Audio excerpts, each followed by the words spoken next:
About this book. A new cozy mystery series from USA Today bestselling author, Dale Mayer. Follow gardener and amateur sleuth Doreen Montgomery, and her amusing and mostly lovable cat, dog and parrot, as they catch murderers and solve crimes in lovely Kelowna, British Columbia. Riches to rags. Chaos is down. Everyone loves sparkly rings. Some more than others. Who knew a simple trip to the consignment store would find Wendy being strong-armed by two strangers? So, not allowed, especially as it could affect Doreen getting her month-end check. Trying to get to the bottom of this is one convoluted story to sort out. It involves Bernard, an eccentric and handsome older man who had a very young fiancée in his life, the breakup, and the resulting theft. Corporal Mac Moreau is not at all happy with Doreen's new male friend, Bernard, who has the money to keep her in the style she was accustomed to. However, Mac is happy Doreen is staying out of his cases, if only she could stay out of trouble. Then again, Doreen can find trouble like this without any effort on her part. At least this time she also befriends another Kelowna icon, who lives behind Wendy's store and who is well known for her Quince jams and jellies. Yet a big shiny reward from Bernard awaits someone who solves the theft, and how it involves Wendy and the jam icon. Maybe, just maybe, that someone could be Doreen. Sign up to be notified of all Dale's releases here. Chapter 1. Saturday, second week of August. Mac Moreau reached out several times to Doreen Montgomery to update her, to check up on her, then to take her and her animals over to his mom's for mid-morning tea. Millicent even had special treats for Doreen's pets.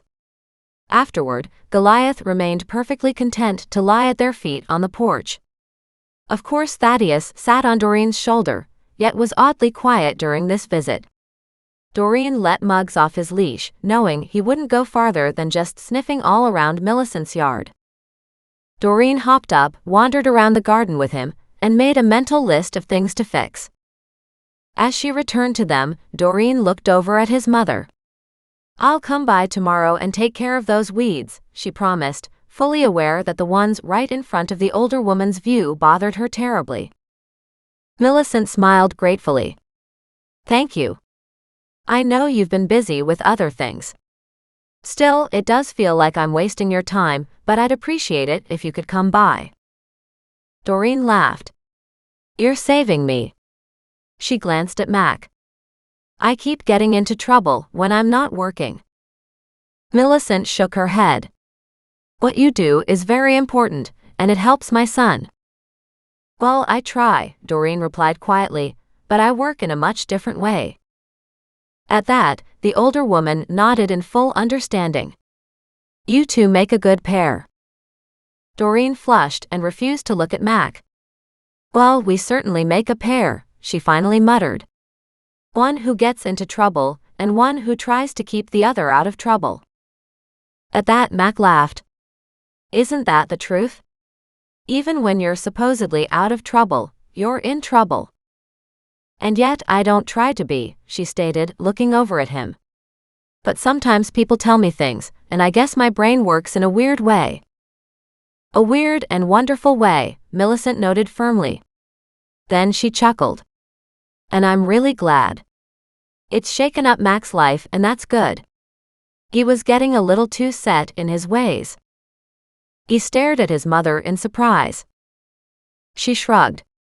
"You and your brother both." She leaned forward and whispered, "Did you hear that Nick's looking at coming back to town?" At that, Mac smiled and nodded. "That would be nice, wouldn't it?" "It'd be really nice." Millicent looked at the gardens and sighed. "I sure hope he can make it happen soon." Doreen turned to her, frowning. "Did he give you a time frame?" "No, he didn't. He did say that he'd make another trip here. He has to see somebody who's been avoiding him." Mac raised an eyebrow and turned slowly to glare at Doreen. She flushed and slunk lower in her chair. "I wonder who that could be," she asked in an innocent tone. Mac sighed heavily. "Does he need to talk to you?" I don't know, she replied. There has been a phone message or two, but over the last couple days, honestly, I just haven't wanted to talk to anybody. He nodded. And I get that, but you know if he needs you. She sniffed. I don't want to deal with that. He burst out laughing. Yet you contacted Nick. And you know what he does for a living. She winced. And he is doing this for free.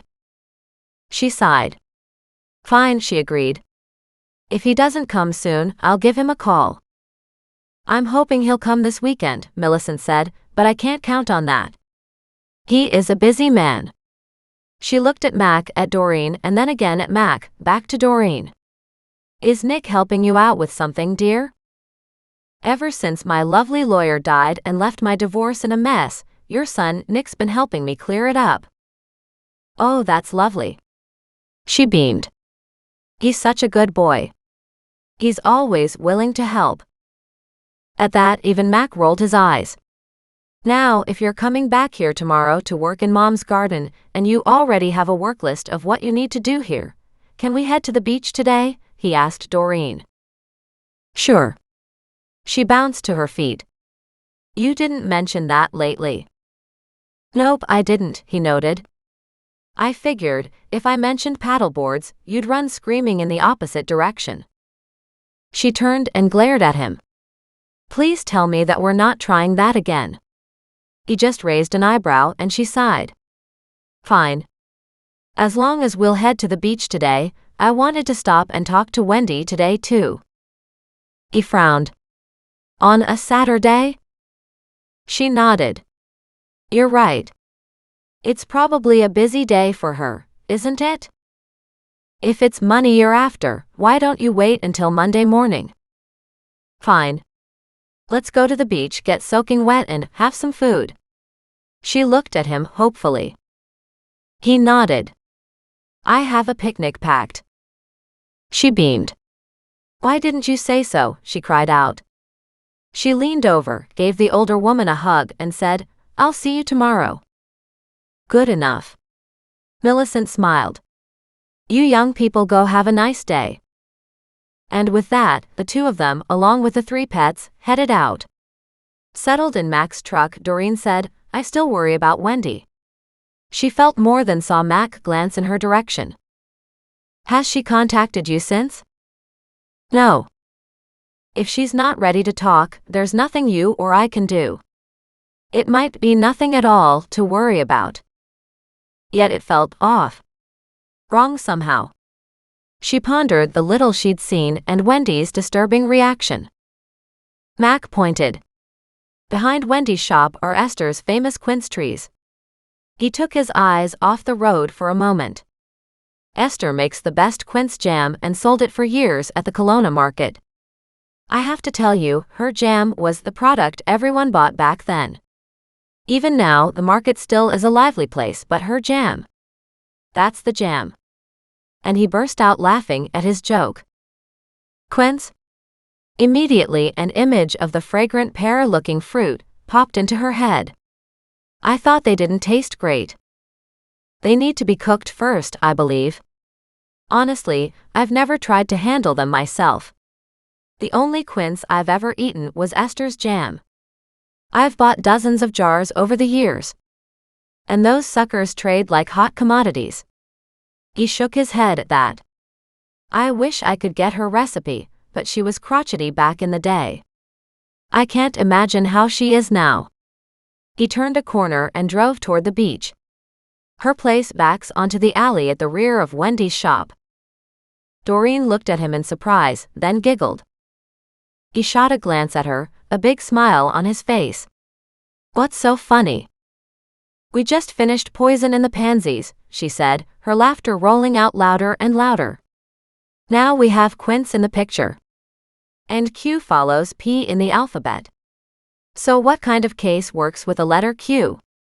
In between giggles and Muggs woofing, and now Thaddeus cawing at the noise, she finally got out, Quarry. That works. Quarry in the Quince. And she went off in gales of laughter. Indeed, it was a glorious day. Chapter 2. Monday morning. Saturday had been a lovely day. The next day had also been nice, as Doreen finished up some gardening at Millicent's place and then spent the rest of the day at home with her animals. Mac had been called into work, so knowing she had the day to herself, she grabbed a book, sat down at the river, and just enjoyed being alone and having fun. She checked in with Nan a couple times to make sure she was doing okay, and outside of making several cups of tea and some toast or peanut butter sandwiches, she spent the rest of the weekend just relaxing. When Monday morning dawned bright and clear, she got up and got dressed, put on the coffee, opened up the back door to let out the animals, and then sat on the patio with her coffee, checking the time. As soon as it was 10 to 8, she looked down at Muggs and asked, "What do you think? Is Wendy open yet?" He woofed beside her and rolled over to give her a belly to rub.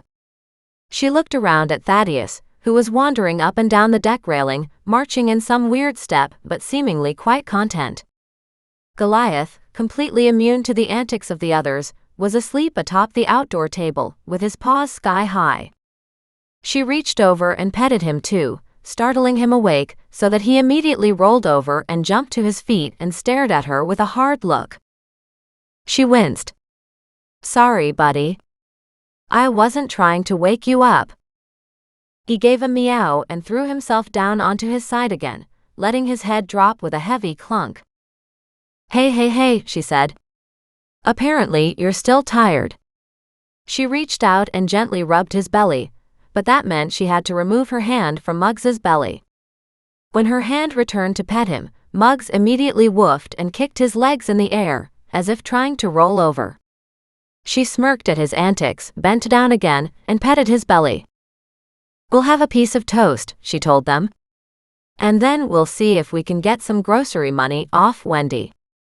And with that she got up, tossed back the last of her first cup of coffee, returned to the kitchen, put on a piece of toast and poured a second cup. As she stood here, staring out at her backyard and the beautiful morning, she wondered at Wendy's actions the last couple of times Doreen had seen her. She hoped today Wendy was back to normal, but obviously something was going on. Hearing Mac's words repeat in her mind, Doreen wondered if Wendy would talk to Doreen about it. She decided to walk, even though it would take a lot longer, but she figured that Wendy probably wouldn't have her check ready until at least 9 o'clock. With the animals in tow, she headed to the consignment store. It did take a bit to get there, particularly with Muggs stopping to sniff every bush and Goliath seemingly plopping down to rest at every 10th sidewalk block. Thaddeus was content to pace up and down on her shoulder, bob his head and sing a song. She laughed at his antics because it was a well-known part of his personality that she thoroughly enjoyed. By the time she and her crew got to the block where Wendy's store was, Doreen headed around the back and came up the alleyway. No sign of the big white van, which was good. The alley was more for delivery trucks to service the businesses on one side. On the other side were residences, all backed with fences, so the owners didn't look out on the alleyway and any offloading going on here. Doreen walked up and knocked on the rear door to Wendy's shop. When she got no answer, she knocked again. When she still got no answer, she tried the doorknob, but it was locked. Frowning, she walked with the animals around to the front and pulled open the front door. It did open, but the lights inside were off. She called out, "Hello, Wendy, are you here?" She looked down at the animals and realized that's why she shouldn't have brought them. Having animals around always added an element of chaos, which was normal with pets and children too, but going into a store like this, the animals could be more of a problem. All of a sudden the lights turned on, and Wendy bustled forward, a big smile plastered on her face. "Good morning," she sang out. Doreen looked at her in surprise and explained, "I tried the back door but you didn't answer." She shrugged. "I was probably in the washroom." She looked down at the animals. "You know, if the store were busy, I wouldn't let them in." "I know," Doreen muttered. "I wanted to walk and to get a bit of exercise, so it didn't occur to me to think about the end result of bringing them inside with me." Wendy laughed. Well, it's early, and I'm not likely to have anybody immediately anyway. She motioned at Doreen. So come on in. If we do get customers wanting to shop and to look around, I may ask you to step outside with your animals. That's fine. I just wondered. And then she hesitated. I wondered if you had any money for me. Ah. She nodded. I did mention that, didn't I? Yes, Doreen agreed. More fool me. She shrugged and pointed to the back. Let me go take a look. And with that, she disappeared into her little office. Doreen wandered the store, looking at some of the clothes. Some of it was beautiful stuff. The last thing she wanted to do was spend her money here. Still, she reached out and touched one of the pieces. It had been a long time since Doreen had had something new. A holdover from her previous life, apparently, but she still wanted that joy of something new. She shook her head. You'll have time for that later, she muttered. Stand strong now. Just then, Wendy walked back out again. Did you say something? I was talking to myself, reminding me that I don't have money to spend right now, but I will later, she shared cheerfully. Wendy laughed. Money's like that, she agreed. Yet an overly happy tone filled her voice that made Doreen stare at her quizzically. Are you feeling okay? She asked. At that, Wendy grimaced. And here I figured everybody would think I was having a great day. Maybe don't try so hard, Doreen suggested in a quiet voice. Almost immediately, the overly positive look dropped from Wendy's face. Instead, she stared at Doreen with a haunted look. Let's just say the last few weeks have been challenging, she muttered. Doreen looked around at the very fully stocked store. Is business that bad? It's that kind of a business, she noted. Lots of cycles. Lots of ups and downs, lots of good days and bad days, she muttered. Yet overall, it's okay. And then she laughed and held out a check. And in your case, hopefully today's a good day. Doreen looked down at the check, and it was over $600. She beamed. Thank you. Then Doreen turned and looked down at her animals in joy. We get to eat for the month. Muggs immediately barked and wrapped himself around her legs. Goliath, who was lying inside the front door, completely ignored Doreen, except for his tail twitching, making heavy thunk noises on the hardwood floor. Is that really all the money you have? Wendy asked curiously. At that, Doreen shrugged. I make a little bit doing gardening and stuff. However, I do have money coming, sometime eventually. Meanwhile, it's just tight right now. Yeah, I hear you on the tight part, Wendy muttered. Sometimes when we say things are tight, we don't realize just how tight it can be, for ourselves and others. As Doreen nodded, a heavy banging came at Wendy's back door. She caught the look on Wendy's face and noted all the color had sagged from it. You want me to answer that? Doreen offered immediately. No, Wendy replied immediately. I don't want either of us to answer it. At that, Doreen faced her.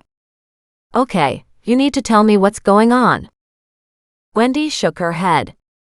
No, I can't do that. And besides, it's bad enough that I'm in trouble. I don't want you in trouble too. Maybe you should explain to me what kind of trouble we're talking about. Maybe I can help you. Wendy shook her head again. Doreen sighed. Remember all the stuff I've been doing since I arrived in town. Wendy stopped and frowned. It's dangerous, she replied. And I don't even know how dangerous. Another reason to let me get involved, Doreen added. Maybe we can defuse this before it gets any uglier. I don't think so, she argued. They're looking for something. Something they say was dropped off by accident, and they think I have it. At that, Doreen stared at her in surprise. How do you drop something off by accident? Yeah, that's the problem. Somebody assumed that I was operating more like a pawn shop, came in here and asked if I could buy something off her for cash right now. I didn't like anything about the scenario, and I told her no. She left, but apparently the item didn't go with her, she explained. I don't know what happened to it. And you've told these people? I have, but they don't believe me, and it was a piece supposedly worth a lot of money. So why you, and why not like a jewelry store? I don't know. I think because she thought I could give her cash. So she was in trouble? At that, Wendy slowly nodded. Great, Doreen murmured. Do you have any idea who it was? Was it somebody you know? The woman? Wendy asked and then shook her head. No, I've never seen her before. I figured that maybe she was just in town visiting and took an opportunity to make some quick money. And do you think the item was stolen? She winced. I don't know that. I guess I worry that that is a possibility. She didn't say it was stolen. Those guys bothering me didn't say it was stolen. I just don't know. She shook her head. But now these guys seem to think that I have it, and they keep threatening me. And you haven't contacted the police, have you? Wendy shook her head again. No, she replied in a small voice. And you know that'll just make the local authorities angry too. I know. I know it'll make the police angry. It'll make these guys angry, she added. I just don't know what to do anymore. I was hoping these guys would go away and leave me alone. Why would they? She asked. If for no other reason, they probably think that you're a big score for them somehow now. Why? I run a second-hand store. Wendy threw her arms wide to encompass the merchandise on the hangers behind her. I'm hardly making more than a living here. That's a good point too, Doreen noted thoughtfully. Once again, the doorknob on the rear exit rattled, with whomever trying to get in. Making a determined move toward it, Doreen said, Let me talk to them. I at least want to see their faces. What good will that do? Wendy cried out, trailing slowly behind Doreen. Do you have them on camera? They broke it, she replied. Almost the first day that they were here, they snapped it. And no, I haven't done anything about it. Of course. And you don't have the money to fix it, do you? At that, Wendy shook her head. Doreen nodded thoughtfully. Don't let these guys see you. She walked with Muggs to the back, opening the door just when it started rattling again, surprising the men. She braced herself to have somebody jump forward and push their way inside, only to have the two men stop and stare at her. May I help you? She asked. Wendy's not in today. I'm here to look after the store. Immediately, one man frowned. She frowned right back, giving him a hard look. And why aren't you using the front door? She asked. Everybody knows that the back isn't for customers. I'm not a customer, he snarled. She studied him, one eyebrow raised. She looked him up and down and frowned. So I'm not sure what you're here for then. Are you looking to buy your wife a present? He flushed. Get out of my way, he demanded. As he went to shove her away, Muggs growled deep and long. He backed up, looked down at the dog and asked, Why is a dog here? Well, since her security system isn't working anymore, and I'm not exactly sure what happened there, I decided to bring my dog into work to help keep out the riffraff. He stiffened at that. Did you just call me riffraff? I'm not sure what to call you, she noted curiously. What is your name? He stared at her, backed up, and replied, It doesn't matter what my name is. Tell Wendy that she can't hide. I'll be back. And with that, he grabbed his buddy, who had remained silent this whole time, and pulled him along, and they stormed away. She followed, so she could see their vehicle, and luckily was fast enough to grab a photo. She didn't know that it would have caught the license plate, but it was good enough for her to at least see part of it. With them gone, she returned to the store and faced Wendy. "Now you should be okay for today. But they will be back." Wendy paled and nodded. "What will you do with that picture?" "I'll go talk to Mac," she said gently. "So you can expect to hear from him later today." Wendy started to wring her hands. "Have you done anything wrong?" Doreen asked immediately. Wendy shook her head. No, of course not." "Then don't worry about it," she stated. "We can't have these guys coming back here to give you a shakedown over and over." As she walked to the front door with her animals ready to leave, she turned back, looked at Wendy and asked, "By the way, what was the item that the woman was trying to sell?" An odd look crossed Wendy's face. It was a ring, with a big yellow stone. "I thought it was fake at first, and while I kind of admired it, it was truly awful big and gaudy. Then she said she wanted 10 grand for it." Wendy laughed. "And whether it was fake or not, that woman clearly thought it real, and she had to be nuts to think I had that kind of money lying around." "A real or fake what though?" "A yellow diamond," she replied. "Supposedly one of the biggest yellow diamonds in the world. She said something about having heard that I'd found and sold a similar one about 10 years ago." "And did you?" "No way. I don't handle jewelry, other than some occasional costume pieces that may come in. Besides, I don't have anything like that kind of money to be even paying for an appraisal, much less buying expensive diamonds like that. And it certainly wasn't my personal style." The thing about rings was, they were very personal. Doreen had seen many rings that she would have called fake and gaudy looking on the hands of women who were millionaires. And what happened to the ring this woman brought with her? "She disappeared with it," Wendy told Doreen, raising both hands. "And I don't even know who she was."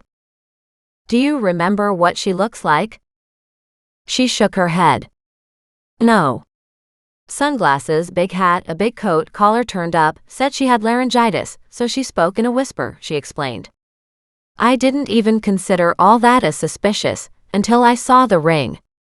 I was thinking, costume jewelry. And this woman was thinking I was a millionaire." Wendy gave a bitter laugh. "I should have just told her not to bother even walking through my store. But I didn't. Now look what happened." Chapter 3. Doreen walked slowly home, realizing another disadvantage of having her pets with her was she couldn't get into the bank with them all either. But she had managed to get to the machine and put the check in. Something she wasn't terribly comfortable with still, but because Doreen knew that Wendy was likely good for it, although who knew for sure given what she'd just gone through, Doreen would be on tenterhooks for the next 2 days, waiting for the check to clear. Once back home again, she put on another piece of toast, checked out the fridge and winced. The last little bit of cheese could go on her toast, and the last tomato would probably be sliced up for lunch, and maybe peanut butter would be her dinner, if. And she walked over to her pantry, opened up the door, and spied the last of her peanut butter. Wow, we got paid just in time. She checked on the animals' food supply, and they all had plenty. But she was concerned that there wasn't a whole lot left for her. If Mac saw how empty her fridge was, he'd get quite angry with her again. And she hadn't been paid for the gardening yet that she'd done on Sunday, but she knew that as soon as she saw him again, he would pay her. And there'd be enough for some basics for her, but it sure wouldn't be more than that. She left Mac a message to call her, so she could update him on Wendy's problem and also to share her photo of the goon's big white van. Yet she missed his return call, and he left her a message not saying a whole lot. She figured he had his head in a case, and so did she. Doreen headed out with the animals for another walk. Several things bothered her about those thugs at Wendy's store. Where had the vehicle gone? Why had they focused on Wendy? And what could possibly have happened to that ring? If any security cameras were on the nearby streets, then maybe Mac could follow the goon's exit pathway, possibly trailing the guys home even. But according to Wendy, The guys bothering her stated the woman didn't have the yellow diamond when they found her. So what were the chances that this woman had stashed it somewhere between Wendy's store and wherever she was going? Or, considering the number of items in Wendy's store, what were the chances that maybe the unknown woman had stashed the ring in some clothing on display? Many of those garments in Wendy's store had pockets. Plus, Wendy carried a good selection of purses too. On impulse, Doreen picked up her phone and called Wendy. When Wendy heard her voice, she asked, "Did you talk to Mac?" "I've left messages," she replied. "Is there any chance that woman hid that item in your inventory as she left?" "I don't think so," she noted. "Yet I remember how she went out the back door." "Why would she have done that?" "Because people were coming in the front. I thought she went out the front door initially, but I realized then, after you left, that I'm pretty sure she went out the rear door. I don't know where she went after that." "And you had cameras back then?" "Yes, but I hadn't downloaded anything from them, and when the guys showed up, they destroyed the cameras anyway. I can't get anything off them." "Right." Doreen nodded. "Maybe I'll take a walk around the back of your store soon and just see if she could have stashed it somewhere outside." "Do you think she did?" Wendy asked hopefully. "I'm not sure," Doreen admitted. "We should be prepared for the fact that the ring was possibly stolen and that she may have stolen it from the thieves, or that she's the thief and that those goons were the ones who owned it. Or, more likely, they were all involved in stealing it together and she's now stolen it from them. Or alternatively," she added, "and I do have personal experience with this, she's a woman trying to leave her husband, and that's the only thing she could take to start a new life." At that, Wendy snorted. "You know what? You should start writing fiction, because most of what you just suggested is what nobody would have thought of." "Ha," Doreen muttered.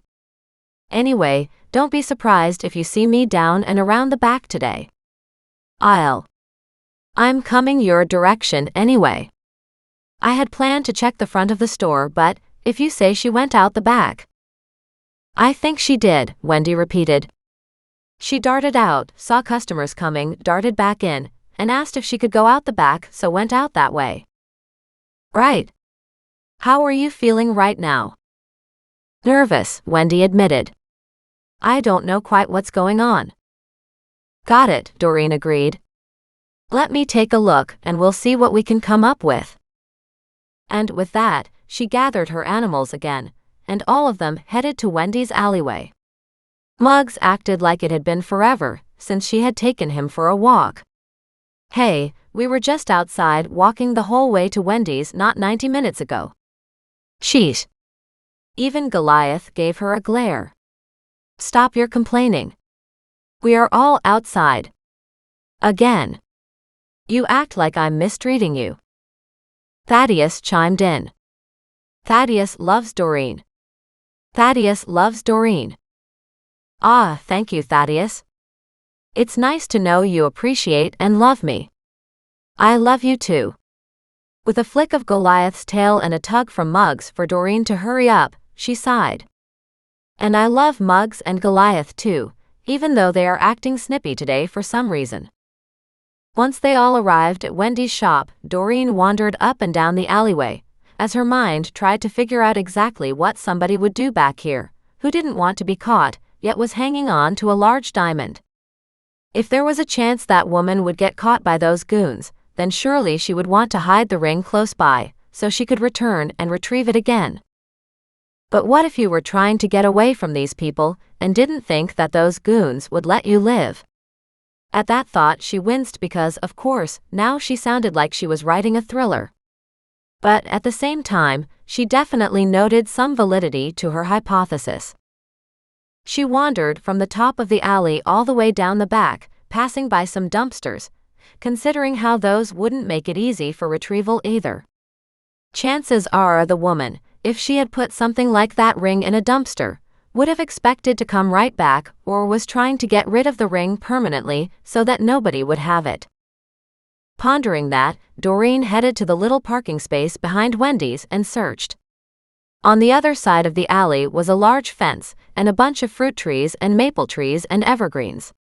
It's possible that the woman had tossed the diamond over the fence, but again, she'd have to remember where it was in order to pick it up again.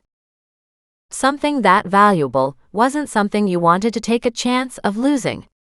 However, if she feared that the goons were closing in on her, and she would soon be caught, and thinking for sure that they would never let her keep it, and maybe how she didn't want it to fall into the wrong hands, well, she might have just tossed it over a fence, thinking it was better to come back and even not find it than to get caught with it.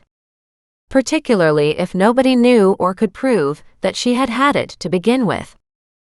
With all these different things running around in her head, Doreen walked up and down the alleyway several times, and finally, when she turned and walked back, she found Wendy standing at her open back door. "Well?" she asked. Doreen shrugged. "I'm not sure that I see anything suspicious at all. Yet I do see so many options but nothing concrete." "That's what I thought too," Wendy agreed. Just then, a murder of crows came and landed on the dumpster beside her. "How long have the crows been around here?" Doreen asked. When a crow cawed at her, Thaddeus poked his head out from under Doreen's long hair and cawed back. That set up a cacophony of conversation that was so loud, it was almost impossible to hear herself think, since Thaddeus sat on her neck by her right ear. Finally she calmed him down, and the crows took off. She looked at Thaddeus. "Well, the least you could have done was ask them if they had seen something shiny and yellow," she muttered. "Thaddeus loves Doreen," Thaddeus replied. "Yeah, I get that." She chuckled. "Still doesn't mean that you can't be a help too." Wendy stared in fascination. "He really does talk, doesn't he?" "He really does," she replied. "Sometimes too much. And he does definitely like to see other birds around." Doreen sighed. "I never realized that he may be missing his feathered friends." "But crows don't talk." "Well, I'm not so sure about that," Doreen stated. "I have heard that, besides being incredibly intelligent, some crows have learned to mimic sounds." "And yet Thaddeus seems to do more than mimicking sounds." She nodded. "I would say he's definitely communicating. Whether he theoretically understands what he's saying, that, of course, is up for debate." She gently rubbed her head back and forth along Thaddeus's feathers, cuddling the bird that she was so attached to. "It is pretty fascinating how quickly the two of you have developed a bond. And I think maybe that's because Nan had already approved me as the replacement Thaddeus slave," she explained with a chuckle. Wendy laughed. "No, I think you share a real bond there. Maybe being the slave to a bird is how it might have started, but he cares about you." "I know he does," she murmured, gently stroking his beak. "He's very special." Then she looked back to where the crows had been at the dumpster. She asked, "When's the garbage picked up?" "Every Monday," Wendy stated. "Why?" "And how long ago was this woman here?" "Ah, you mean, has the dumpster been emptied since that woman was here?" "Yes. She was here a couple weeks ago." "And how often do the goons come by and visit?" "Too often," she stated. "I don't know what they think they can do." "Well, that'd be one of the questions that we get to ask them," she noted. "The fact of the matter is, you don't have the ring, and they need to let that go." "I think it's too much money for them to let go of the idea of finding that ring," she admitted quietly. "Yeah, I bet you're right, and the question is whether or not the money or the ring is actually theirs." Chapter 4. Intending to return home once again, Doreen stopped at the end of Wendy's alleyway, checking out a tree that she hadn't seen in a very long time. She took a picture of the fruit when a woman on the other side of the fence said, "Hey, are you stealing my quince?" "Oh my," Doreen said, as she tried to stand tall enough so she could see over the fence and could see the woman on the other side. "I took a picture of it," she admitted. "It's beautiful. I haven't seen a quince tree in a very long time." Since she couldn't see over the 6-foot-tall fence, Doreen found a better view through a gap in the wooden fence. "They're not common anymore," the older lady replied. She wandered toward Doreen using a cane, her legs more bowed than anything. It was amazing that she could even walk, as both knees seemed to go in opposite directions. This was probably Esther, who Mac had mentioned was the lady with the quince jam. "But that tree's been here for almost as long as I have." "Wow," she muttered. "And it's in such great health. Unlike me." The other woman gave a cackle. "But then I'm 95 years old, so I have a right to not be doing so great." "I'm so sorry if you're struggling," Doreen noted gently. "It is a beautiful tree." As she went to back up, the woman asked, "What's on your shoulder?" Thaddeus stood tall, and now peered over the fence. "Oh, this is Thaddeus, my African gray parrot." "You have a parrot on your shoulder?" The woman seemed fascinated with the idea. "Well, he is a pet," Doreen explained. "Why doesn't he fly away?" "He doesn't fly well to begin with," she noted, "and we're friends." The woman stared at her for a long moment. "You know that, in my day, we probably would have considered it a pest." "You mean like the crows?" "A murder of crows is always around here," the woman noted, shaking her head. "If I had a BB gun, I'd have taken them out a long time ago," she muttered. "Making a mess of everything, stealing everything."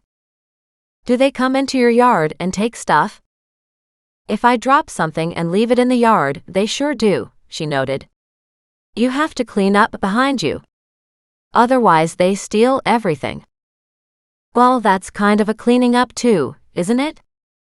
"I suppose," she grumbled, "but they'll get at the quince as well.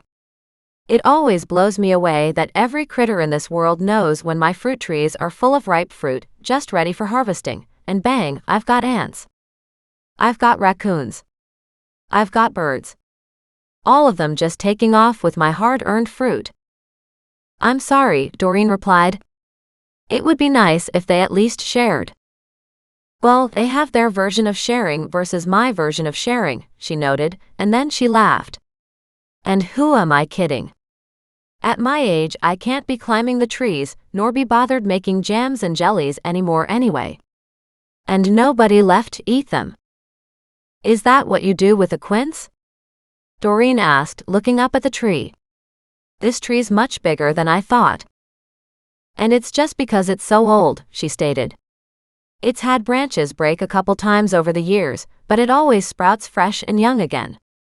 Too bad people don't do that." Looking again at the woman's crippled legs, Doreen nodded. "Wouldn't that be nice?" she said gently. "And do you live here alone?" The woman gave her a sharp look. "Sure do. No nursing home for me. At least not yet." "Not while you can still look after yourself, I presume." The woman cackled. "Exactly," she replied. "Some old folks' homes are around here, but I wouldn't want to go into any of them." "I'm only familiar with Rosemore," she admitted. "My grandmother lives there." She looked at her and nodded. "That's where I know you from." Doreen stared at Esther in surprise. "You know me?" "Well, it depends. Do you have a dog and a cat at your feet?" At that, Muggs barked several times. The older woman moved down the fence, and hearing a noise, Doreen saw a gate open up nearby. And there was Esther, leaning heavily on the gate frame. "It is you," she added, but this time there was more delight than suspicion in her words. "You're the one who solves all those mysteries." Even as the older woman looked on in delight, the murder of crows flew in to land on the quince tree above them. Esther immediately whacked the tree with her walking stick, trying to chase them away. Then she turned to glare at Doreen and saw the smile on her face. Doreen immediately wiped it off. "Sorry," she replied. "I guess they're quite the pest, aren't they?" Esther shrugged. "Whatever. I guess." She turned and looked back at Doreen and stated, "And if you're bored, you might as well solve another mystery round there." "Oh, what's that?" Somebody has been dumping my garbage, she declared with a snarl. And that's really irritating. Probably raccoons, Doreen guessed. The woman stopped and looked at her with a side-eye glance. Gee, I didn't think of that myself, she muttered sarcastically.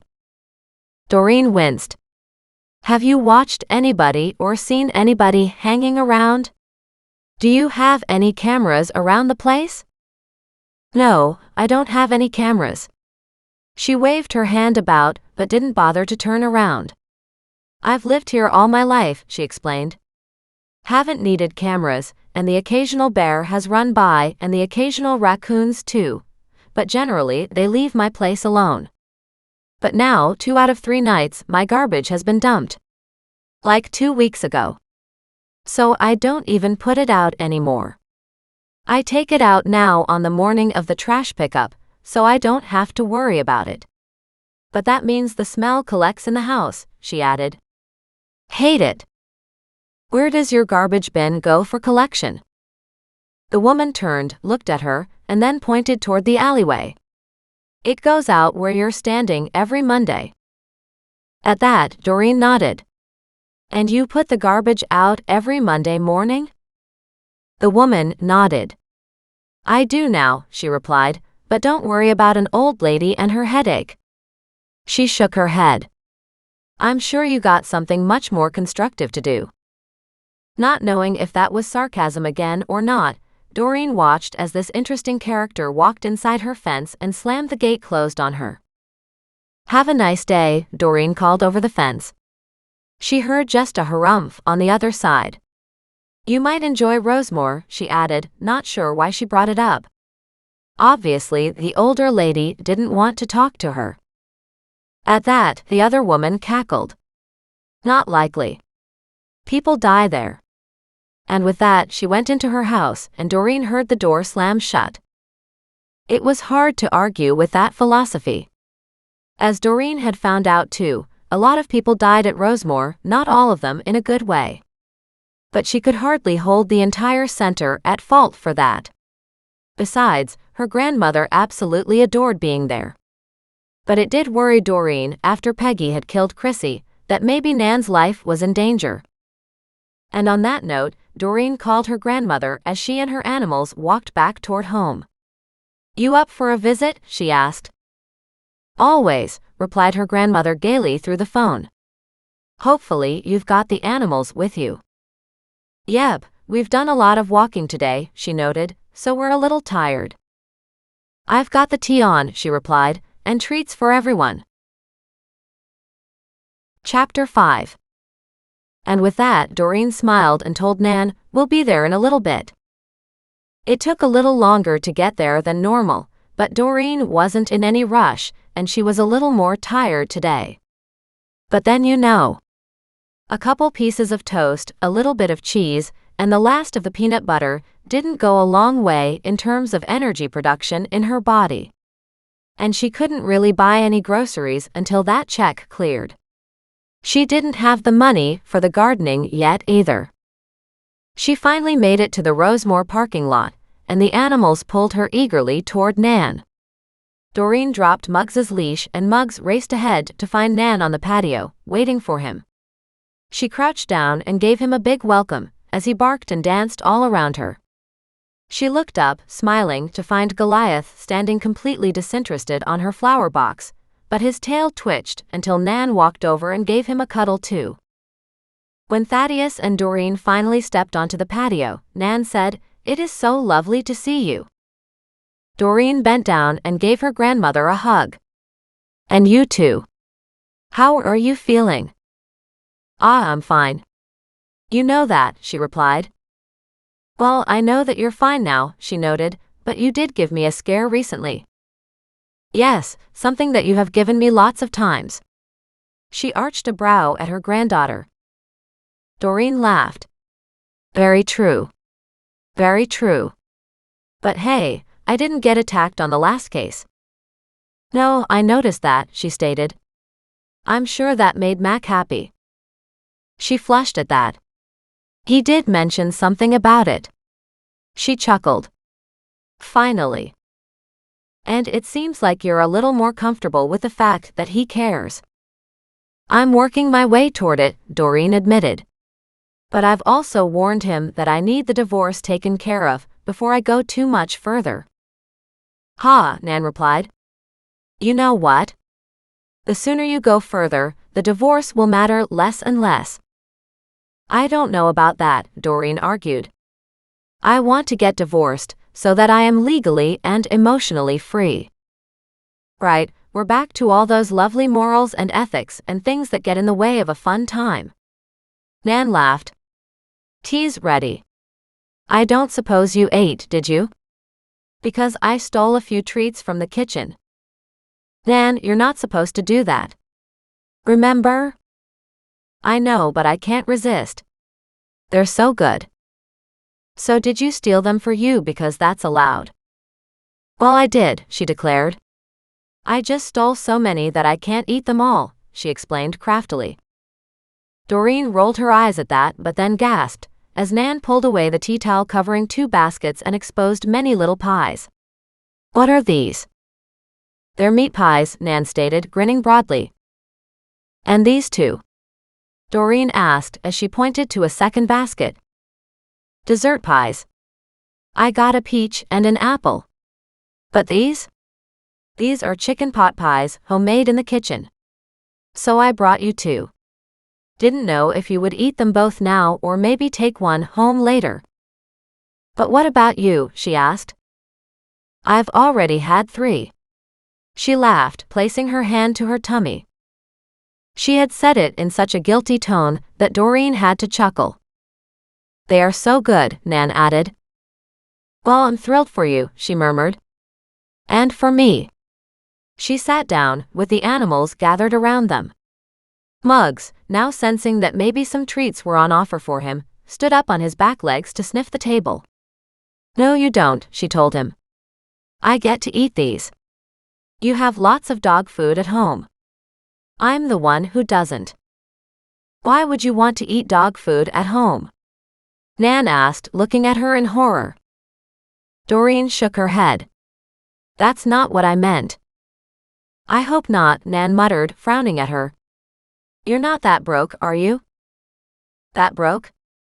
No, I'm just the regular kind of broke, she replied, but not to the point of having to eat dog food yet. Don't say yet, Nan replied. That's never a good thing. No, maybe not. Doreen laughed.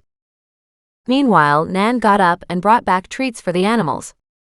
They were all happy to see that. I can't say that I would be thrilled at having to eat dog food. I did get a check from Wendy today, and I got it in the bank, but I'll have to wait a couple days for it to clear. Nan nodded. I never had to worry about that.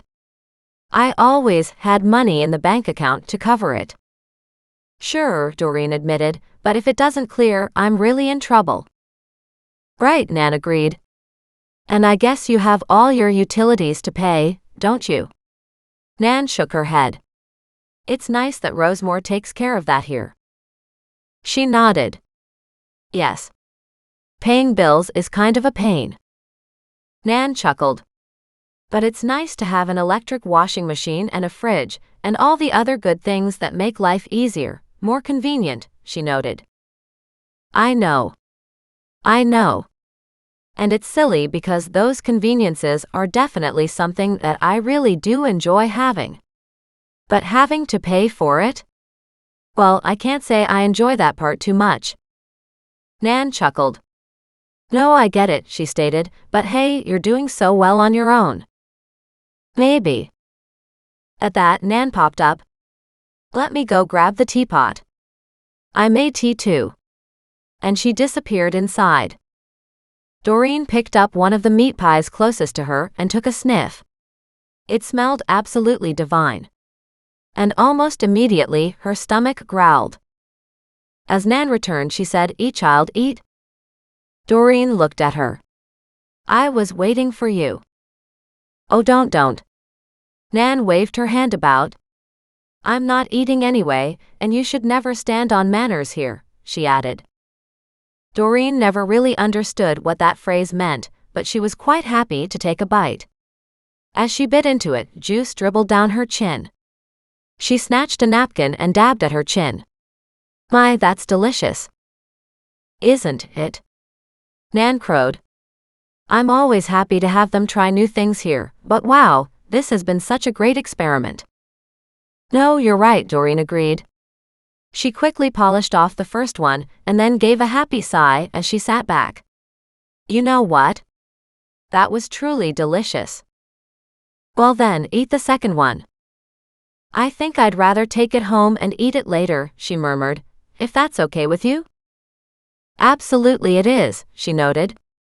Besides, you can have a dessert one now too. She chuckled and watched as Nan poured tea. As soon as there was tea, she picked up a dessert pie and sniffed it. Oh my, this smells so good. Yep, it sure does. And it tastes just as nice. You're lucky that Rosemore cooks for the residents, but also that you have your own kitchen too, so you can bake and cook when you want to as well. And you get to bring food back to your apartment, she added. Then you have snacks for later. Not that I need them, Nan noted. When you think about it, I have a lot of meals here already taken care of that I don't need to store food for later, but sometimes I don't feel like going down to the dining room, or I just want to have a bit of time alone, she explained. And in that case, it's always nice to have a bite in my apartment. And can you go down at dinner time and take a plate back? They don't really like it, but yes, we can. She smirked and then she shrugged. The food here is great, but when they do something like this, well, you know, a few of us might pick up a little bit extra and share. Of course you do. Doreen chuckled. She took a bite and realized that she had the peach one. Wow, she mumbled as the full flavor hit her. This is beautiful. The peaches taste so fresh. And this is a real homemade crust. Just wonderful. I think so too. Nan grinned. Now you can see how I could eat so many of them that I felt sick. At that, she nudged her teacup closer to Doreen. Doreen obligingly picked it up, had a sip, and took another bite. By the time she was done eating, she sat back and finished off her cup of tea. You know I don't come here just to eat. Nan laughed. That's good, she nodded, because lots of times we don't have food for you. So it's a good thing, that's not why you come. She laughed. Absolutely, it's not why I come. I come to see you. And you got a check from Wendy, so that's huge too. Yes, thankfully, she noted. I can pay off those utility bills sitting there, nagging at me, and get a few groceries. But she frowned at that because, of course, now that she had remembered, she had the utility bills to pay as well. She wasn't sure how much money she actually had left for groceries. She sighed. It would be nice to get some of that auction money in. It's coming, Nan stated. It really is. I suppose, Doreen agreed reluctantly. It's taking its sweet time. At that, Nan snorted. Any time you're waiting for something, it always takes forever. And if you didn't need it and if you didn't care, it would be there in a heartbeat. Well, I certainly won't try to make it look like I don't care, she replied, laughing, because of course it does matter. And you know, groceries are a little thin on the ground right now. At that, Nan looked at her in surprise. You are eating, aren't you? She demanded. Sure, Doreen agreed. You just gave me food. Nan frowned at that. I did, but I didn't give you very much. Then she stopped, looked down at the rest of the pot pies and noted, and you're much taller than I am, so you need a lot more food. I'm fine, Doreen replied. You just gave me a wonderful treat, and I have 2 to go home with. Nan settled back at that. I do worry about you. And I worry about you, she added. I spoke to an older lady today who knew you and me. Who's that? Doreen explained the location and described the older lady. I'm not sure who you mean, Nan admitted. I did know one woman down there. She thought about it. Esther, maybe, she guessed. I'm not sure. Esther's quite a bit older than me. You said that this woman was 95? At that, Doreen nodded. Something like that. That makes her quite a bit older than me. Nan sniffed and gave a gentle pat to her hair. But some characters are around this town who, of course, I might have brushed up against in my last 20-30 years, she explained delicately. She definitely knew you.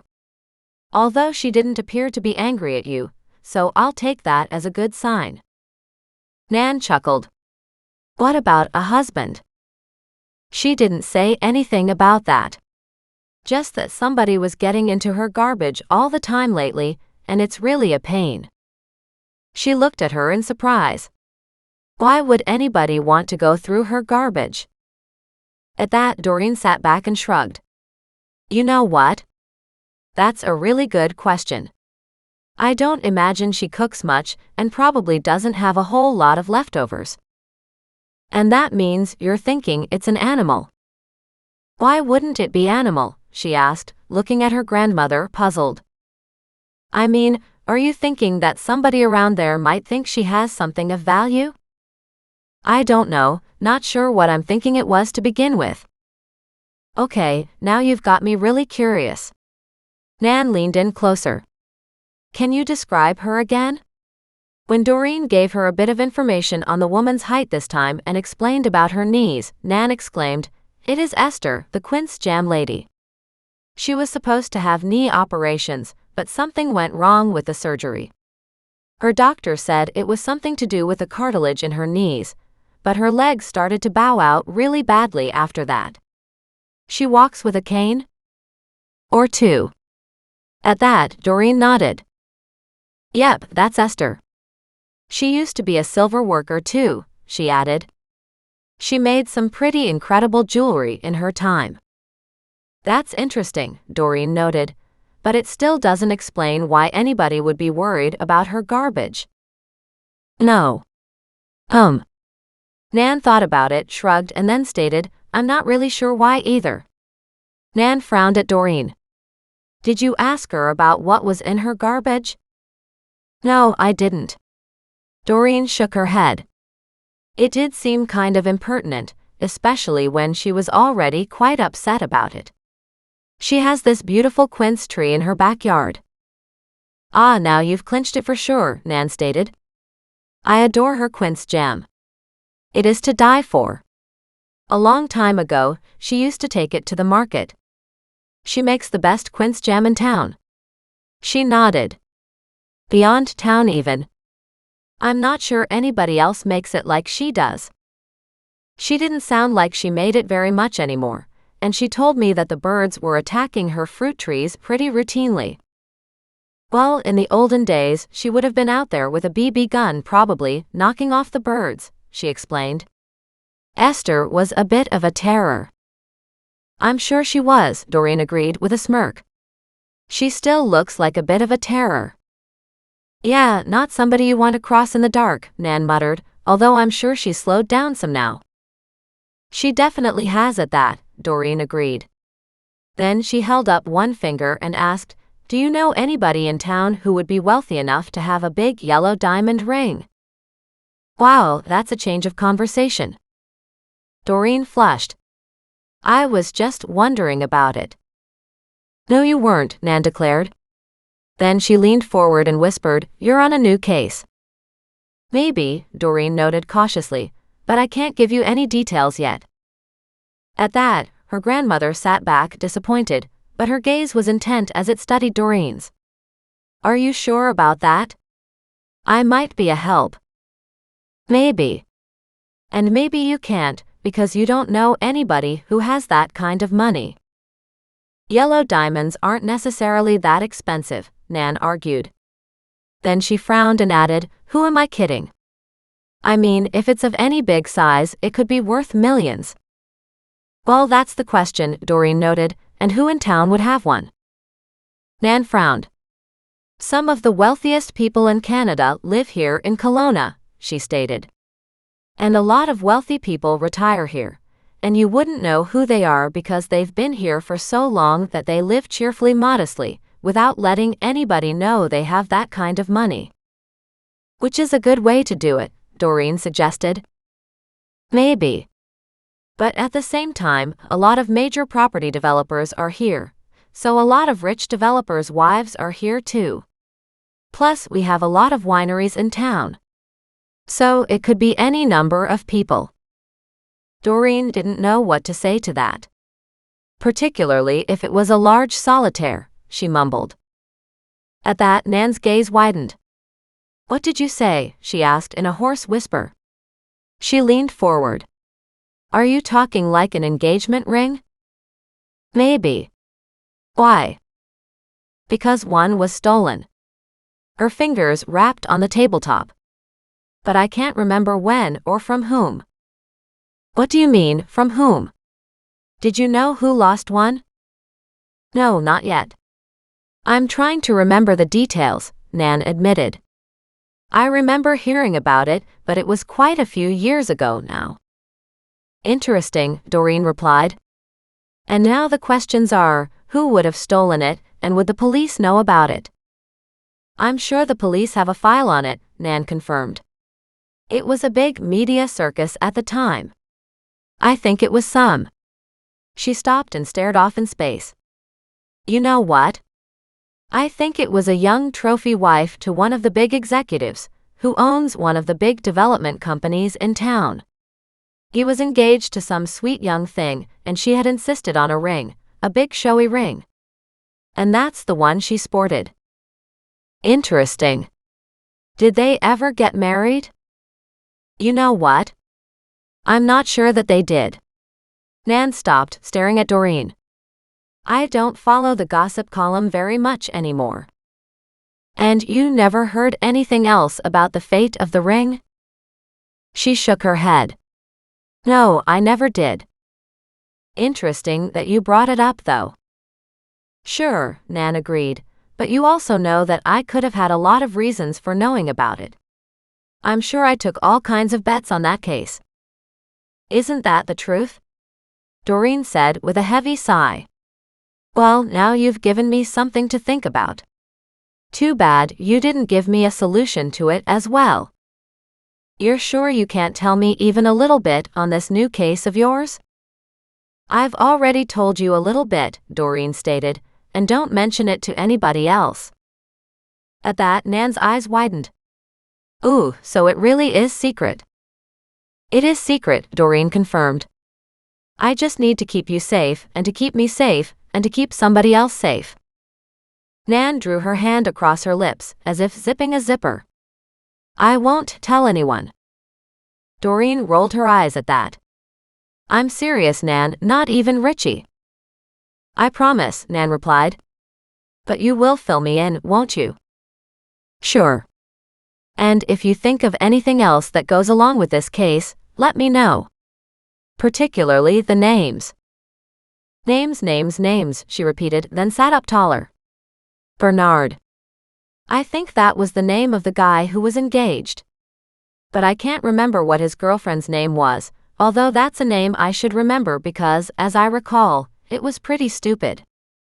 What do you mean by stupid? You know, when you think about a stripper or something like that, and you hear all those names that sound like make-believe, hers was like one of those. You mean like Candy or something? Doreen asked curiously. You know what? I think it was like Candy. Doreen stared at her grandmother in surprise.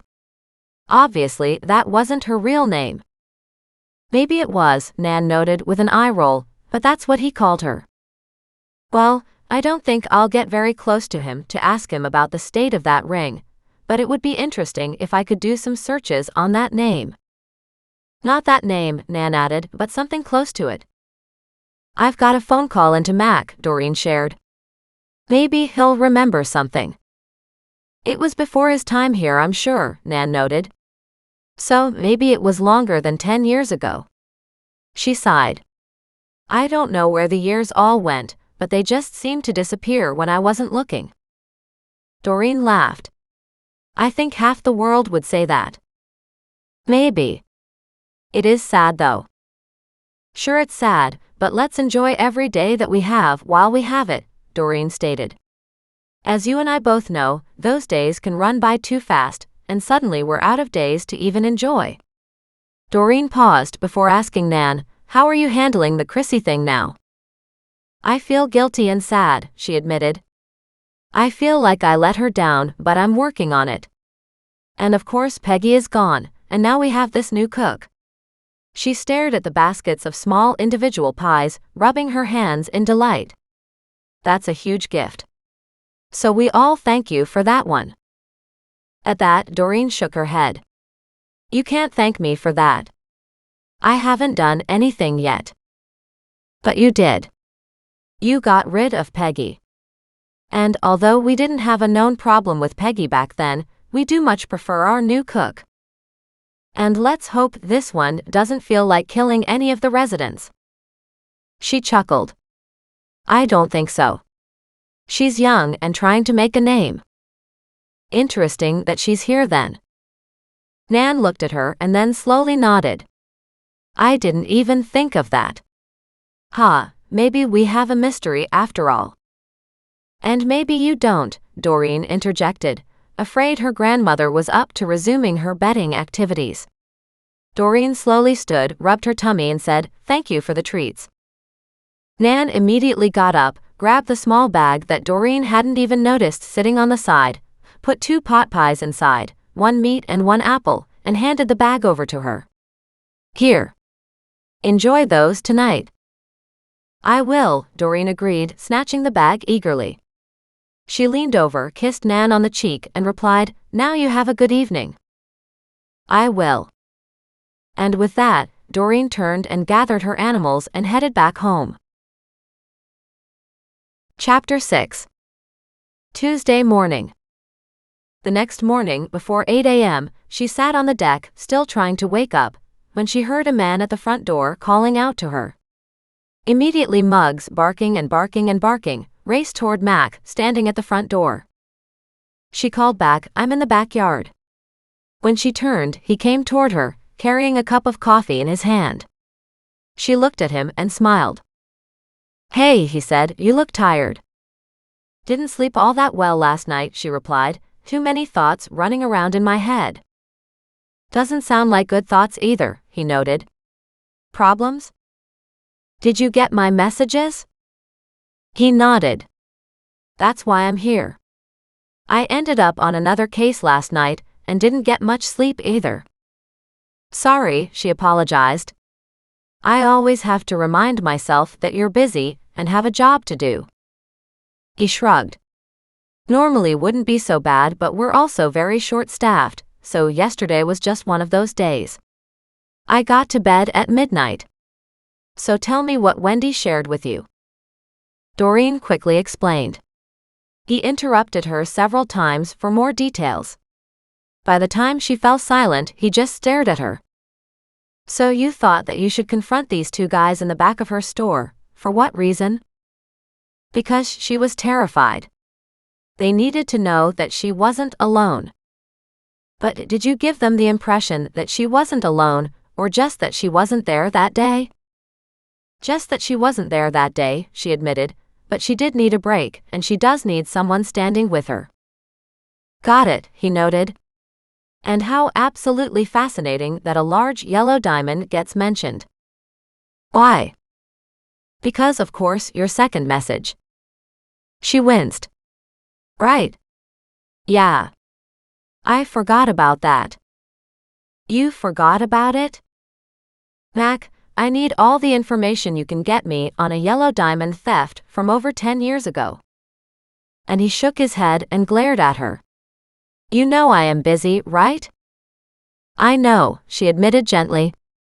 "I also didn't bug you to get back to me on the double either. I knew that you would get here when you could, but what else could I do? If I start looking in all kinds of secret places, it'll piss you off." He sighed. "What do you mean, secret places?" "I have some sources," she noted. "I am heading to the library this morning to see what I could come up with on the various personalities involved, but I didn't have a whole lot to go on as far as searching for somebody named Candy." Yeah, that's because her name is Cassandra Yoloft. Oh. Did they ever get married? Nope, sure didn't. There was a big brouhaha about the theft. He accused her of stealing it. She accused him of stealing it. Things got ugly. They couldn't see their way to the altar after that. Gee, I wonder why, she quipped. Sounds like they weren't exactly meant for each other. Let's just say he decided he didn't need to marry her. He'd already lost a very expensive ring. And did he have that kind of money? She asked dubiously. I mean, I get it. He's in business and all, and I know that we have more billionaires now heading into trillionaires here in Kelowna. But still, really? Mac sighed. There was some story about that ring itself, too. Matter of fact, it's got a lot of mystery to it. How am I only just hearing about this now? She complained. It's a burglary. Mac shrugged. What do you want me to say? At the time, it was assumed that Cassandra, or Candy as you know her, took off with it. And yet then suddenly it shows up. No, he corrected her. Suddenly a yellow ring that may or may not look anything like the one in question shows up. According to Wendy. But we don't know what ring it was, or whether it was even a genuine yellow diamond. Doreen pondered that, and then gave him marks for clarity. No, you're right, she agreed. But these two goons are after something, and they're pretty adamant about getting it. And yet, if Wendy doesn't have it, she doesn't have it. True, and that would explain why they haven't killed anyone yet, Doreen noted. Whoa, whoa, whoa, whoa. Nobody said anything about killing people. No, not yet. She slid him a look. But you and I both know that if these goons really think that doing so will get them that diamond, then her life's forfeited, all for greed. But we don't know that, he stated immediately. We don't know anything like that. She smiled. No, we sure don't. But I like Wendy, and she still owes me money, so I don't want anything to happen to her.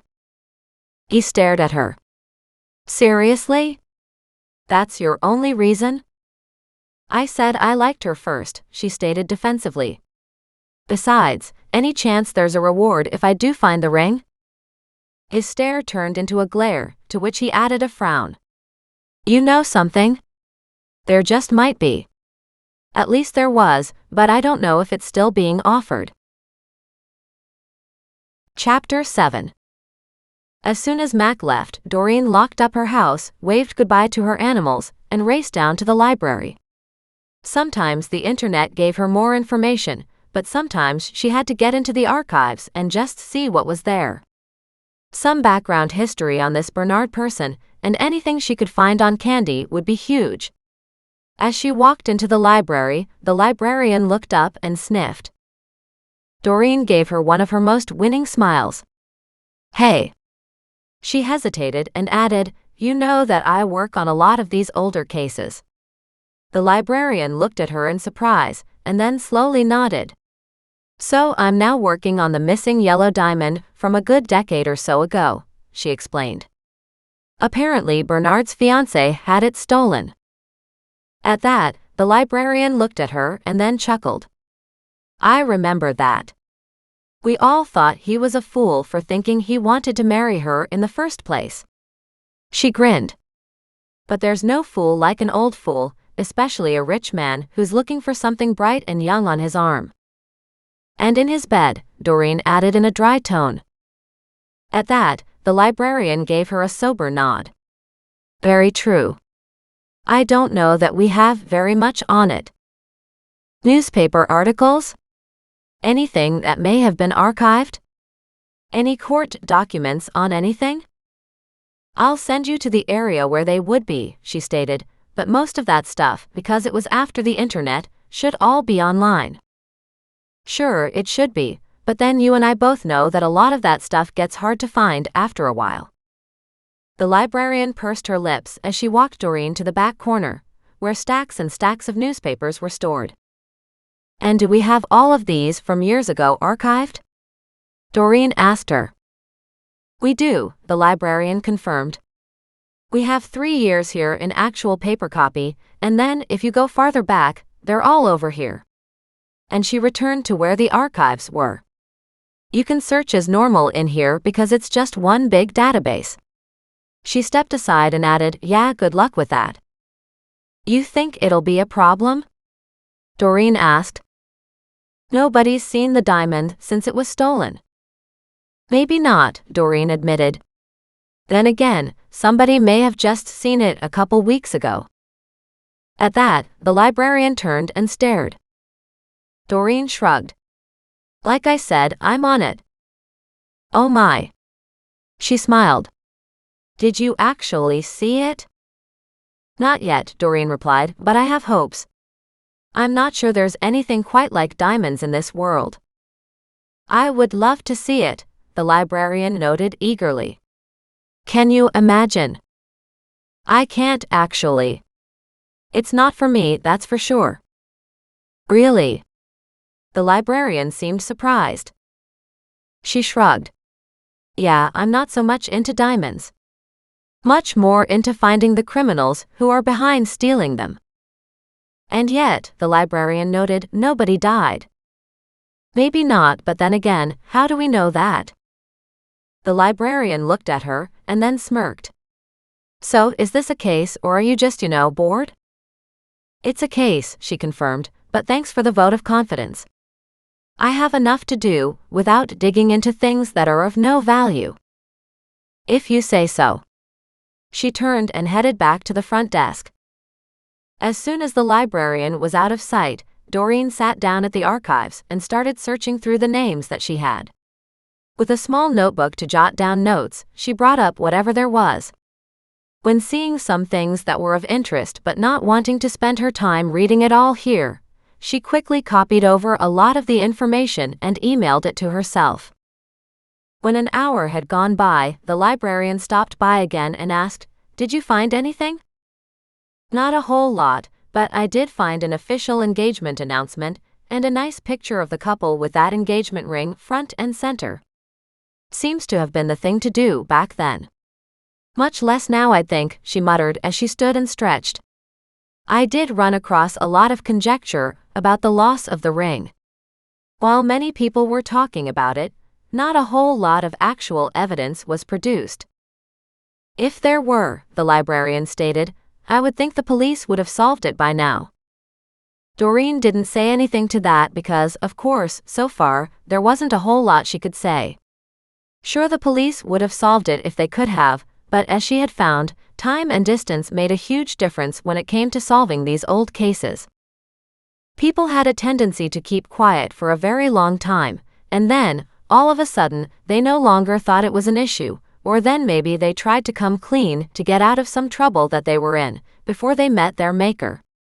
Either way, she wouldn't sit here and talk about it. Anyway, I'm done for now, Doreen declared. Thank you.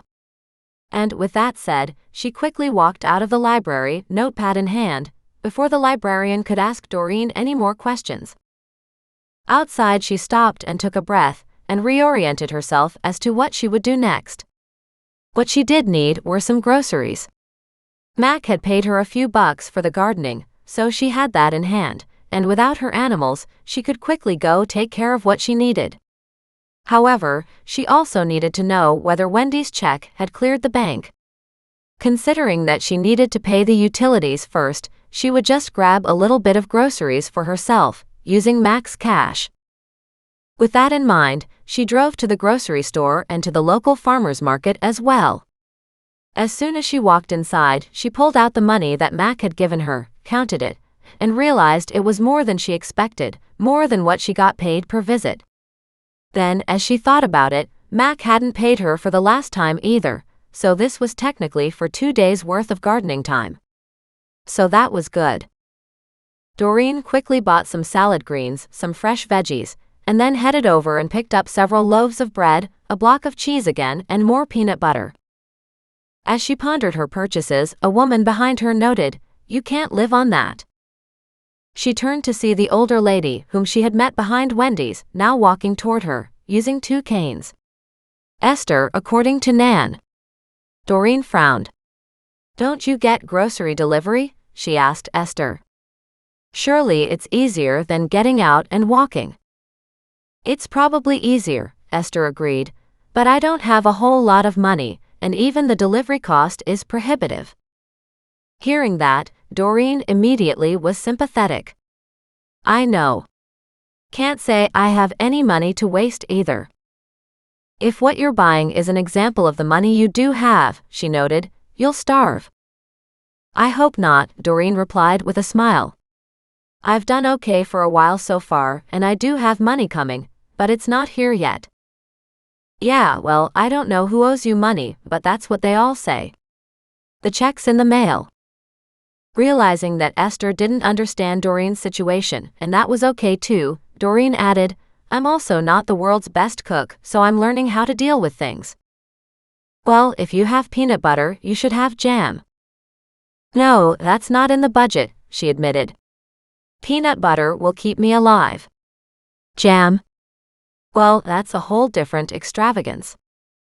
At that, the older woman reached out a gnarled hand, grabbed Doreen by the arm, and said, You come to my place this afternoon. She wagged a finger in Doreen's face. I've got lots of jam. And Doreen remembered about Esther's quinces. Quince jam? She asked hopefully, remembering Max and Nan's comments.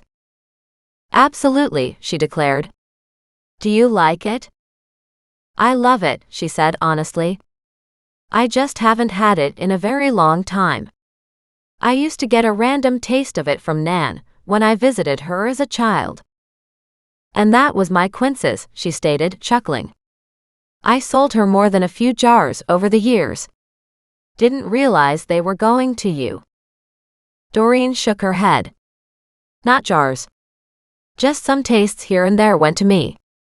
Whenever I was lucky enough to visit my grandmother. Nan loved your quince jam so much. Well, that's good. I'm glad that you and your grandmother are close. We are, she replied immediately. It's hard watching her age as the years reach out and choke the life out of people. Doreen raised one hand. Nan is still doing very well, don't get me wrong, but I recognize when somebody is getting older, and that just makes it hard to see. At that, the older lady looked at her and nodded. Very true. And I mean it. Come by this afternoon. I've got all kinds of canned stuff I'll never eat. And yet you would save all kinds of money if you did. Sure, she admitted, but I think I was putting aside for a winter day, but not just a day. Turns out I was putting aside for decades of winters, she shared. So come on by. I'll expect you. She looked at her watch. I'll see you in about an hour and a half. And with that, she turned and toddled off slowly. Doreen wasn't sure what to make of it. As much as she would love some quince jam, she wasn't so sure about any old canning that she didn't know more about. She didn't even know how safe some of that at-home canning stuff was. But she figured that it might be worth going down there to at least get the jam. Although how to refuse anything else was a bit of a challenge. As she quickly went through the cash-only lane with her few items, she noted the cashier looking at her strangely. Doreen gave her a bland look, smiled, and asked, You having a good day? The other woman just nodded and asked her, Are you? Sure, Doreen replied. I just needed to pick up a few staples to go with all my fresh stuff. The woman shrugged and didn't say anything, and Doreen got out of there as fast as she could. It wasn't very good, if even the grocery store workers noted how little food Doreen was buying. But then, what was she supposed to do? Money wasn't exactly growing on trees. And then she laughed because, of course, if someone had a quince tree and if someone could make jam, well, maybe money did grow on trees. As soon as Doreen got home, she unpacked her groceries and then loaded up the animals in her car, not sure that she wanted to carry jam home on foot, and drove to the quince tree. Because she didn't know what the front of Esther's house looked like, Doreen walked up the alleyway once again and stood here, wondering if she should open the gate. When the querulous voice on the other side said, You might as well come in. Your animals are welcome in the yard too. Doreen opened the gate and poked her head in. I wasn't sure if you wanted me at the back here, or in the front. Well, the back's fine if you'll eat quince right off the tree, she teased, but they're not for everybody. Not sure I've ever had them like that, Doreen noted. Suddenly, she was ushered inside Esther's backyard. As she stepped within the fencing, and her animals followed her, all on their best behavior this time, she noted not just quince but apple trees and pear trees and what looked like brambleberries and raspberries. Wow, you have a lot of fruits growing here. I do, she agreed, and for the decades that I could manage it, it was a godsend. Esther handed Doreen a basket. I picked these all for you. And indeed, a lot of fruit was in this basket. Oh wow, Doreen said, these are lovely. I'm hoping you'll eat them all, she stated, unless you're watching your weight. I'm not watching my weight, she replied, except watching it fall off me. At that, the older lady burst into cackles. Hey, lack of money can be the best weight loss program there is, she noted. Now come on into the house. I put aside some jams for you. And Doreen followed Esther up the decrepit stairs to a very old rickety house, glad to see Goliath and Muggs were happily lying amid the weeds back there, sniffing at the ground. Your place reminds me of my grandmother's. You're living in your grandmother's place, aren't you? Yes, I am, she said. Nan's in Rosemore. Ah, poor woman, she replied. I might have agreed with you on that before I saw her there, but she's really happy. At that, Esther turned and looked at her. But do you think she's just trying to be happy for your sake? No, I don't. I know she's happy there. She gets meals without having to cook them. She has friends. She has company when she wants. She has lawn bowling and movies and cards and all kinds of activities that keep her on her toes all the time, she shared. I mean, sometimes I have to wait in line to see her because of her schedule. That wouldn't suit me at all, Esther declared. I like my privacy. That's kind of the way I am too, Doreen admitted, but Nan is happy. Good, Esther replied, more power to her. As they entered the house, heading to the front of it, the mustiness was getting to Doreen. Smells like you've had a lot of water problems in here. I don't know if it's water problems or not, Esther noted, but the house is old. It will go into the ground at the same time I do. It was such a strange thing to say that Doreen looked at Esther in surprise. The old lady cackled. My son has been telling me for years that he'll drop it, and if I don't die soon, he'll drop it whether I'm there or not. Oh my. I presume he's teasing you, right? He will level the place when the time comes. He says it would be easier that way, instead of trying to repair everything that's wrong with it. Plus, he thinks this place is a health hazard. Keeps threatening to do whatever he needs to do to get this place cleaned up. I told him to send them on. They can work and clean or whatever around me. Then she had a good chuckle. Well, Doreen wouldn't argue with the son about this building being a health hazard, because it was definitely a musty, moldy place. But then again, what did she know? Maybe it was always that way. And just then Esther claimed, honestly, it's always been this way. I'm just used to it.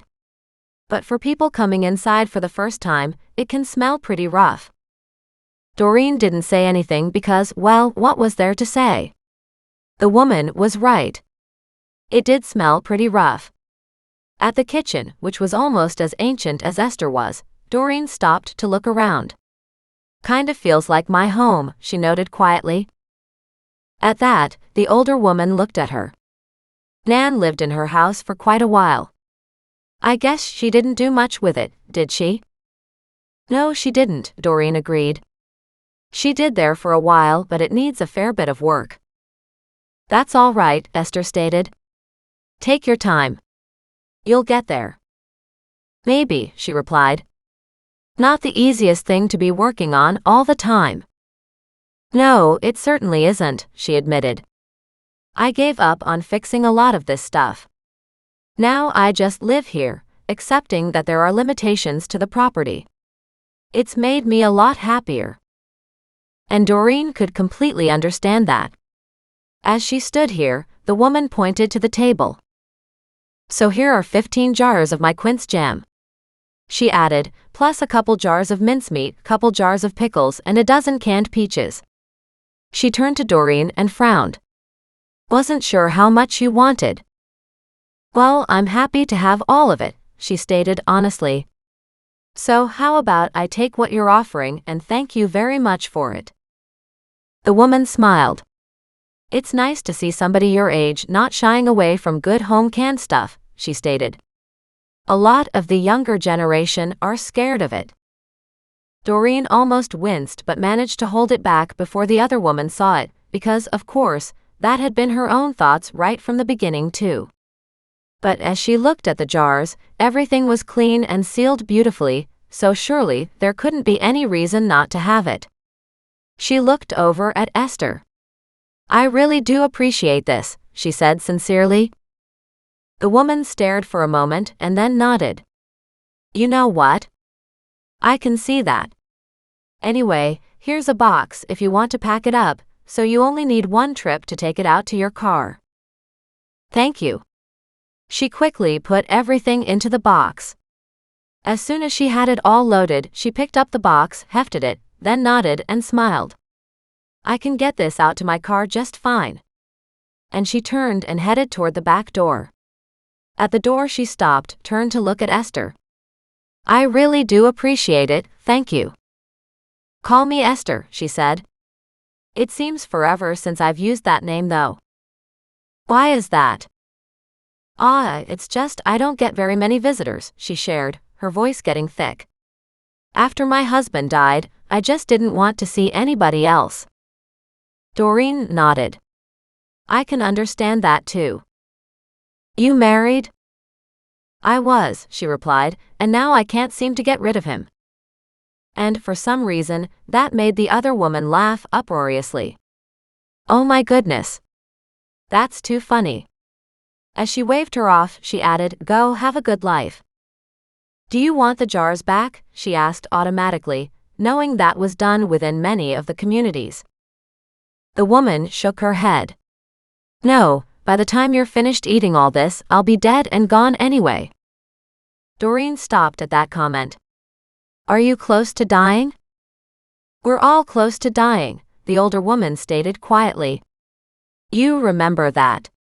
One day to the next could be your last. And it was so true, and Doreen had seen it time and time again, so that she nodded in agreement. No, I agree with you there. Life is precious. We should all be enjoying it. And with that, she smiled and headed outside again. When she reached the back gate, she found the older woman lumbering behind her slowly. I'm sorry, she apologized. I should have gone out the front door. Then you wouldn't have to come back here. Doesn't matter, she replied. I'll check the tree for that stupid magpie. Between him and the crows, they are robbing me daily. What do you mean? Doreen asked.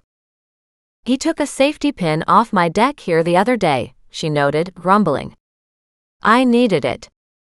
At that, Doreen frowned, then asked, Do you have another one? That's not the point, she snapped.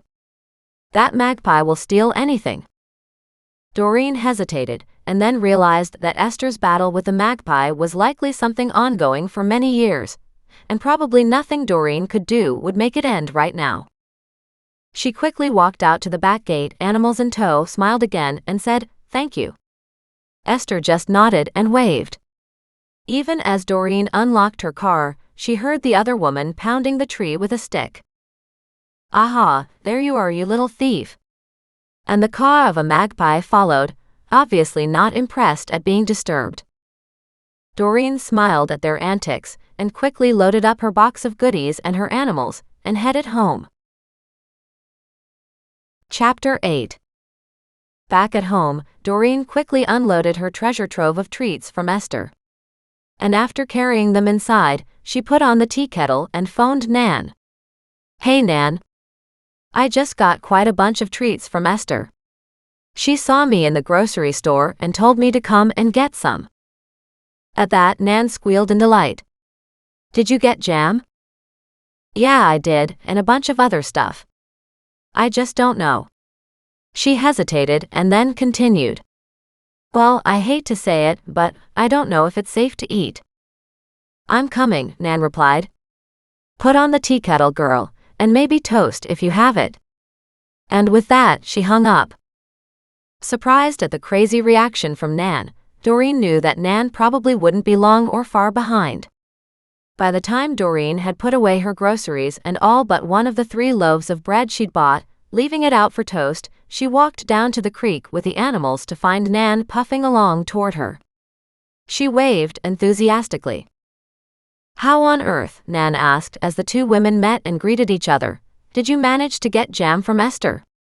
She stopped selling it years ago. Well, I crossed paths with her at the grocery store and she questioned me because I wasn't buying much, she noted.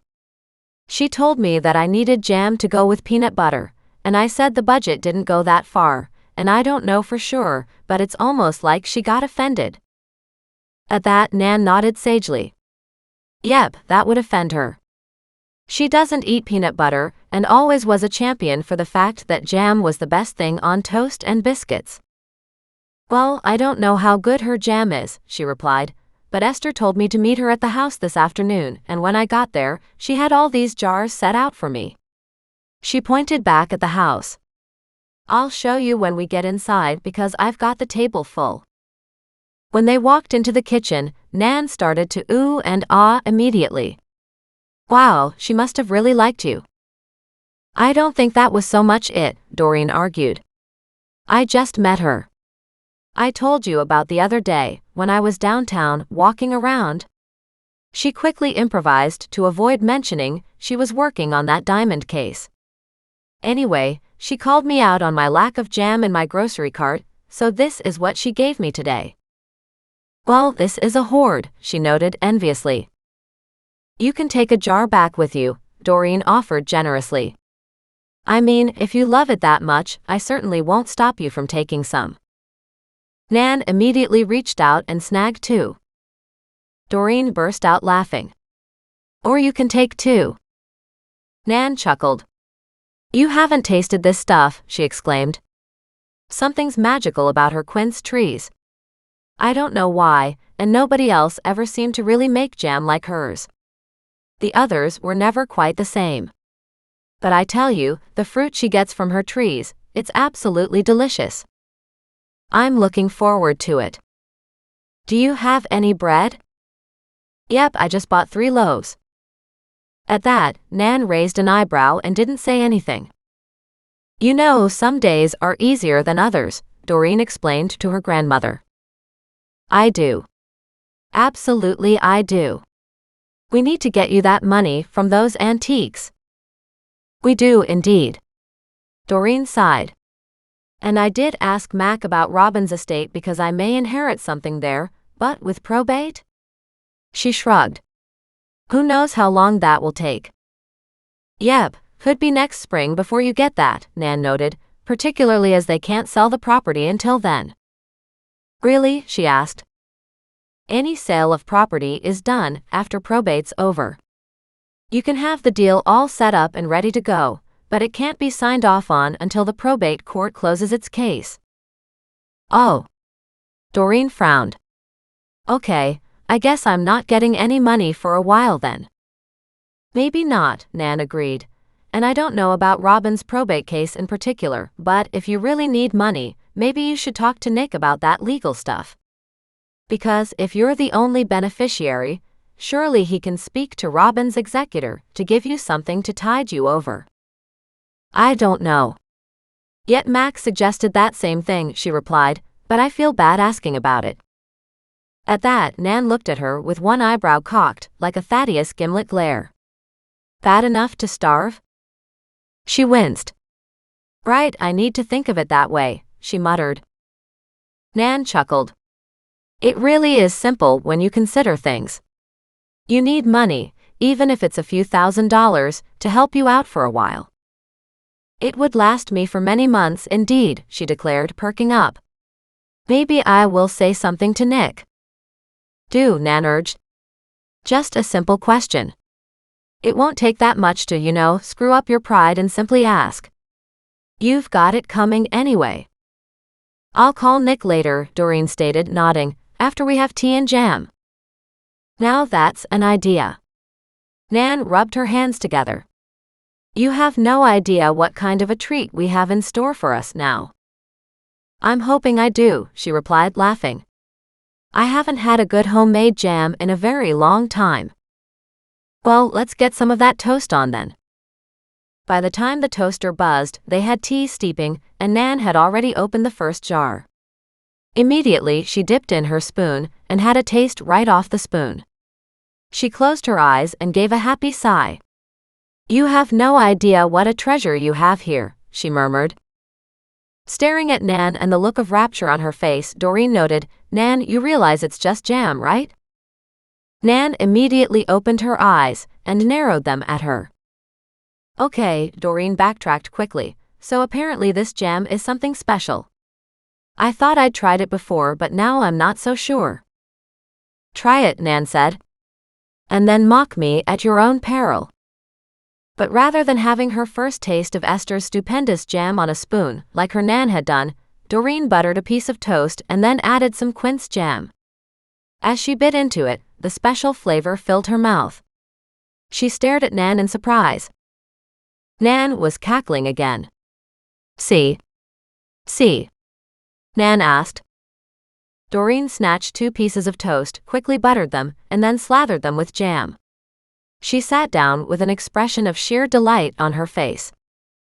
This. You have no idea how I miss this. Nan eyed the jars with envy and stated, I'll buy some off you. She stared at her grandmother. Nan, you can just have some. Nope. Nan shook her head heartily. A haul like this deserves to be paid for. I don't feel very good about selling you anything, she explained. You're my grandmother, for heaven's sake. If you would like some, take some. Oh no, she repeated. And what happens if it gets back to Esther that I sold her jam that she generously gave to me for free? Doreen asked. That would make me feel even worse. At that, Nan frowned. Fine, she grumbled. I won't necessarily buy it from you. I'll leave you a donation. And I'll take 3 more. By the time Nan was ready to go, she had 6 jam jars in her little stash. Doreen stared at it and asked, You think you have enough now? Nan gave her another gimlet look. For now. And you won't sell it, will you? Doreen warned. Because I don't want you taking it back to Rosemore and selling it to anybody there. No, absolutely not, she declared with a huff. Nobody'll know about it because, if they found out about it, they'll be trying to steal it from me. No, Nan stated once more. And this way you'll be totally covered, and Esther won't even know. If I give you a jar and she does find out, she won't take it so badly. Surely I'm allowed to give my grandmother a jar. Especially as I did tell Esther that you really loved it. I used to buy it from her all the time. Broke my heart when she wouldn't sell me anymore. It sounds like she needed it for herself. Yep, she did, Nan agreed. Yet at the same time, she was being stubborn because she wouldn't let anybody help her in her jam production. But then Nan shrugged. Then I could say that about a lot of people. And she shot Doreen a hard look. Doreen flushed. You've helped me so much, Nan. And Nan immediately nodded. Yep, and I'll help you some more. But first, let's enjoy all of our blessings right now. And she put on 2 more pieces of bread in the toaster. As soon as the toast was done, they sat outside on the deck and slowly ate toast and jam. Done with her first 2 pieces, Doreen sat beside her Nan and just had a cup of tea, as she watched her grandmother enjoy 4 pieces of toast, topped by Esther's jam. Glad I could do something for you today, Doreen admitted, with a gentle smile. Nan looked over at her, wrapped her arms around her granddaughter, and gave her a gentle hug. Just being here does a lot for me. Don't ever forget that. Chapter 9. Wednesday morning. Doreen woke the next morning, still amused at Nan's reaction to the jam. Jelly, actually. At least she thought it was more jelly than jam. She had to admit that Nan was right. Esther's jelly was absolutely delicious. But Doreen didn't have much of a sweet tooth herself and preferred peanut butter over jam on her toast. The two together, of course, were nirvana, but when one had to make a financial choice, Doreen opted for the one that would feed her body, not just her soul. With a smile, she checked on her animals, two in bed with her. Thaddeus was on his roost. Doreen shook her head. They were support animals in many ways for her. Goliath, despite his diffident attitude, loved her, and not just because she fed him. At that thought, the Maine Coon patted his furry chubby paw to her lips. "I love you too, Goliath." At her words, Muggs woofed and walked all over her to give her a sloppy kiss on her face. Not to be ignored, Thaddeus spoke. "Thaddeus loves Doreen. Thaddeus loves Doreen." Doreen had to laugh. She did indeed feel well loved in Kelowna, surrounded by these three and her grandmother. They all had saved her and had shown her a better life here. And now there was Mac too. She got up and had a quick shower, headed downstairs, seeing the almost empty jelly jar still sitting on the counter, and chuckled. She quickly sent Nan a text. "Did you have jam this morning?" She got an instant response. "Of course." Doreen smiled at that. After she put on her coffee, she fed her trio, then looked at the kitchen table, still covered by Esther's gifts. Doreen picked up one of the sealed jars, took another look at it, and decided to find some place to put them, maybe where Nan didn't necessarily see them all the time. Doreen was more than happy to share and to give her grandmother as much as she wanted, but Nan obviously had a slight addiction problem with Esther's jellies. On that thought, Doreen went to the pantry and found a mostly empty cupboard and started putting away the jars. When she picked up the last couple jars, she found something tucked underneath. As she pulled out the money, she gasped. Once again, Nan was up to her usual tricks. Doreen hadn't wanted Nan to pay for the jam. Doreen stared at the cash and her heart clenched, knowing how much her grandmother cared and how often she found excuses to put money into Doreen's hands. Doreen immediately picked up the phone and called her. When her grandmother answered, she was chuckling to somebody in the same room. "Nan, you didn't have to," Doreen said, trying hard to contain the emotions in her voice. At that, Nan stopped, realized what she was talking about, and whispered, "I never have to. It is my joy to. And if you feel like coming down and having tea with me today, I'd love to see you. Right now, I'm heading out to lawn bowling. So I love you, and I'm leaving now." And with that, she hung up. Doreen stared down at the phone and started to chuckle. That was Nan all over. And if Doreen understood one thing, it was how blessed she was to have Nan in her life. She quickly put away the $200. Adding this to Wendy's money, provided the check cleared Doreen's account, was a godsend and would get her through all of this month and more.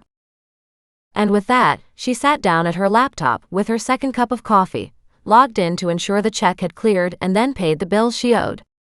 With that done, she still had money enough for a good-sized grocery shopping trip and a tank of gas.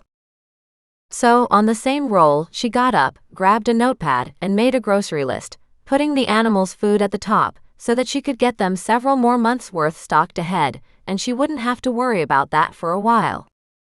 She knew she could always borrow money from Nan if needed, but that wasn't the same thing as being independent on her own.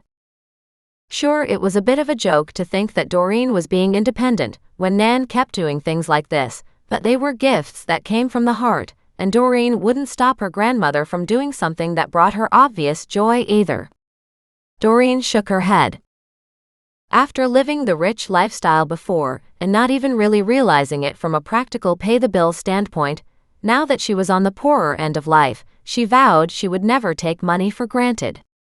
She was learning to be a good steward with what money she had, and she felt very proud of that. And she was happy to have someone to help her when needed. What did people like Esther, who had no one to rely on, do?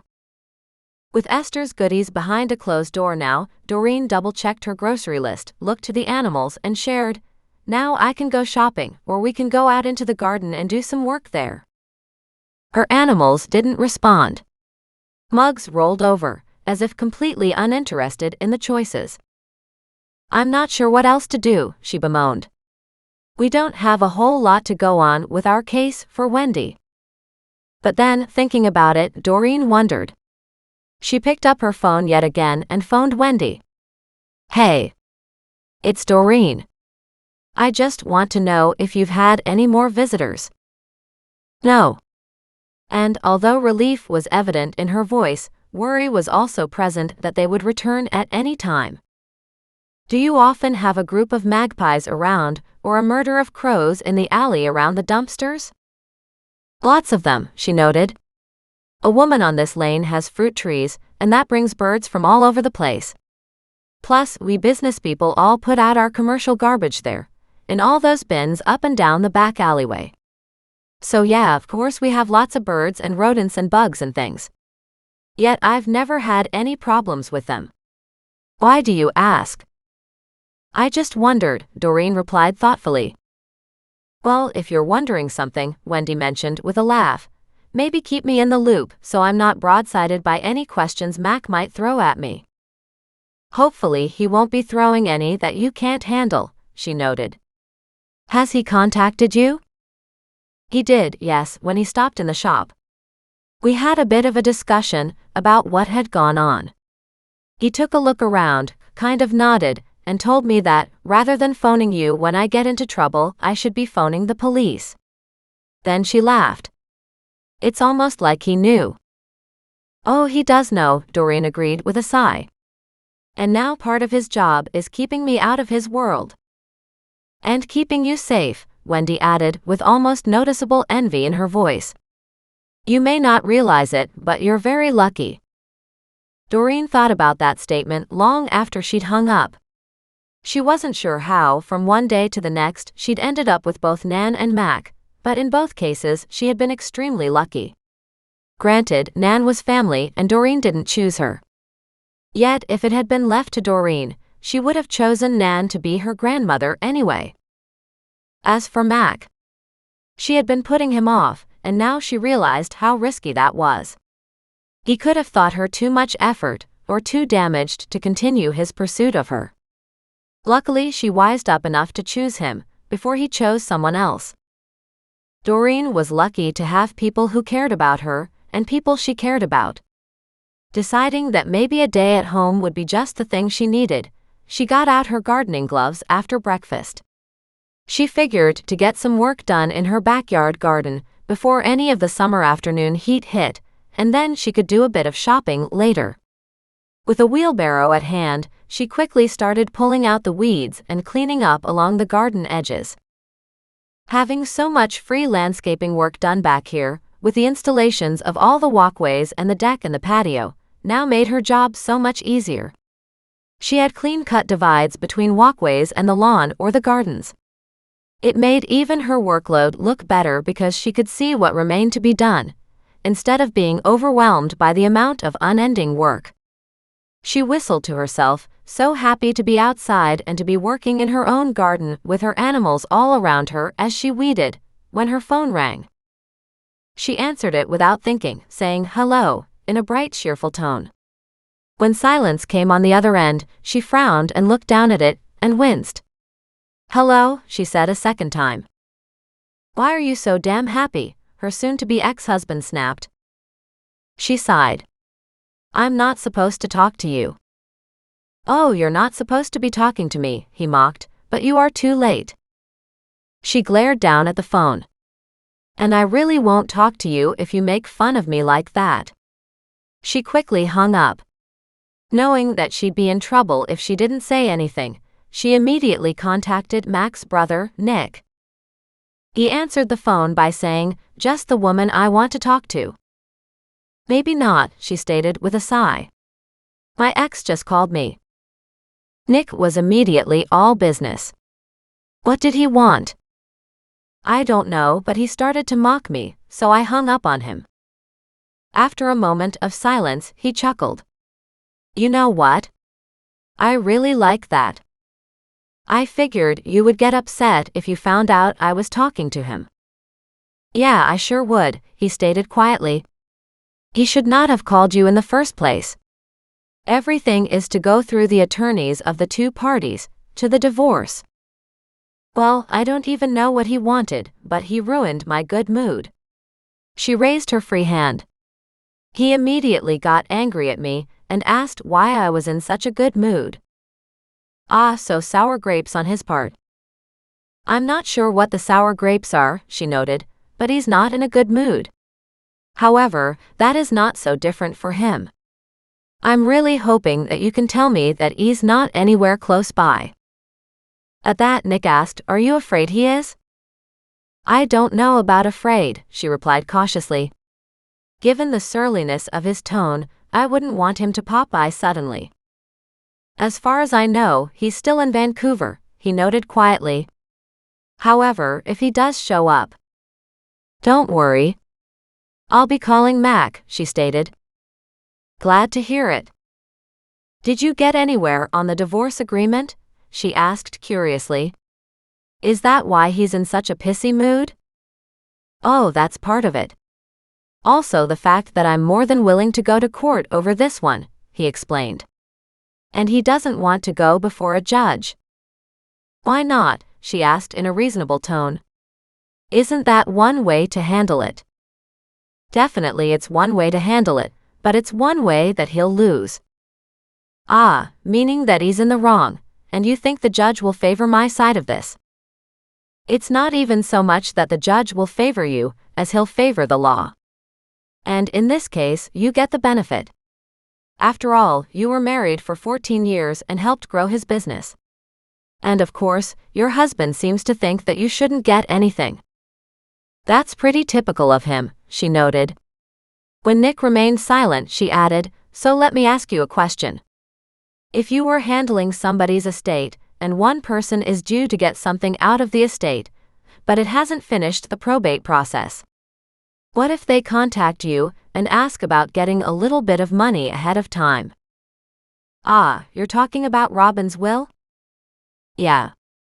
Don't get me wrong. I'm okay for the month. But you're only okay. And only for 1 month? Well, I'm a whole lot better today than I was yesterday. And yesterday I was a whole lot better than I was the day before. So honestly, I'm probably not in a position to ask for that yet, she shared.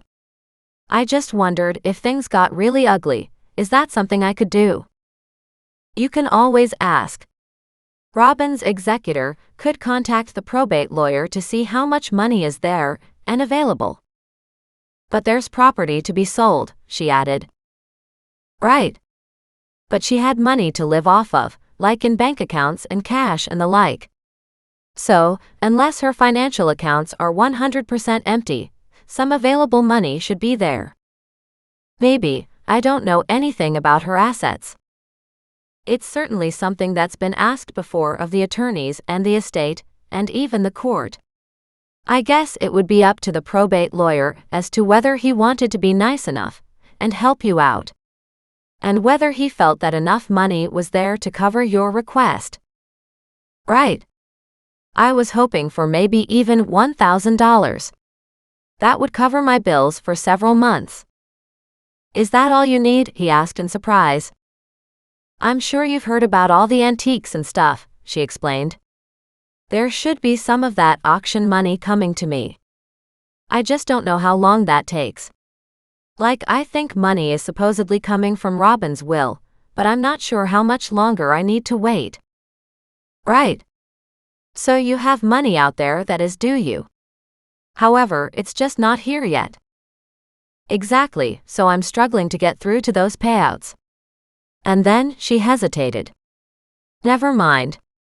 Forget I even asked. You know what? If it's that bad, he noted, definitely try asking. Well, if I get that bad, I will, she replied.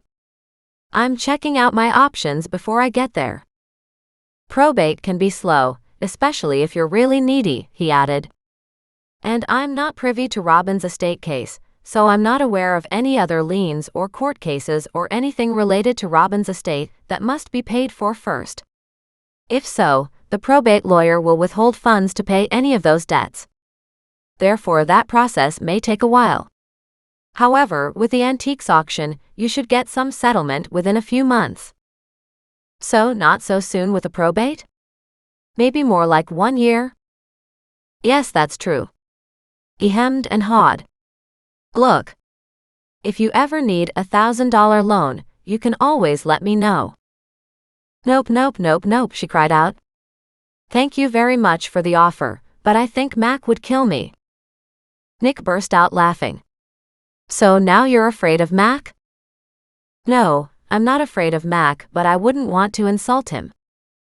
And you think asking me for money or me helping you with money would be an insult?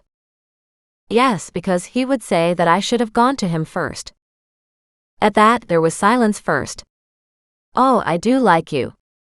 And you know what? If you ever want to get rid of that brother of mine, you could always give me a call. And with that, he hung up on her. She stared down at the phone. It must be catching, she muttered. Nobody would ever have hung up on me before. But now it seems like everybody does. She rolled her eyes at that and continued with her gardening. But she had to admit, she felt this weird sense of always looking over her shoulder now. As if afraid that her dear ex was on his way to her. And that would be very disturbing. And yet it would be something he would do, phoning first to confirm that she was home, and then getting pissed off because she sounded so happy at life, even though he could, in theory, have called her from just around the corner. On that thought, she bolted to her feet and searched for Muggs, Thaddeus, and Goliath. Let's go inside. And she quickly packed up her gardening stuff, and they all headed inside. On sheer instincts alone, Doreen locked up and set the alarm. Even then, she sat in the living room with a cup of tea and just waited, hating that sensation of something bad about to happen. She didn't know what was coming or where it was coming from, but that phone call from her ex had set her off. And even now, she couldn't find any way to make things feel better. When her phone rang a little later, she sighed with relief when Mac's name popped up on her phone's caller ID, and so answered his call. Hey, she answered, trying for some neutral tone. What's wrong? He asked immediately. She sighed. How come you know something's wrong? She muttered. Here I was trying so hard to act normal. Well, acting normal for you just means you sound very unnatural. Great, she muttered to herself. Good thing I'm not trying for a career in the arts. He chuckled. Now that you feel better, tell me what's going on. Oh, I spoke with your brother earlier, she replied. And unfortunately, although everything's fine with him and everything is on target, I also got a phone call from my ex. What did he want? Mac asked in ominous tones. I'm not really sure. He didn't really say anything. He just got mad because I had been in a very good mood, she explained, and then he seemed to get really ugly. So I hung up on him. I didn't even give him a chance to talk, but, of course, I immediately felt guilty. Of course you hung up on the jerk because my brother told you not to talk to him. Sure, but I answered the phone without checking the caller ID. I was outside gardening.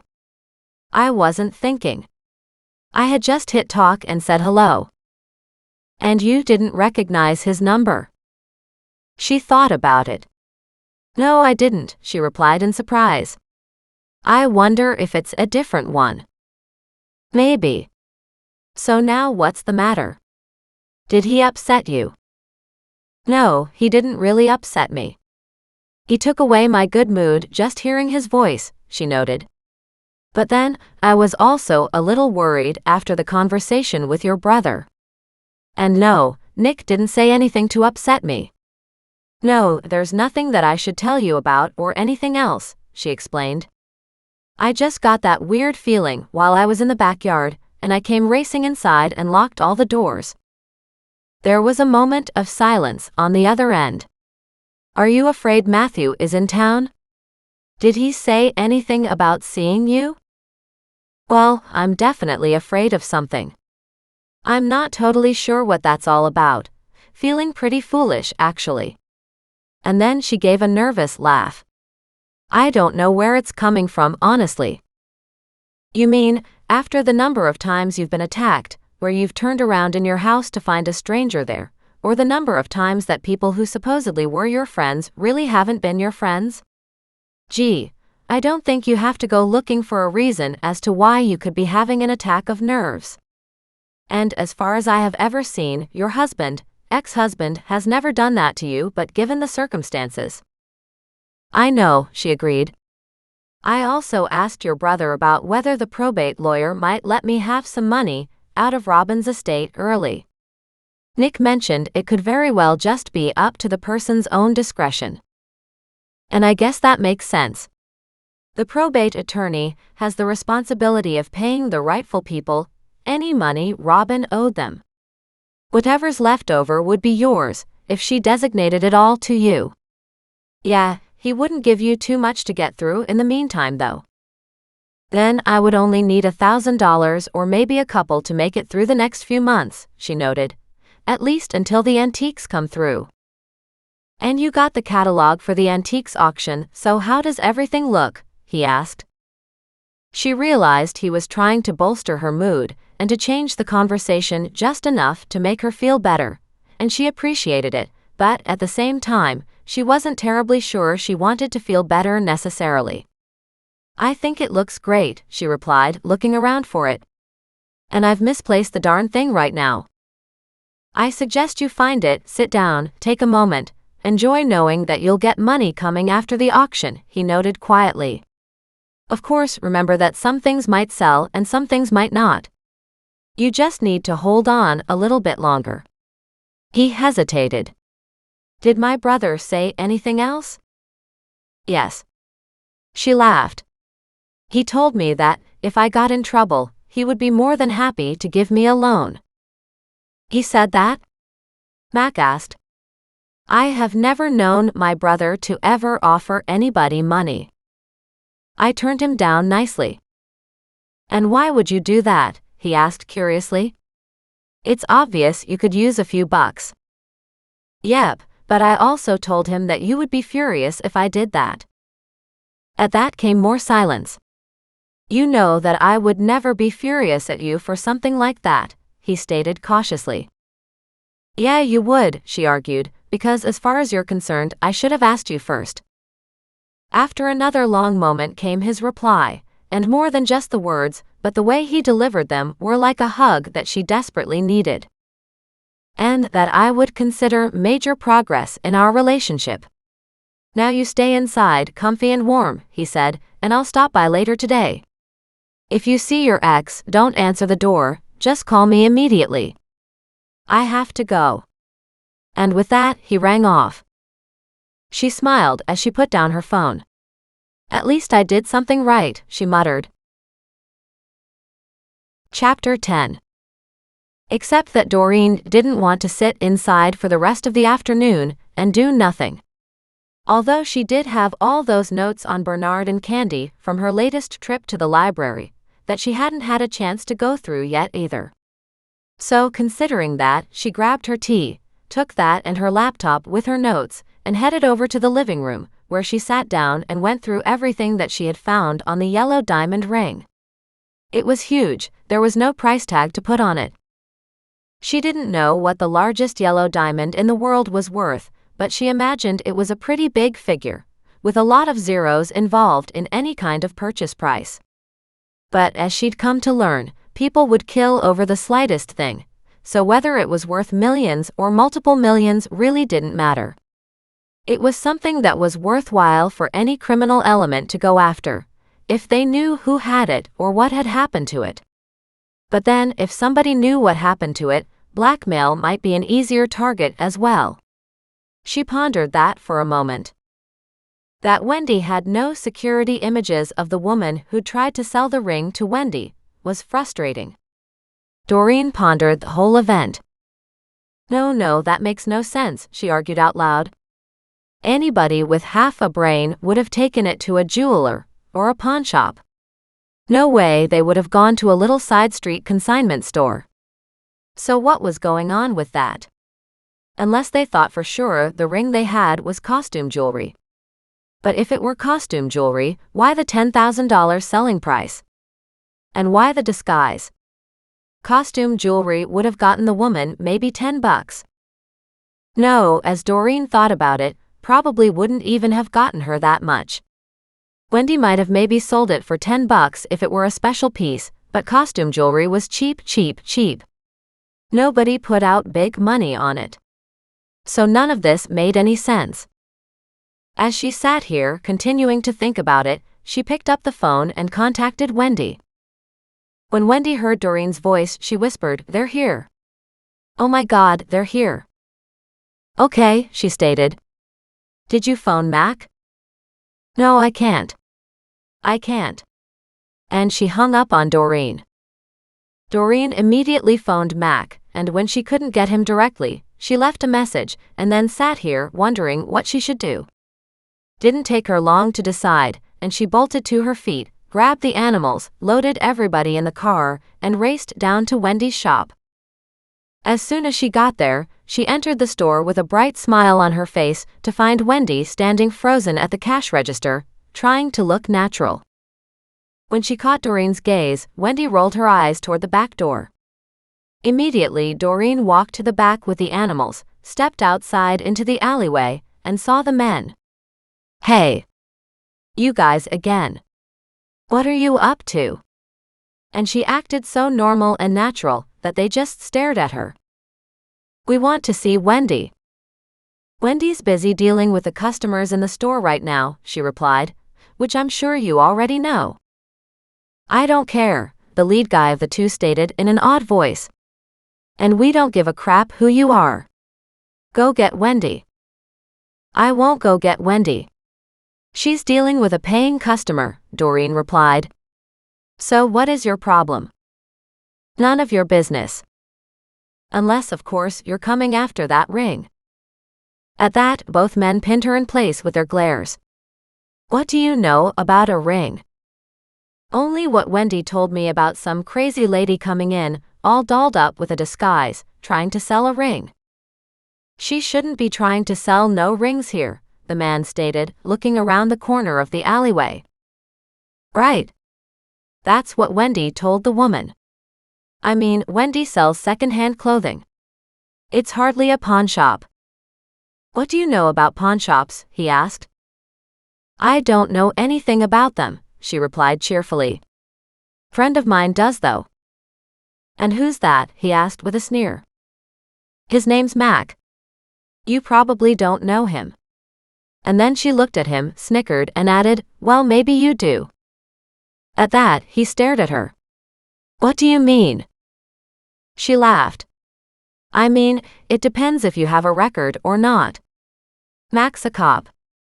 Good friend of mine." "Yeah, right, lady." He shook his head. "You think we haven't heard crap like that before?" "Oh, I'm sure you have," she agreed, "but Mac really is a cop." "Right." He rolled his eyes. "Threats like that won't get you anywhere." "Threats?" she repeated in astonishment in a completely innocent tone of voice. "Good Lord, why would I want to threaten you? You're way bigger than I am." She shrugged. "But I really can't have you being mean to poor Wendy."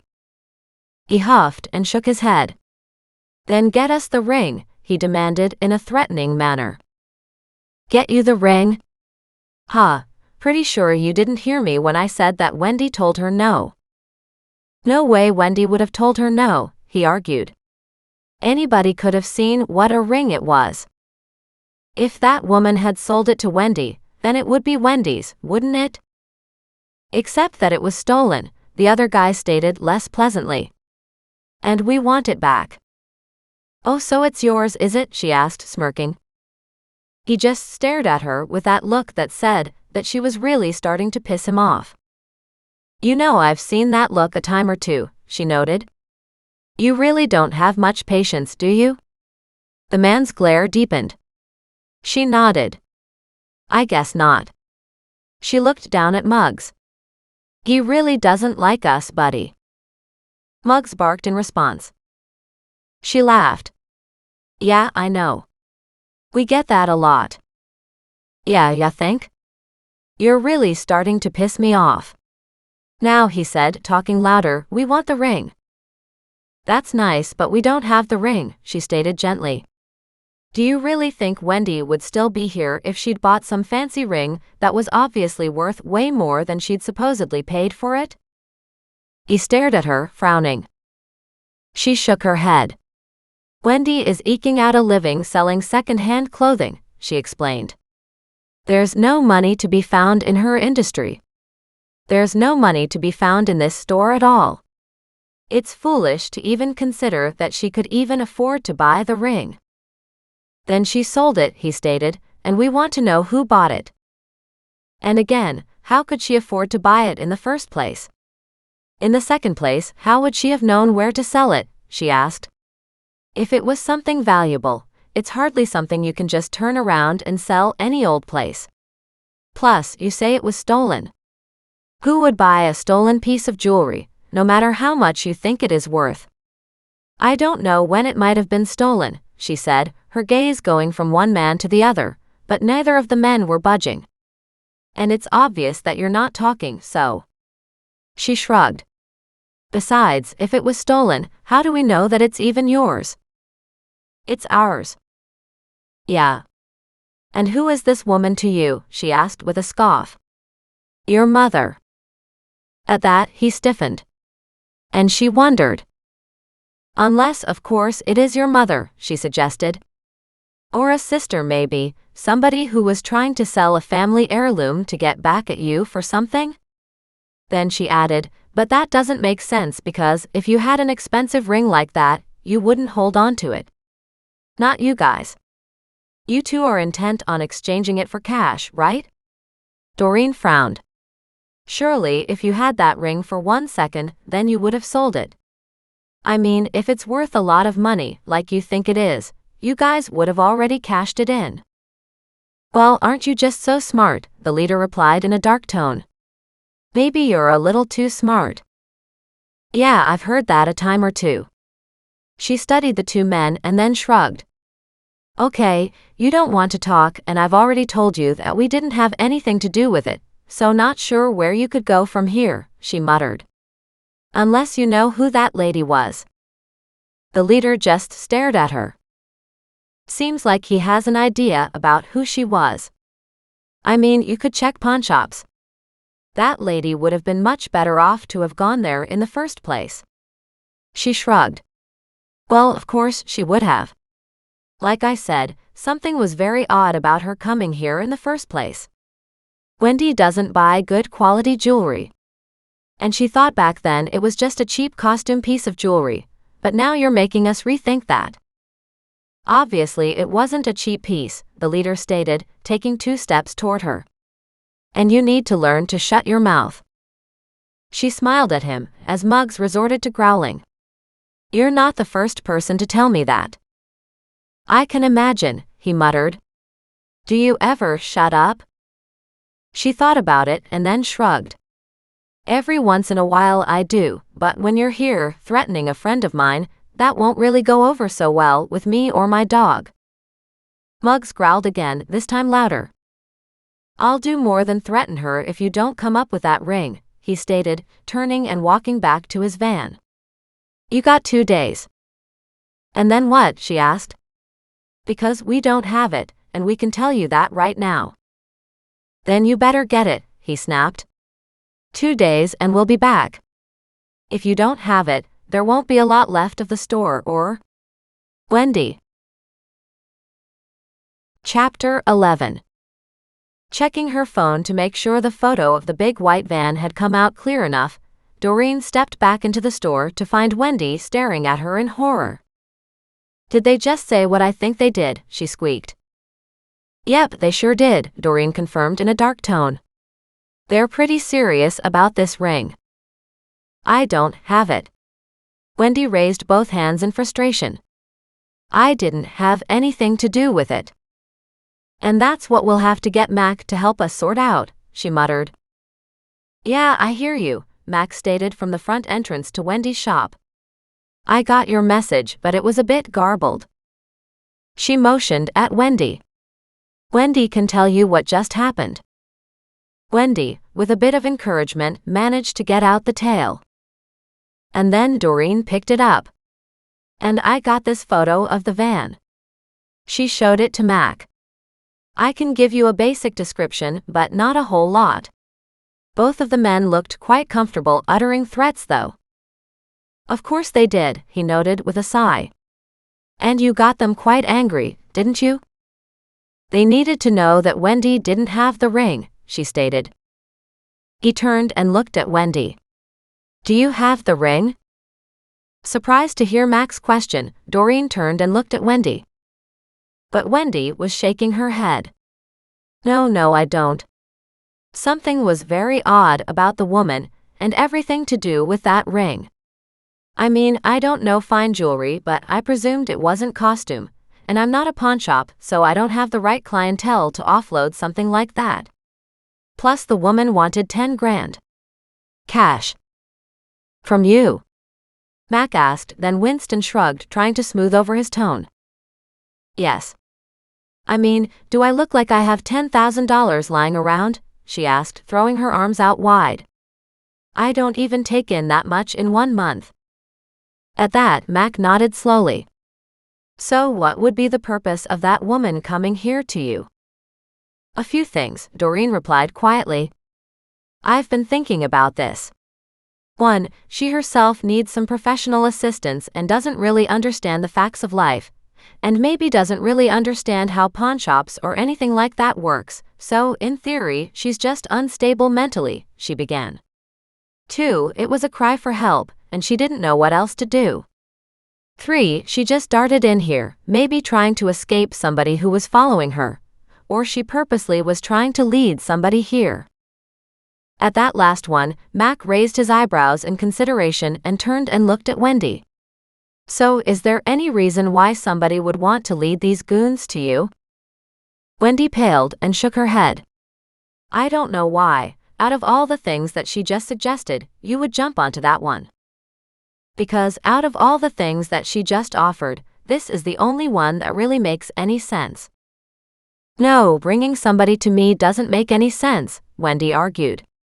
Obviously 10 grand is something I didn't have, couldn't afford to exchange for some ring I might never sell, and wouldn't have given her that cash for a ring I couldn't get appraised, and I don't know enough about high-end jewelry to even know what I would do with it afterward. Right. He nodded. So, what other purpose would anybody have for coming in here and doing that? Did the woman sound desperate? Doreen asked Wendy. Desperate, yes, but she was fairly calm. She did want $10,000. I told her that I didn't have it.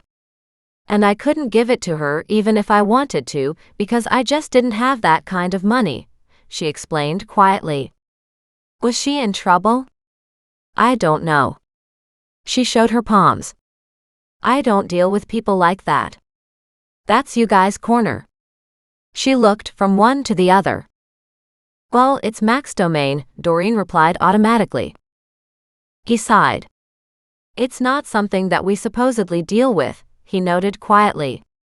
Unfortunately, in cases where desperate people will do desperate things, it makes no sense to come here with an expensive and very unique ring like that and try to sell it. The fact of the matter is, you didn't give her the money, she left, and yet these guys seem to think that either you did give her the money or she has left the ring behind. The woman did mention that. She suggested that she could leave the ring behind, and that she could come back later once I had it appraised, Wendy admitted. And I did think about it, but I don't know anything about jewelry. I don't know how much the appraisal would have cost. Even if I could have gotten the appraisal done instantly and paid for that, her purchase price of 10 grand was still way more money than I had. Did she say anything else? Mac asked suddenly. Like, that you might have some connection to somebody you could talk to.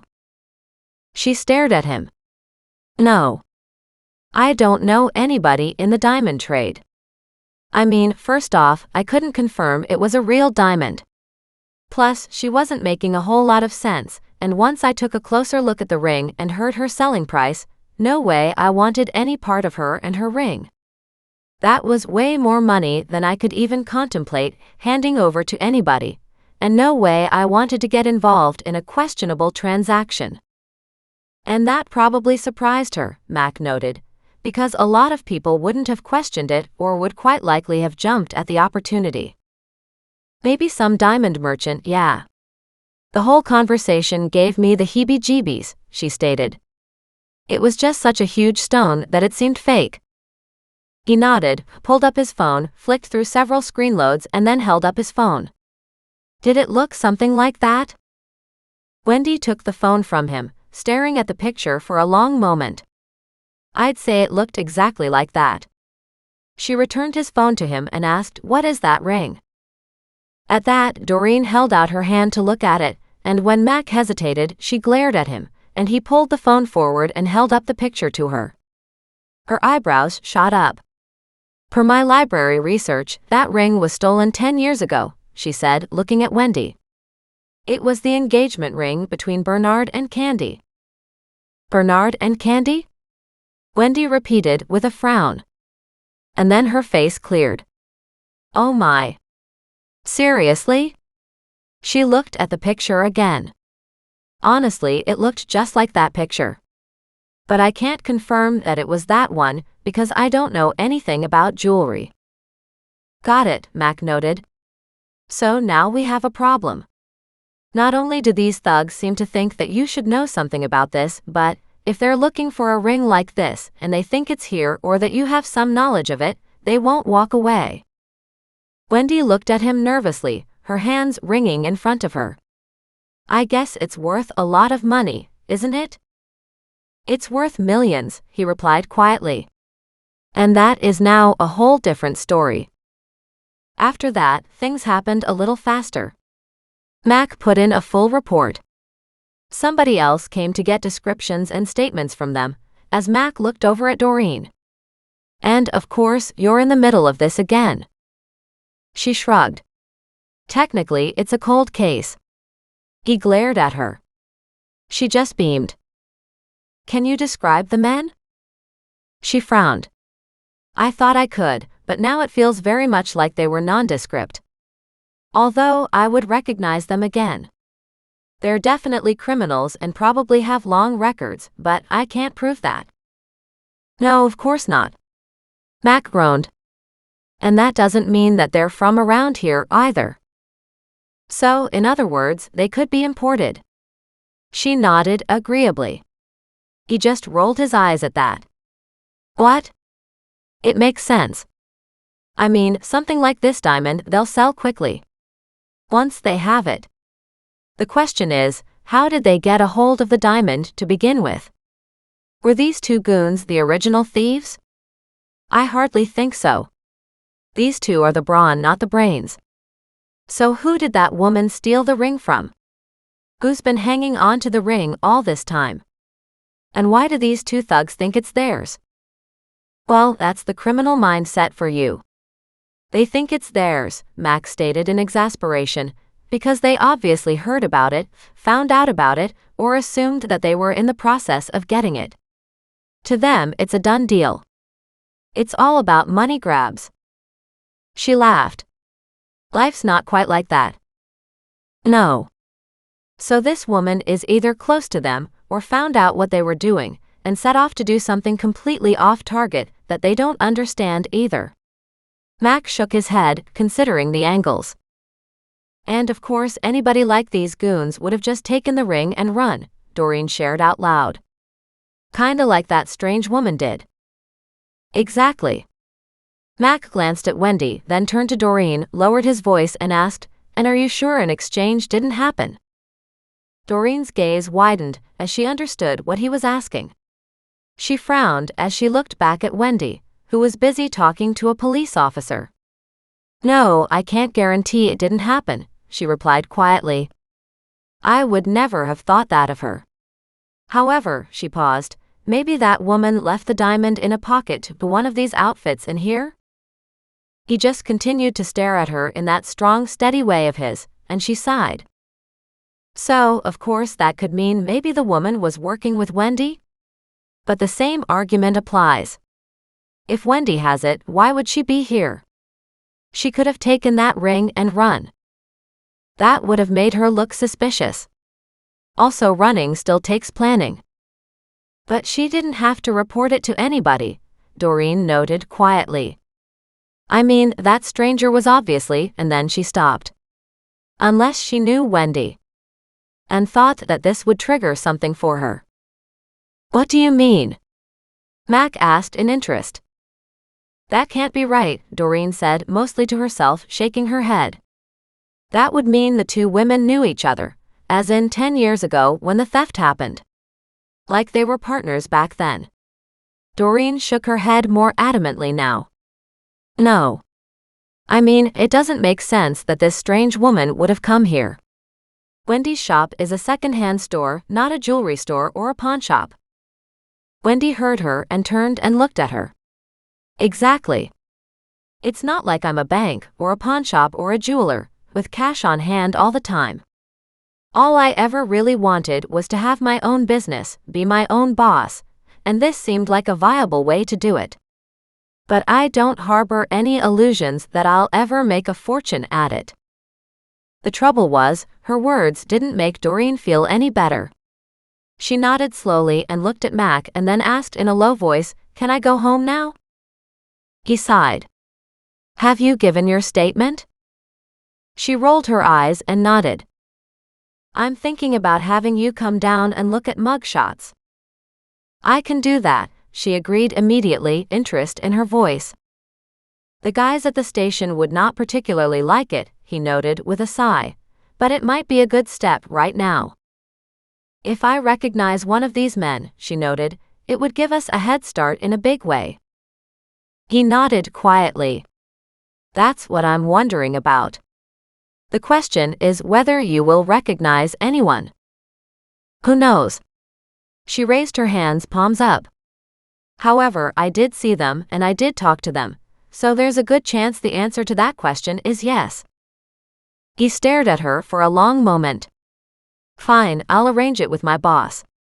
He looked down at his phone. It is getting late. You were supposed to stay at home. Remember that part? Yeah, remember that part about not being able to get a hold of you and knowing that Wendy was in trouble? She asked. So I came. Yep, you sure did. He sighed. And then you got into an altercation with some guys looking for property, potentially worth millions of dollars. Well, you know, if I'd seen the ring in person, I would have known because I certainly do know jewelry. But I never saw the ring. He looked at her keenly for a moment and nodded. And you don't think she would have left it here?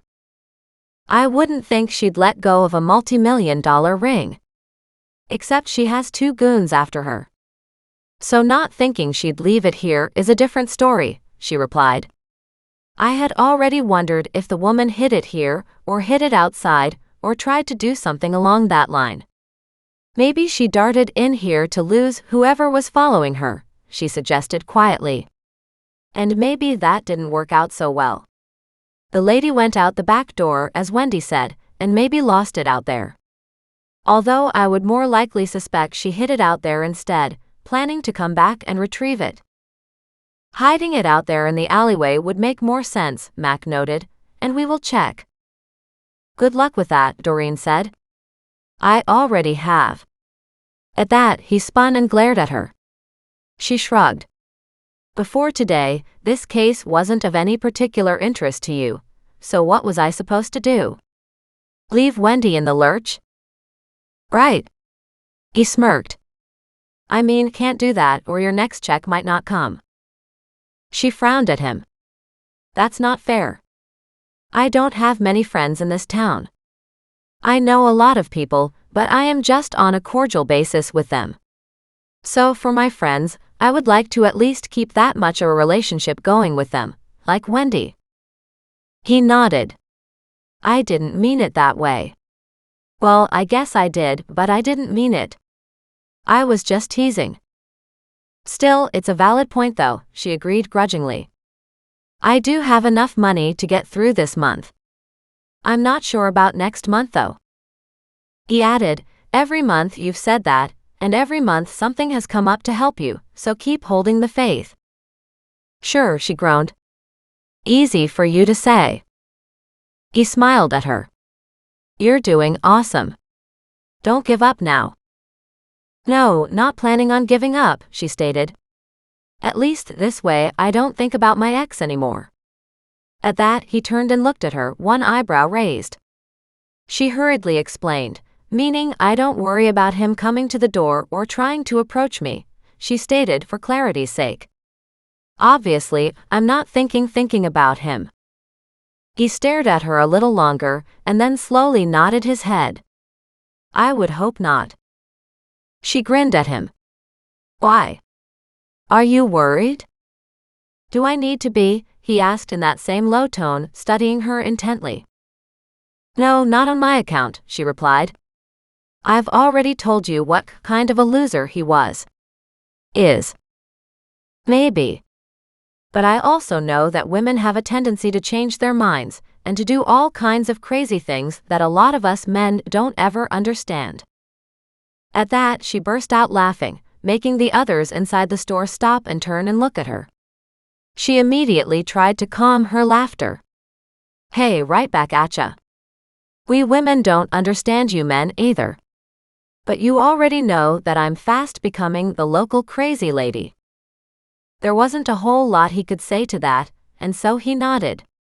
Now would you please go home, take the animals, stay out of trouble, and I'll arrange for you to come take a look at some of the mugshots tomorrow morning. Sure. Doreen dragged Muggs away from Mac's ankles, where he had been sitting, waiting for attention like always, and then she called out to Goliath, who had taken up residence on a window seat. As she walked over to coax the big cat to come with her, she looked outside and murmured, You've got quite a crowd outside, Wendy. Great, she replied, but the cop cars will scare away my business. Or it'll bring them in, she suggested. And with the animals in tow, she opened the front door and walked outside. Several people asked, Hey, what's going on? She just called out to everyone, Wendy's having a wonderful sale. And with that, she made her escape. She wasn't sure if it would help or hurt Wendy, but no way Doreen would tell the public anything of what was truly going on. Especially not if people knew that a reward may be offered for finding this diamond ring. That tidbit would get everybody and their dog out there looking for it. And that wasn't such a bad thing, but there was also a criminal element involved, and that would cause trouble too. She didn't want anybody getting hurt on her account. With Mac's words ringing in her ear, she made her way home, where she once again locked herself into the house and planned to stay for the night. Chapter 12. Thursday morning. The next morning Doreen woke, bounced out of bed, checked on her time, and realized that she had 2 hours before she had to be at the station. Mac had texted her the previous night, and had asked her to be there at 9 a.m. Since it was only 7 a.m., she had a long wait. And that would get frustrating too, because she wanted to go now. As soon as she finished feeding her animals and had her own breakfast, which she had to share with her furry and feathered crew as well, she settled down to go over her research notes, but there was very little to go on. Candy's engagement ring had never been seen again. And what were the chances that the ring Wendy saw was the same one? There were such things as fakes. Good ones. That looked very real. Besides, the yellow diamond from 10 years ago showing up again after such a long absence just made no sense, especially the part Doreen kept coming back to, where there was absolutely no reason for anybody to go into Wendy's second-hand shop to sell that pricey ring. Unless that woman had gone into the shop earlier and had placed it there herself. And the only reason to do that would be if she were being followed and needed to hide it there, and then would retrieve later. Or, the woman was in the process of hiding it at Wendy's shop. At that, Doreen straightened. What were the chances that Wendy had approached this woman, maybe in the act of retrieving the ring or trying to hide it, and then the woman made up a crazy statement about trying to sell it as an excuse for being in Wendy's second-hand clothing shop with such an expensive piece of jewelry? As Doreen sat here pondering that latest hypothesis, her phone rang. She looked down to see it was Mac. "Hey. Any chance you can come in a little earlier?" he asked. "I've got a bunch of interviews later this morning. I'd like to get through these pictures first." "Yep, no problem. I was just killing time until I could come down anyway." He chuckled at that. "You do know that most people would hate to come. Yet in your case, you're excited to do this." "I am," Doreen agreed, "and I have a couple other questions I need to talk to Wendy about too." "Why?" he asked, his tone sharp. "I need you to stay out of this investigation now." She bristled. "You might need me to stay out of it, but I have a new line to tug. At least a new theory." "Tell me when you get down here," he stated, "and we can talk about it then. But I do need you to stay out of it, as it's now an active investigation." "What for?" she asked. "They threatened her." "Sure they did, but other than that, I'm not sure you have anything else to work with." "If you've got something to work with, then I have something to work with," he noted quietly. "And I'm serious. I need you to stay out of it." She sighed. "You take away all my fun." He burst out laughing. "You know that's not fair." "I know a lot of things in life aren't fair," she muttered. "And sometimes you're one of them. I know you're just sulking and not actually thinking I'm unfair, so I'll ignore that comment. Now come on down," he repeated. "And let's get through these mugshots." And with that, he rang off.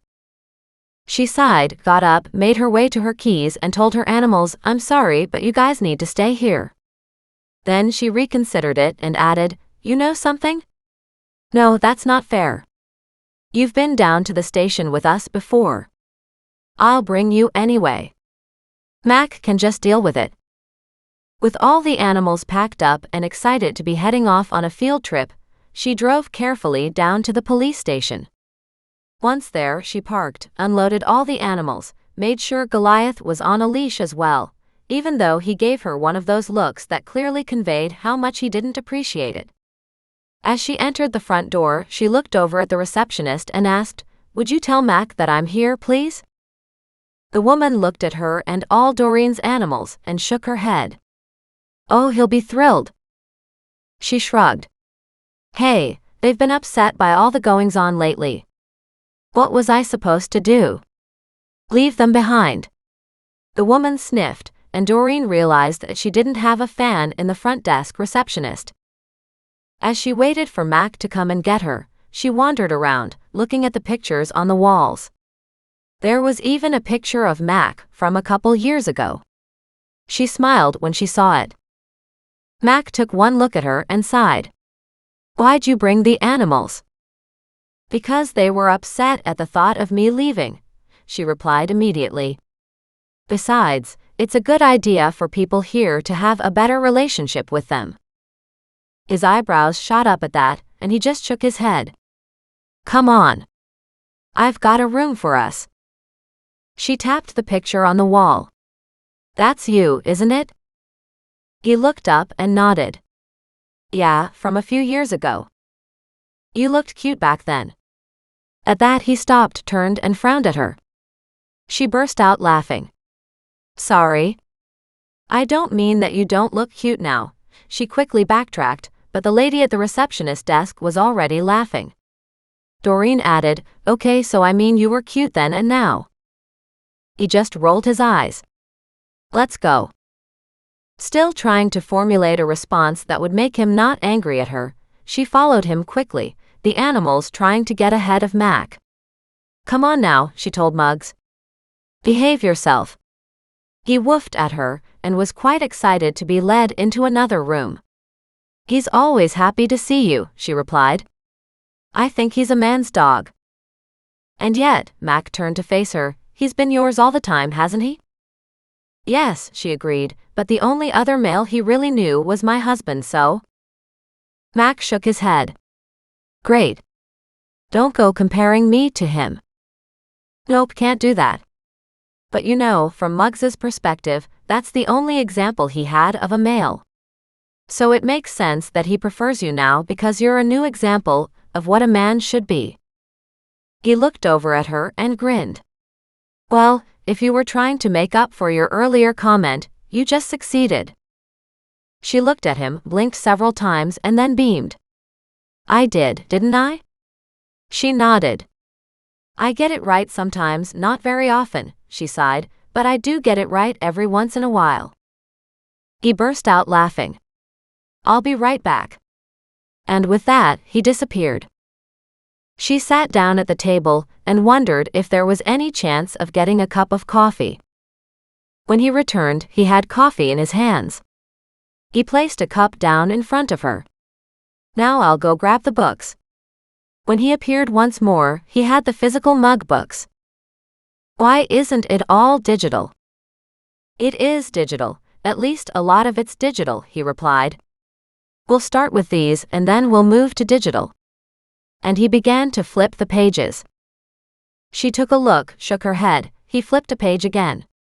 This will be better if I do it. She took the book from his hands and turned it around so that it faced her. And she carefully checked each picture, turned the page, checked each picture, turned the page, checked each picture, turned the page, sipped some coffee, and repeated the process. By the time she got to the end of the first book, she stated, "Nope, not there."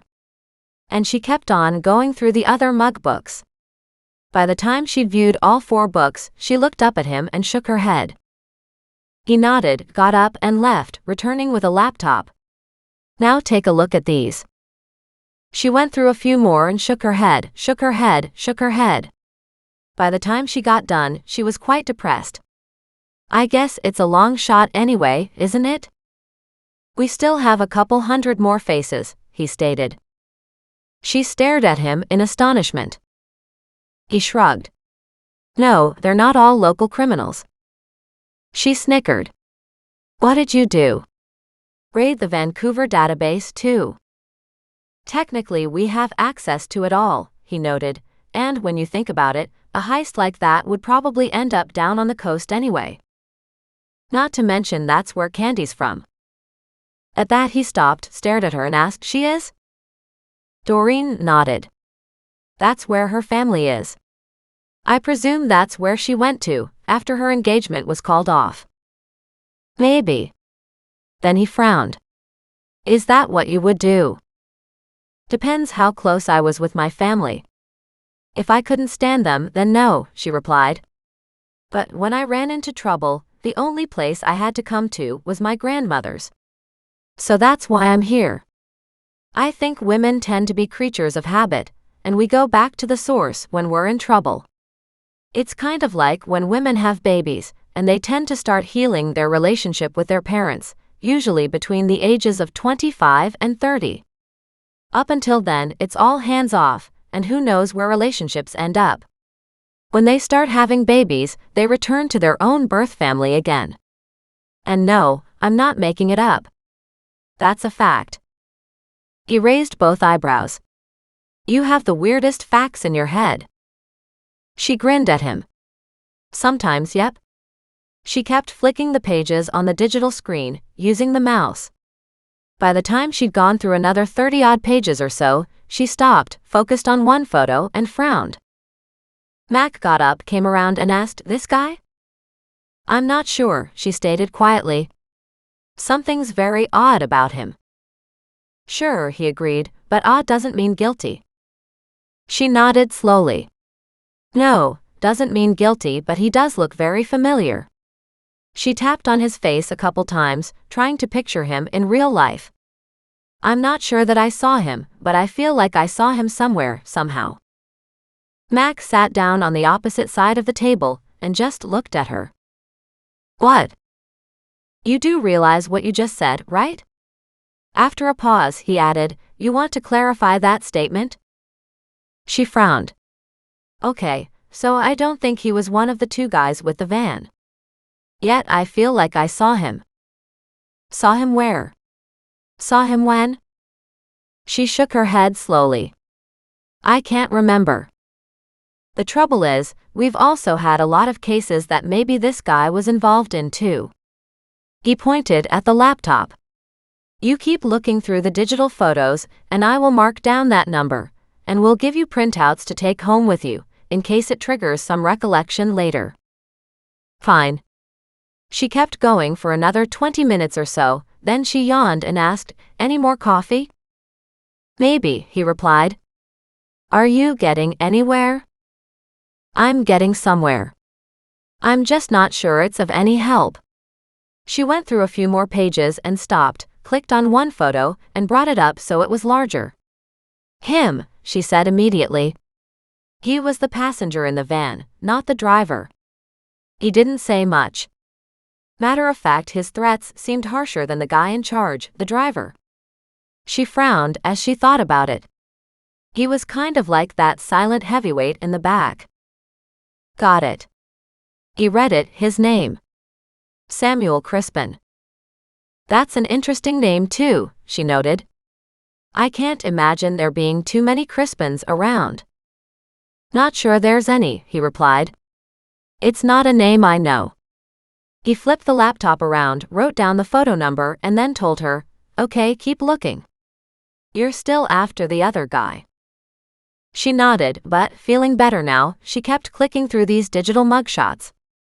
Finally, she came to the end. "I didn't see him." He nodded. "That's fine. At least we've got one of them, so we might find the other one." "And what are the chances that he could have come from, say, Alberta?" "Definitely could have," he agreed cheerfully. "It is a challenge all the time with our investigations." "Right." She nodded. "There really should be a global database." "There are all kinds of databases," he explained, "but if he isn't in one, it's quite possible he's not in any of them." "Meaning he may have so far not been caught?" "Possibly." Mac frowned. "And he could be somebody who has been on someone's radar but never been charged, as he's been working under the radar so far. Or maybe operates under one or many different names, or—" He shrugged. "Sometimes they can change their looks pretty dramatically." Doreen perked up. "Now that's true. The van driver did wear a hat, and yet he wasn't too bothered about me seeing him, which I thought was kind of odd." "That's just because you've had enough criminal elements in your world lately that you're looking for even more suspicious behavior from everybody. If he were a thief or some kind of conman, you'd think he'd want his face hidden." "Unless he had nothing to hide, maybe," he noted, looking at her sharply. "In which case, maybe none of this having to do with Wendy is even criminal." "Maybe not." Doreen tapped the table. "But what he said to me about Wendy was definitely a threat. And that is something we can go on, but we have to find him first." "Right." She let out a heavy sigh. "That's a different story. These guys seem to always find a way to disappear, and to stay hidden." "Not always. Plus we got a hit, even with running just a partial capture on the van's plates," Mac shared. "It belongs to a Rodney." "Okay, Rodney who?" Mac quickly worked his way through something on the laptop. Finally, he brought up the info. "Rodney Stanfield." And he flipped the computer around, and there was a driver's license with a picture. She stared at it. "That's him," she said. "That's him." He looked at her and asked, "Seriously?" She nodded. "Yeah, that's him. That's the driver. Rodney Stanfield." And then she asked, "What was the other guy's name?" "Samuel. Samuel Crispin. Now we have Rodney Stanfield." "Got it." She nodded again. "I don't know either of them. Don't know that I've heard either of their names before now." "No, I don't know much about them either, although Samuel has a record for breaking and entry, plus hot-wiring vehicles and stealing cars. Oh, Grand Theft Auto, she noted. He was probably raised with that game. He looked over at her and shook his head. I don't think it's quite so cut and dried to make that direct link. Never us, she admitted. I just read that the police had a lot of trouble with people when that game became very popular. That was a long time ago. You know that, right? He asked, his lips twitching. She shrugged. I didn't say it was recent news, she muttered. Anyway, can I go now? You can, he replied. This is a huge help. She beamed. See? Sometimes I am a help. Sometimes, he stated, glaring at her. Just maybe try staying out of trouble today, huh? Oh, just for you, I'll try. Today. And with that, he groaned. That's not what I meant. Maybe not. She chuckled. But it is something I can probably guarantee. Yeah, and the minute you say that, it goes down the drain. Maybe, she agreed, still giggling. She got up and spoke to her animals, who were now more than bored and tired of staying in a cooped-up room. We'll all head home. Maybe stop off at Nan's for some tea. At those words, Muggs barked at her. Yeah, you want to go to Nan's? She asked. Muggs danced around and barked once more.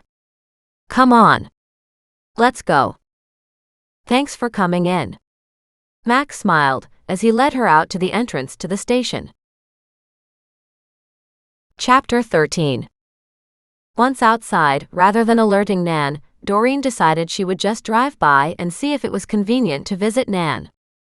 If she was busy, they would go home again. As Doreen parked at the Rosemore, she stepped out and looked at all the pristine green grass, and once again, thought about the gardener who had hated it when she walked on the grass. She deliberately walked yet again on the grass, knowing she was flaunting the rules. Somehow, it just seemed like that kind of a day. She'd lived such a sheltered life when married, where she must do everything right, per her soon-to-be ex-husband, that whenever she did something like this, it gave her a sense of power. Probably how people ended up on a criminal pathway, she muttered to herself. And that was foolish, because she was the furthest thing from being a criminal. Although she did, according to Mac, give legalities a wide margin when it came to solving her mysteries. And she guessed he was right about that. Not that she tried to go against the law, but every once in a while, she found the rules to be more of a suggestion. As she walked around to Nan's apartment, Doreen didn't see her grandmother on the patio. So she stepped over the flower bed to the patio, and pulled out her phone and called her Nan. Hey, where are you? She asked Nan. I'm at Richie's. We're playing cards. Why? Did you want to come down and visit? If you're not busy, the animals and I are already here. Oh my. I'll be right there. And with that, she hung up. Doreen didn't have long to wait before her grandmother bustled through to the patio. She gave Doreen a big hug. Look at you. And it's so bright and early in the morning. Not that early. Doreen laughed. Besides, I had to go down to the police station this morning, so I figured if I was up and out already, I might as well stop by for a visit. Well, you're always welcome. Nan looked at her and asked, I guess that means you didn't bring any jam, huh? Her eyes shot wide open. Seriously? Are you out already? No, not necessarily out, she replied with a sniff. I just want to make sure you're not going through it faster than I can get some refills for myself. She stared wordlessly. Pretty sure you got 6 jars.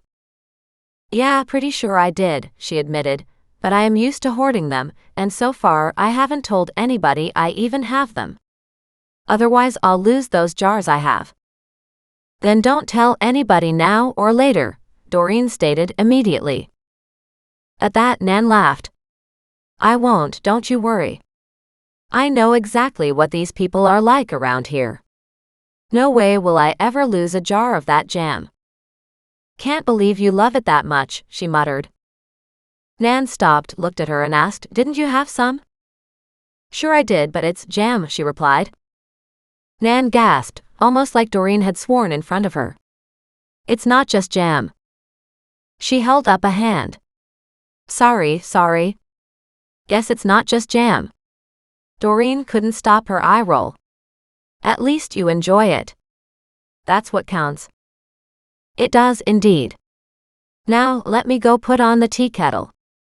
Very quickly, Nan came back outside with a pot of tea steeping and a couple plates. Doreen noted the plates and asked, What are those for? Well, you were down at the police station this morning, Nan beamed, and you haven't told me why. So I figured that a treat might be in order. Do you have treats? She asked her grandmother in surprise. I didn't give you any warning. I don't need a warning. She gave an airy wave. Richie had taken a few items this morning to have later in his apartment. So when I heard you were already here, she explained, I snagged a couple. I don't want to take any food from Richie, Doreen stated in horror. Oh, don't worry. He got enough for everybody in the blooming building this morning. I don't know what's going on with that man sometimes. He just doesn't want to eat in the main dining room with everybody, and so he takes a whole plateful back to his room. Well, maybe he just wanted some peace and quiet to himself, she suggested. Maybe. Nan shrugged and sighed. I don't know. I think he's, getting a little bit down that road. Doreen wasn't sure what down that road meant, but from the look on Nan's face, Doreen was supposed to understand it. You mean down the Alzheimer's road? She asked. Well, one of those, Nan replied. Love him dearly, but every once in a while, he does things that make me worry about his mental state. You know what? I'm pretty sure Mac would say the same thing about me, Doreen quipped. For whatever reason, that appealed to Nan terribly, and she laughed uproariously. And with good reason, she added, still giggling. I mean, after all the trouble you get into? Tisk tisk tisk tisk. Says you. Doreen grinned. Muggs interrupted them, as he went up on his back legs and sniffed the table. Oh yes, I didn't bring you a treat, did I? How forgetful of me, Nan murmured, then disappeared into the kitchen. When she returned, she had dog treats, cat treats, and a little bit of birdseed. And, with all the animals cheerfully accepting all treats, Nan asked, Now do you want to pour the tea, dear? And I'll pull out these. As Doreen watched, Nan opened up the first of 2 containers and pulled out several croissants. Lovely, she noted, her tummy rumbling. I can always have another meal right now. I figured so, Nan replied, but you don't get any of my jam. She stared at her grandmother in amusement. You know what? That's totally okay. I can do without jam. Good, because I plan to eat it all myself. Plus you've got lots at home. And Nan proceeded to eat Esther's jam right in front of her granddaughter. Doreen was more amused than horrified, but she wondered at Nan's manners even at that. By the time Nan had had a croissant with jam, Doreen had already gone through 2 croissants without any topping on them. They both sat back. Doreen rubbed her tummy. Thank you. That was great. Good, now tell me why you were down at the police station. Doreen shrugged, and knew she would have to tell Nan something eventually. I was looking at mug shots. Ooh, Nan replied in delight. Tell me more. So Doreen explained what had happened at Wendy's place, without getting into a whole lot of detail about why the threats were made, or what the 2 guys were looking for. At that, Nan stared at her. You have the darndest knack for getting into trouble, she stated in amazement. Yeah, Max seems to think the same thing. You should be doing an awful lot more to keep him close to you, Nan added, her tone serious. The way you get into trouble, you need somebody to look after you. Doreen knew Nan didn't mean that in an insulting way, and yet she was of a generation where it did take men to look after the little women. Doreen didn't ever really expect her carefree and independent grandmother to believe in that. "I'm doing just fine," she said gently, "especially with the help of the animals. They have saved me as much as anybody. Or at least, they have delayed the bad guys long enough that Mac has time to arrive." "Well, you are safe and unharmed until you aren't." Then Nan frowned. "And I know I shouldn't be worried, but if anything were to happen to you." "I know," Doreen agreed. "It would be tough on you, as it would be terrible for me if anything happened to you too." "Which is why you'll be very careful, won't you?" Nan asked pointedly. "Absolutely," she murmured. "And I'm not sure that there's any danger at all." At that, Nan stared at her. "You were threatened." "Well, the threat was against Wendy." "That would be terrible too," she noted, "because would you even get your next checks?" Doreen stared at her grandmother and winced. "I will admit to being worried about that," she replied, "and that's terrible, because that little bit of money that Wendy owes me is nothing compared to what I would feel if the poor woman lost her life.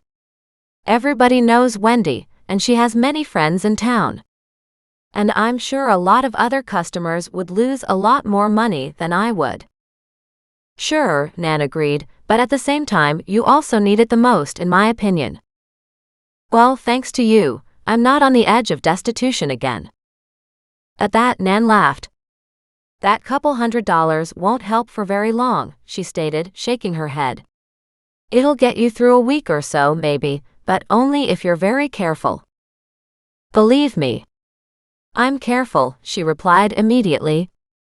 "I can't afford not to be." Nan nodded. "You need to get some of that auction money in soon." "Oh, you and I both know that." She sighed. "Just seems to be all these barriers to getting it." "And then, when you do get it," Nan added, "you'll have so much that you won't know what to do with it." Doreen frowned. "That's a good point too. I will probably have to talk to somebody about that." "And then you'll have to make sure that you talk to the right people," Nan suggested, "because if you think about it, the wrong one is likely to cheat you out of your life savings." "Well, I'm pretty sure that won't happen," she stated. "I'll find somebody I trust. And I would trust very few people around here with that kind of money.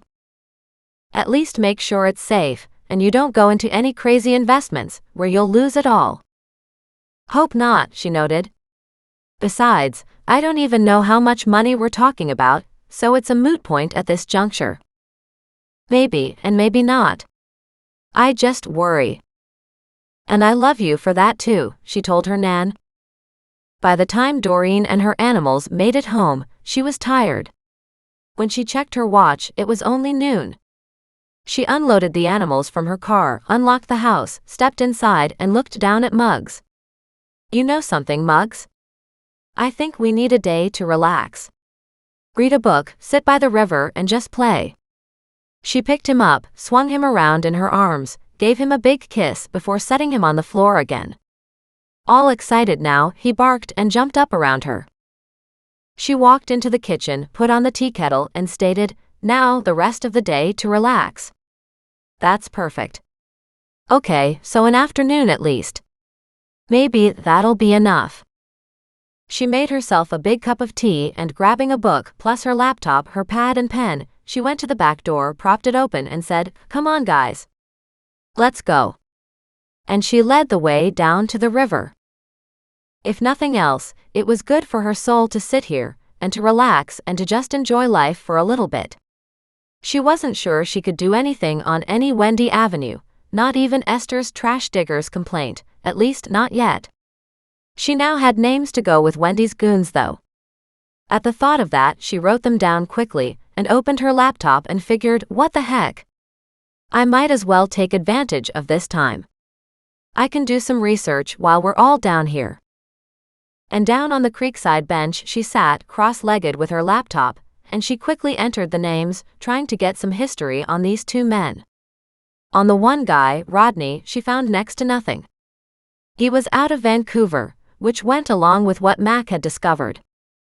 And of Samuel, she found almost nothing online for him either. When she researched just their last names, however, she found a different story. She had something on Samuel's family, but nothing on Rodney's. As she studied Samuel's relatives, she noted a connection to the girlfriend who had been engaged to Bernard. Candy was a cousin to Samuel. At that find, she quickly sent the information to Mac in an email, and then followed it up with a text saying, "Connection between Candy and Samuel." And then she returned to her research. Now that she had discovered a connection here, this case was getting exciting. She wondered about contacting the family and seeing if anything was there to go on. But she didn't really have anything to ask yet. Doreen was interested in the history of Candy because it made more sense to think that Candy herself might have had the ring in her possession, if not since the failed engagement some 10 years ago, then maybe recently. If that were the case, where was Candy now? As Doreen searched the net, she couldn't find any mention of Candy. Frustrated, Doreen pulled out her phone and checked for phone book listings, and found what could be Candy's sister in Vancouver. Doreen frowned at that and quickly dialed her. When a woman answered the phone, Doreen explained who she was and stated, "I'm trying to get a hold of your sister Candy." "You and the rest of the world," she replied bitterly. "She's AWOL for like 10 years now." "Oh my, you mean like missing as in police case missing?" "Nope, not at all. She told us that she was too devastated over the breakup of her engagement," Candy's sister explained. "And that was about a decade ago. She took off and we haven't seen her since." "Did she say she was leaving town and where she might be heading?" "Yeah, that she would go away and think about what she wanted to do with her life now, and then we never heard anything more. So if you find her or hear anything about her, could you please let us know?" She paused, then asked, "And besides, why do you want to know?" "Well, the diamond ring issue has come up yet again." "Oh that," she groaned with a note of disgust. "The worst thing anybody ever did was put a reward out on it. Everyone and their dog was looking for it." "Well, I guess I have a couple more questions," Doreen stated. "Did you ever see the ring in person?" "I did," she stated in a bored tone. "And if that's what your phone call is about, then I really don't have any time to talk to you." "Maybe," Doreen admitted. "I just wondered if it was real, or if maybe it was a really good imitation." At that, the sister laughed. "If it were a really good imitation, I wouldn't know the difference," she declared. "You'd have to talk to Bernard about that. I mean, he's kind of cagey and more of a cheater than anything anyway." "Do you think your sister really loved him?" "No, she sure didn't. She was in love with the lifestyle, and I know that loss is what devastated her the most. And his accusations that she had stolen the ring and had sold it. Would she even know who to sell it to?" Doreen asked. "No, I don't think so. My sister is a lot of things. Opportunistic, yes, is one of them, but she was also pretty naive and innocent. If somebody told her it was worth $10,000, she'd have believed him. And would she have sold it for 10 grand? Nope, not at all, because with that ring on her finger and Bernard on her arm, she was worth a lot more than that. So she knew the value of having that man as her husband. And yet, through all this, the relationship didn't last. No, he broke it off because he was pretty sure that she'd stolen the ring. But that doesn't make any sense to me. Why would Candy steal it after their engagement? She already had possession of it. There was a notice in the local paper with a picture of the two of them, and she wore the ring then. Well, that was part of the problem. And knowing my gold-digging dingbat sister, I wouldn't be surprised to learn that she had lost the multi-million-dollar ring and just told Bernard that it was stolen. Who knows? Candy could equally have hidden the ring, told her fiancé that it was stolen, just so he would buy her a second one.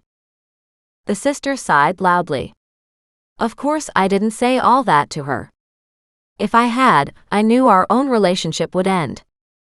And look at that. Candy left regardless. However, I did tell her that I thought Bernard was just using the missing ring as an excuse to get rid of her, and she was pretty upset at the idea.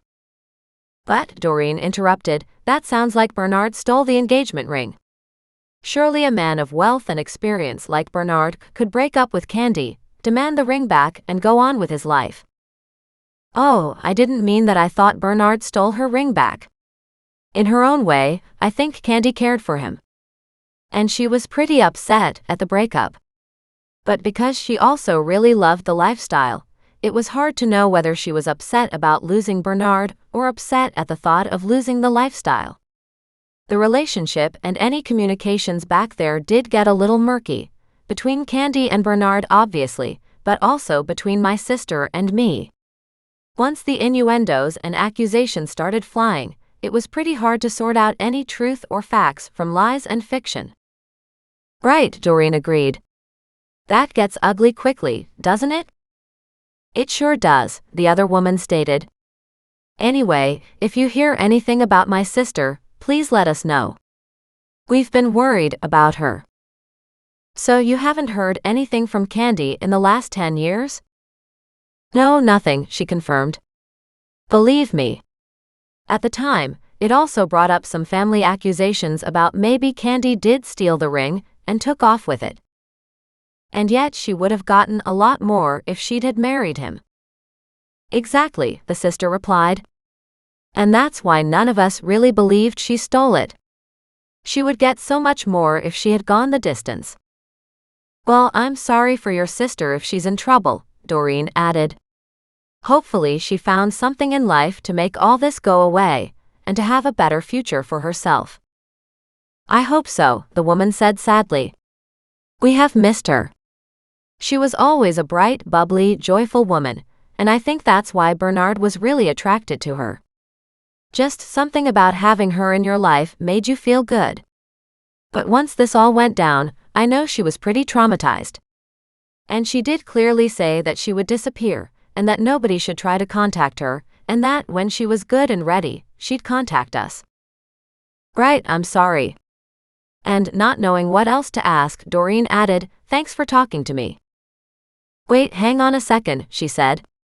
Are you the woman who does all that detecting in Kelowna?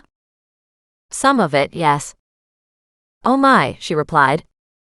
So are you searching for my sister or the ring? I'm trying to help somebody who has been threatened over that ring, she explained quietly.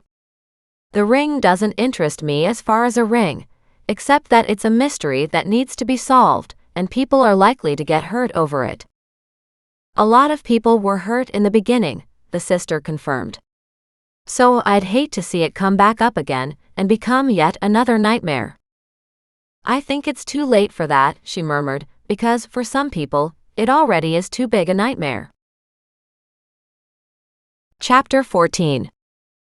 Doreen looked at the notes that she'd just written down, yet all of it added up to a whole lot of nothing. She went back to the beginning, rereading her research notes from the library, certain that something in there meant more than the others, if she could just find it.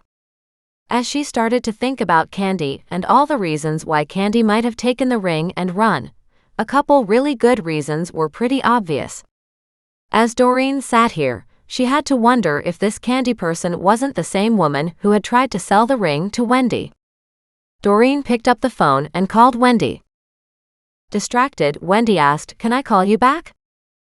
"Sure," she replied and hung up. At least Wendy didn't sound like she was under any pressure, like somebody was in the back, terrifying her. Doreen waited and then waited some more for Wendy to return her call. Finally Wendy called and her voice was tired but excited as she explained, "Sorry about the delay. And I may have to hang up again," she warned, "if it gets busy. Apparently all the publicity has been good for business." Well, there you go, Doreen said. When you think about it, any publicity is supposed to be good publicity. I don't know, Wendy argued. In this day and age of the internet, somebody can kill your business pretty fast. Probably. I don't know a whole lot about that, Doreen admitted honestly. So why did you call? Wendy asked. And I'm not kidding. It's seriously crazy busy here. I was just wondering, thinking about all the things that have gone on at your place. And it occurred to me that maybe the woman who came to you trying to sell that diamond was Candy. Well, it's possible, I guess, Wendy suggested. I certainly haven't met her before, and I highly doubt, given the clothing she wore that time, that I would have. Unless she tried to sell clothing to you, Doreen offered. Once the engagement was over, she might have needed the money. Right, but that would have been a very long time ago, and I didn't have the store then, Wendy explained. So, unless she's been hanging on to her clothing, kind of like you and Nan with Nan's clothes, that wouldn't have happened. That's a good point, Doreen admitted. And you noted almost immediately that the woman was in a disguise. Yes, she confirmed. Doreen hesitated and then asked, is there any chance it was a male? At that, Wendy laughed and then she stopped. I don't know. I would have said female, but I was going by all the usual trappings, so I don't know. I know that some trans people do a great job of looking female. So I'm not sure. I guess it's possible. I didn't really get a good look at her. I was distracted by her disguise, then by her story, and finally by the ring itself. And do you think she'd ever been in the store before? The police asked me that as well, she noted, confused. I don't know what difference that would make. But I don't know. I do have a woman who helped out a couple days last week because I had a lot of issues with my parents, and I needed some help at the store. So she comes in every once in a while. I mean, it's possible that same woman came in one of those days. I don't know. Wendy frowned, shaking her head. I mean, if she did a different disguise each time she visited my store, maybe I wouldn't have known it was the same woman. I'm not exactly somebody who polices her customers. No, of course not, Doreen agreed. It's just something that's playing around in the back of my mind. I mean, it wouldn't make any sense if it were Candy. That woman would have known the value of the ring. Right, Wendy stated quietly. Anyway, sorry to bother you. Go back to your clients. Doreen chuckled and quickly hung up the phone. She sat here for a long moment. That hadn't helped at all, and yet at the same time, maybe it had. Never occurred to Doreen that maybe Wendy's mystery visitor was a male, but it was certainly possible. Some guys were absolutely dynamite at makeup, so anything was possible. But was it likely?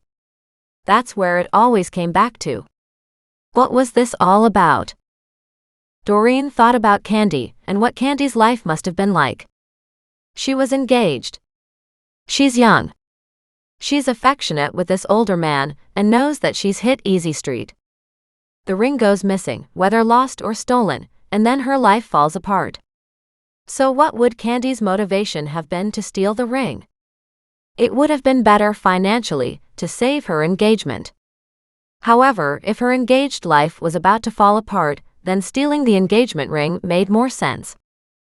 Or did she take the engagement ring for herself, knowing that she could give it back, depending on who was at fault for the breakup? Doreen wasn't sure there was a protocol involved in something like breaking off an engagement, but if he caught her doing something inappropriate or had a reason to break up with her, then he could easily have asked for the ring back. He could have just forcefully taken it back also. And that was another aspect to this that Doreen wondered about. What were Candy's other relationships and friends like? Did she have a lover on the side, and then Bernard got wind of it and broke off the engagement, not wanting to be taken for a fool even before he got married? It was certainly possible. Doreen frowned, wondering if it was likely though. She quickly phoned Candy's sister back. When the sister realized who it was, she asked, "Oh God, will you be doing this all the time? Calling me multiple times during the day?" Sorry, Doreen apologized gently. I'm trying to get an understanding of who Candy was.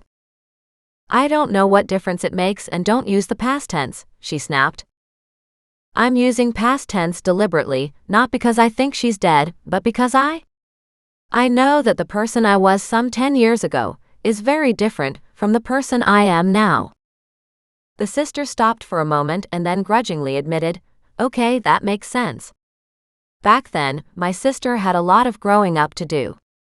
She was really excited about the rich life in front of her, but not everybody in her world was terribly happy. That, I guess, is one of the questions I have to ask. What are the chances that she had a boyfriend, lover, at the same time? She'd have been a fool if she did, the sister replied. No way that her future husband of hers would sit back and let that happen. That's why I'm wondering. Is there any way that she did have somebody in her life? Well, she's had this friend that she's been close to for decades, her sister shared. They were in school together. After high school graduation, they both went off on their own, but she never really walked away from him. We told her many times to ditch him. He was a loser. He had a prison record too, for lifting cars when he was a kid. You mean stealing? Yes. He used to hotwire them and take them and sell them to chop shops. Ouch. Exactly. Not the kind of people Candy should be hanging out with, particularly if she was jumping into a new life. No, Bernard wouldn't have taken very kindly to that. Supposedly, she had broken it off with him. And wouldn't see him anymore. And did you believe her? Doreen asked Candy's sister. No, not at all, she admitted freely. I warned her that she would mess up her life completely if she didn't get rid of him. But I know that they had a very strange relationship, and when he called, she came running. Right. Is there any way that she would have come running if he had called her at the end of that messy, broken engagement? If he had called her at the end, after everything was stolen and she'd been broken up with, absolutely she would have gone to him, she stated, with complete confidence. But she wouldn't have done it before. And I think that longtime boyfriend was totally happy to have her with that old guy, thinking either that she'd kill him through their sex life or that he'd just die of old age and then this old friend could step in and scoop up the benefits. Nice guy, Doreen noted. Yeah, in a way there was always just the two of them, even when he was off doing his thing. When he was in jail, she would just shrug and say, he'll be out soon, and Candy would carry on meanwhile. He'd be out, and then she'd be all over him again. And you think the other guy was totally okay with Candy marrying Bernard? I don't know about totally okay, she replied carefully. But Candy and I did have an argument or two about him still being in her life, while she was engaged. At one point Candy did break it off with this boyfriend, and I was really happy to hear that. However, at the same time, I wasn't sure that he would be gone for good. Up until now, he hadn't been gone for good at any point in time. Interesting that some people have relationships like that. They know they're bad for them, but they just can't stay away. That was them, although I'm not sure that I would agree that she knew he was bad for her. She was just someone who couldn't say no to him. The two of them had been so close for so long that, in a way, they should have just stuck with each other. Do you remember his name? The other woman laughed. Good God, how could I ever forget? Joel. Joel Timber. The guy's a jerk. He's a chauvinistic conman. And he had my sister always wrapped up. And have you heard from him? Did he contact you about your sister? Anything like that? She hesitated for a moment. Not in the last few years, no. And what about early on, when she said that she needed to disappear for a while? No, I didn't hear from him then. It didn't occur to me that she had gone with him at the time. She would have. Yet I still think she would have told me if that's what she had done, she replied quietly. Depends on where this guy was at during that time, right? Was he in jail? Was he free? Was he with somebody else? I don't know, she stated. I hated the man. And did Candy know that? Oh, she knew that. No way she couldn't have. So maybe she wouldn't have told you then, because maybe she knew you wouldn't approve. At that, the sister fell silent. I hope you do find out what happened. Now you're making me feel guilty that I didn't do more. Not at all, Doreen rushed to say. But I do want to find her, or at least find out what happened to her. If she chooses not to come back, or if she can't come back because she's no longer with us, that's a different story. Hopefully, at least, if we have the truth, everybody can move on. And what's in this for you? The other woman's suspicion was well-founded. A friend of mine has been threatened by a group of men over the engagement ring, she explained quietly. So I'm just trying to help my friend. Right, you mentioned something about that before. Exactly. And, as often happens in these cases, she noted, it's important to go back to the beginning. Well, in that case, I sure hope you've talked to Bernard because if there was ever a beginning, he's it. In what way?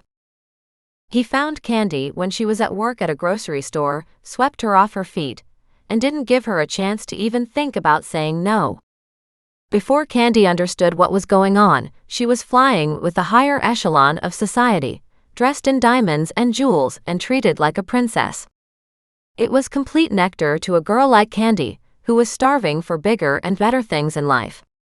She was positive that she would get all that gold and glitter. And I'm pretty sure that Bernard just helped fuel that sense.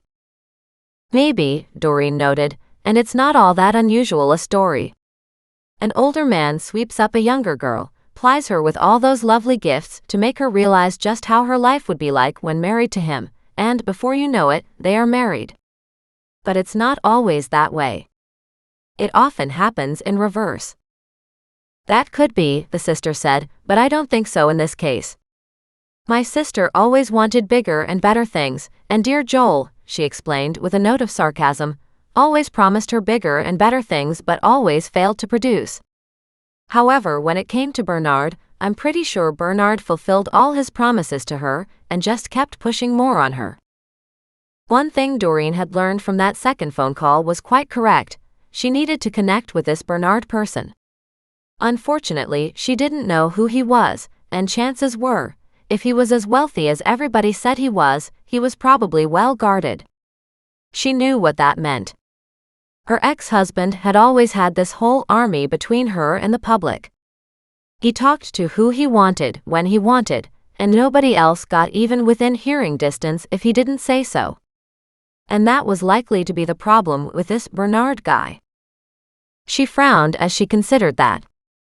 Then, realizing she was getting a headache, she told the animals, "Muggs, you want to go for a walk?" He jumped up and started barking, running around and chasing his tail. She wrote down the address that she had, but it was only the subdivision name, no street name and number, just a general description, and it wasn't likely to be enough for her to pinpoint Bernard's house. But if she could get close enough, she might work her way into talking to him. It wouldn't be all that easy. Yet she had a lot of experience dealing with guys like her husband, so maybe. Of course, hopefully this guy was a whole lot different than her husband. Somebody needed to be, the whole world couldn't be that bad. Still, even to attract his attention, given what she'd read about him, she would need a little bit more ammunition. And with that, apologizing to Muggs, saying, "Just give me a minute to get changed," she headed upstairs. Chapter 15. With Muggs on a leash, Goliath running along beside her, and Thaddeus curled up on her shoulder, complaining the whole time, she headed down the river to all the properties along the lake. It was just one of those things generally thought of the high and mighty as living on waterfront properties. Yet some mega-million-dollar properties were up in the hills behind as well. She couldn't be sure, but there was some mention about Lakeshore. Now Lakeshore was down and around the corner, but she'd gone along the river and across an access path. There were cut-offs over to Lakeshore Road, and definitely some spaces where she could get to the beach, but walking along the beach, although it was supposed to be available to the public, wasn't always that easy to walk along without encountering barriers. A lot of people had put up docks to try and discourage the public from walking on their beachfronts. She was pretty sure they weren't allowed to do that, but hey, it was kind of standard for places like this. As she headed along the lake, she cut back along Bluebird and continued to walk. Lakeshore could go two directions, and this was one of them, and it went all the way down to where it split, half heading down along the lake again, and the other half of the traffic going up the hill to Upper Mission. An awful lot of traffic headed in that direction. She knew it was popular because the views were absolutely to die for. In her case, however, she was looking for some of those very large properties, a little farther down the road. As it was a gorgeous day, and she thoroughly enjoyed the walk, she quickly realized that she had gone a bit farther than she'd intended to. Frowning, she stopped at the entrance to a street called Hobson, and waited for it to click in her brain as being one of the richer, well-to-do areas. With a nod, she headed down there. As she walked, she passed several other people. One lady was walking a dog in a carriage. Doreen stopped to admire the dog. "He's old," the woman shared with a gentle smile, "but I just can't put him down yet." "As long as he's not suffering, why would you?" she asked with a bright smile. "He looks totally happy." "He is, indeed." The older lady seemed grateful maybe for the conversation, but definitely was not up for somebody judging her. "Matter of fact, is he friendly?" Doreen asked. "I'd love to pet him." "He's quite friendly," she replied. At that, Doreen squatted in front of the carriage and talked to the dog. His tail wagged multiple times. Muggs, not to be outdone, jumped up beside her and stuffed his nose over the top of the carriage to sniff the dog. "No, you're not getting a buggy like that at all," Doreen told him firmly. The other lady laughed. "This is your dog?" "It is." She smiled up at her. "We've been together all of his life, too. It'll break my heart when it's time for him to go." "I think it breaks all our hearts unless we're old and ready to go." She shook her head. "It seems like such a waste to lose anybody young. And of course, if we are blessed to have our pets until they are a ripe old age, it just is sad because it's not the same ripe old age that we want them to be, like ours." "Now isn't that the truth?" she agreed.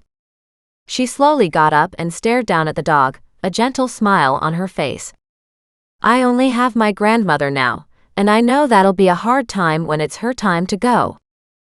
If she's had a good life." At that, Doreen smiled and nodded. "She is having a great life. Anyway, I have to keep walking." "Are you going somewhere specific?" the other lady asked her inquisitively.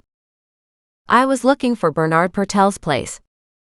"Oh my, that's just down a couple more houses. So you're almost there." "How would I recognize it when I get there?" she asked curiously. She gave Doreen a broad smile. "Everybody's got gates, but he's got gates." At that, she laughed. "Right. Of course." She gave an automatic eye roll. "Thanks." And she turned and kept on walking. She turned around once to check on the older lady's progress, but she was still working her way down the street. Doreen headed down Hobson, not surprised that he would live here. Not surprised in any way as she walked past the houses. They were stunning. She'd lived in similar houses with her husband, but those days were long gone. And even now, she wasn't sure that she would want to leave Nan's place. It was special in ways that she couldn't really explain. It was a sanctuary for her. And something that Nan had offered her without any conditions, to help her get back on her feet. And for that, Doreen would always be grateful, and the house would hold a special place in her heart. She couldn't even imagine renting it to somebody, because what if they damaged it? If they didn't treat it with respect, she'd feel terrible. Nan, of course, would probably tell her to stop being foolish and to sell the old thing. It was worth money. But Nan knew how to make a quick buck off of anything, apparently. She did better even while she was in the old folks' home than Doreen was doing out in the real world. And how did that figure? But then her grandmother was involved in some things that were a little questionable. Not that she minded, as her grandmother was full of heart, and if anybody needed money, she was there to help them out. And you had to love that. Doreen kept on walking, passing what appeared to be more beautiful, and even more beautiful houses. It's almost like they had a competition going around here to see who could build bigger, better, faster, higher. She almost laughed, but she passed one property that looked like it must have belonged to a geologist or something, because massive rocks were out front. Then she approached another place and stopped. Yeah, okay. So everybody had gates along here, but wow, this guy had gates. Stone gates with almost a medieval thing going up and down each side. The place was stunning from the outside, but it must be even more stunning, she imagined, on the inside. No way she would get in there to talk to him either. She frowned as she stood here. The gate suddenly opened in front of her, and a jaguar pulled out. One of the latest sporty things. Wow, it was nice. She stepped out of the way, smiled, waved a hand, and kept on walking. She added a little bounce to her step as she walked. She wasn't sure just how available this guy was and just how desperate he might have been. She almost chuckled at that. But when a man called out, "Hey," she turned and looked in his direction. There was an older gentleman standing outside his car, walking around it now with white hair and a huge girth. She walked back over to him. "Hey, sorry, did you say something?" "Were you looking for something?" he asked. "It looked like you were looking at my gate." She smiled. "Well, that depends." She laughed. "I'm investigating the disappearance of that lovely diamond ring." He rolled his eyes and went back to his car. Just then, Mug started to bark. Bernard looked down at the basset hound. "Hey, do I know you?" "I don't think so," Doreen replied, walking forward a couple steps. "I haven't been in Kelowna all that long." He thought about it several times. "No." He shook his head. "Weren't you involved in finding a bunch of jewels in town here?" "Yep, sure was." "That was a cold case and a half." He laughed at that. "A friend of mine was telling me about the jewels you recovered." She nodded. "Yes, and I'm grateful that we managed to find some closure for that couple as well." "No kidding." He looked at her with a newfound respect. "Now you're looking into my diamond ring, huh?" She nodded. "I was hoping to, but trying to get answers from people? That's not always easy." "Nobody wants to talk about it," he replied. "Particularly me." And she smiled at the grumpy tone to his voice. "That's because your heart got broken at the same time." He sighed. "My heart always gets broken. I fall in love very quickly, and I don't always make the best choices as to women." "I think that's part of falling in love, isn't it?" she asked him gently. "I mean, when you fall in love, it's the fall that's the most fun." He looked at her, and then he started to laugh. "Oh my, you are a pistol." She raised her eyebrows at that. It's a phrase her grandmother would have used, but not one that Doreen was totally thinking as appropriate for her generation. Yet, as she looked at him, she realized that he was probably closer to Nan's age than hers. She smiled. "If you've got a few minutes, it would help a lot to get a few more details." He sighed. "Well, you'd better get in then. I'm heading up the road. I have a business deal I must talk to somebody about. If you've got time to come with me, I'll answer your questions on the way." "Sure." Then she looked down at her animals. "As long as you're okay with the animals getting in your car." He smiled at Muggs. "I'm totally a dog lover. Now I'm not sure about the cat." "And how about the bird?" she asked, flipping back her hair. His eyes widened as he saw Thaddeus.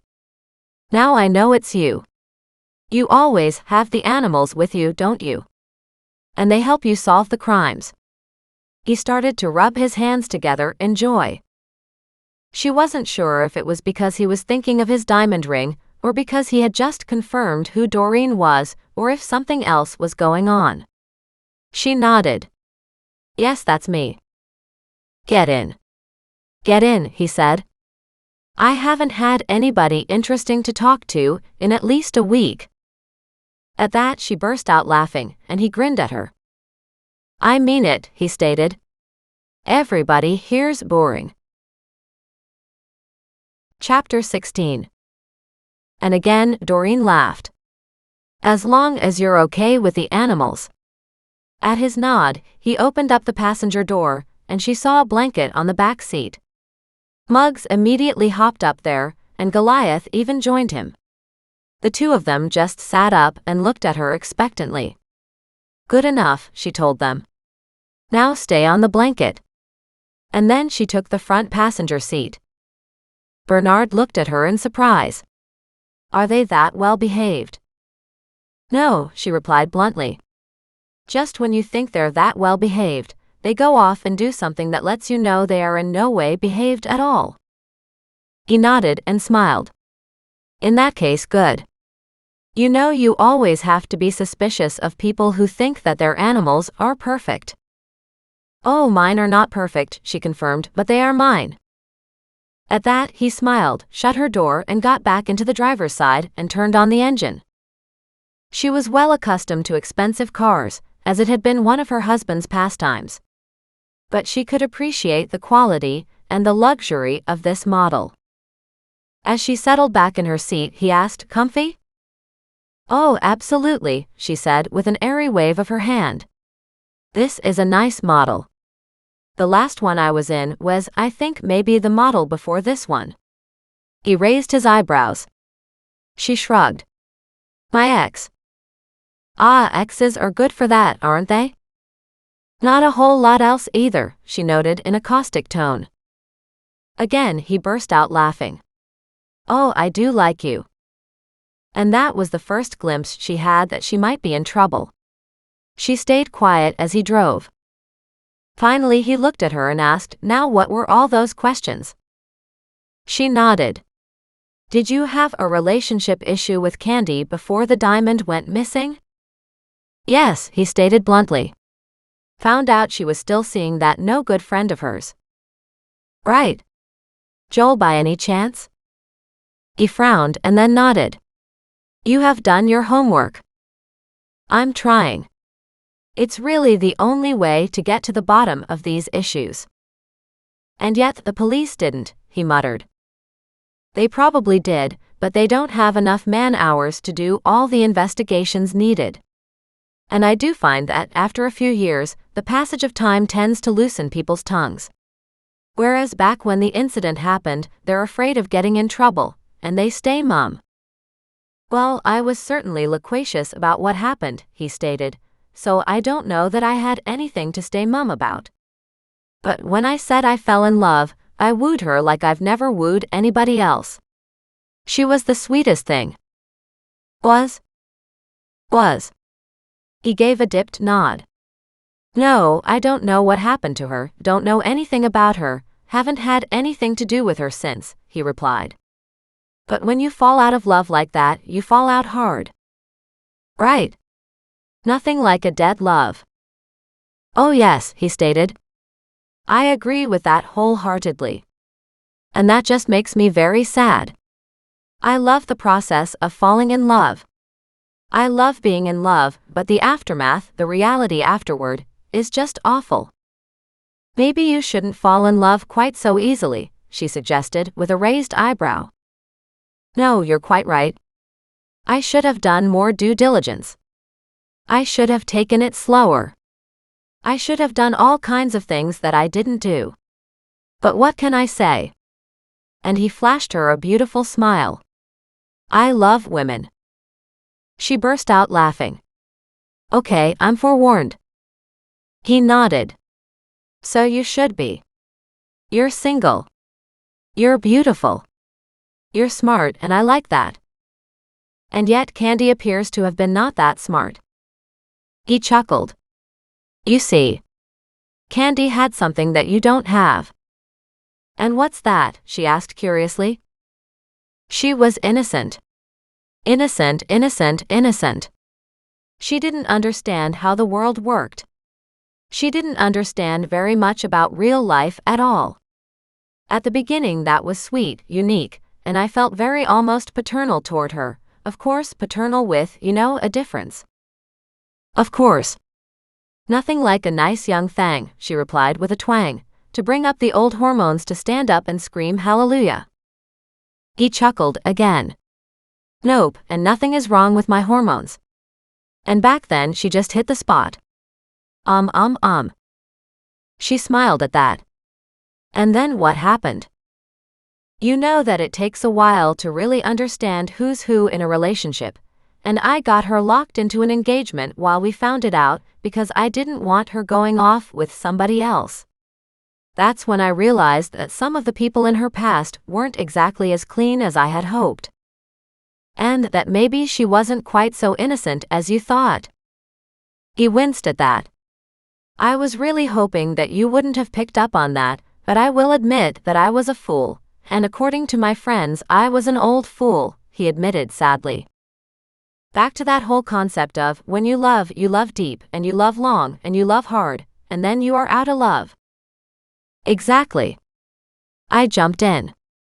It was a great time for everyone, and then it's not. Sorry, she said gently. He looked over at Doreen and grinned. Hey, I'm just glad that I can talk about it now without getting angry. Did you get really angry at the time? I sure did, he shared. At the time, I'd been completely snookered. That ring had been incredibly expensive. But I was okay with it because, well, she was the one. And there was his self-mockery in that tone, enough that she turned and looked at him. And when it disappeared, she tried to tell me that it was stolen, but I was pretty sure that she'd taken it. But that logically didn't make any sense. No, it sure didn't. Because it might have been worth a lot, but surely being your wife would have been worth a lot more over a longer time. Exactly. I was always very generous. None of the women in my previous relationships ever would have said anything other than the fact that I was generous. It's just being generous wasn't always good for me. Of course not, Doreen agreed. And then when you get angry, what are you like? He shook his head. I can get very angry, he admitted quietly. But I'd never hurt anybody. I do have a roar, he confirmed, shamefaced. And I deal with businessmen all the time, so you must have an edge in business. You should be fair, but you also need an edge. If you don't, the world will walk all over you. She'd seen it herself and knew what he meant. I get it, but was there any reason for her to be afraid of you? Nope, not at all, he stated. Have you talked to her?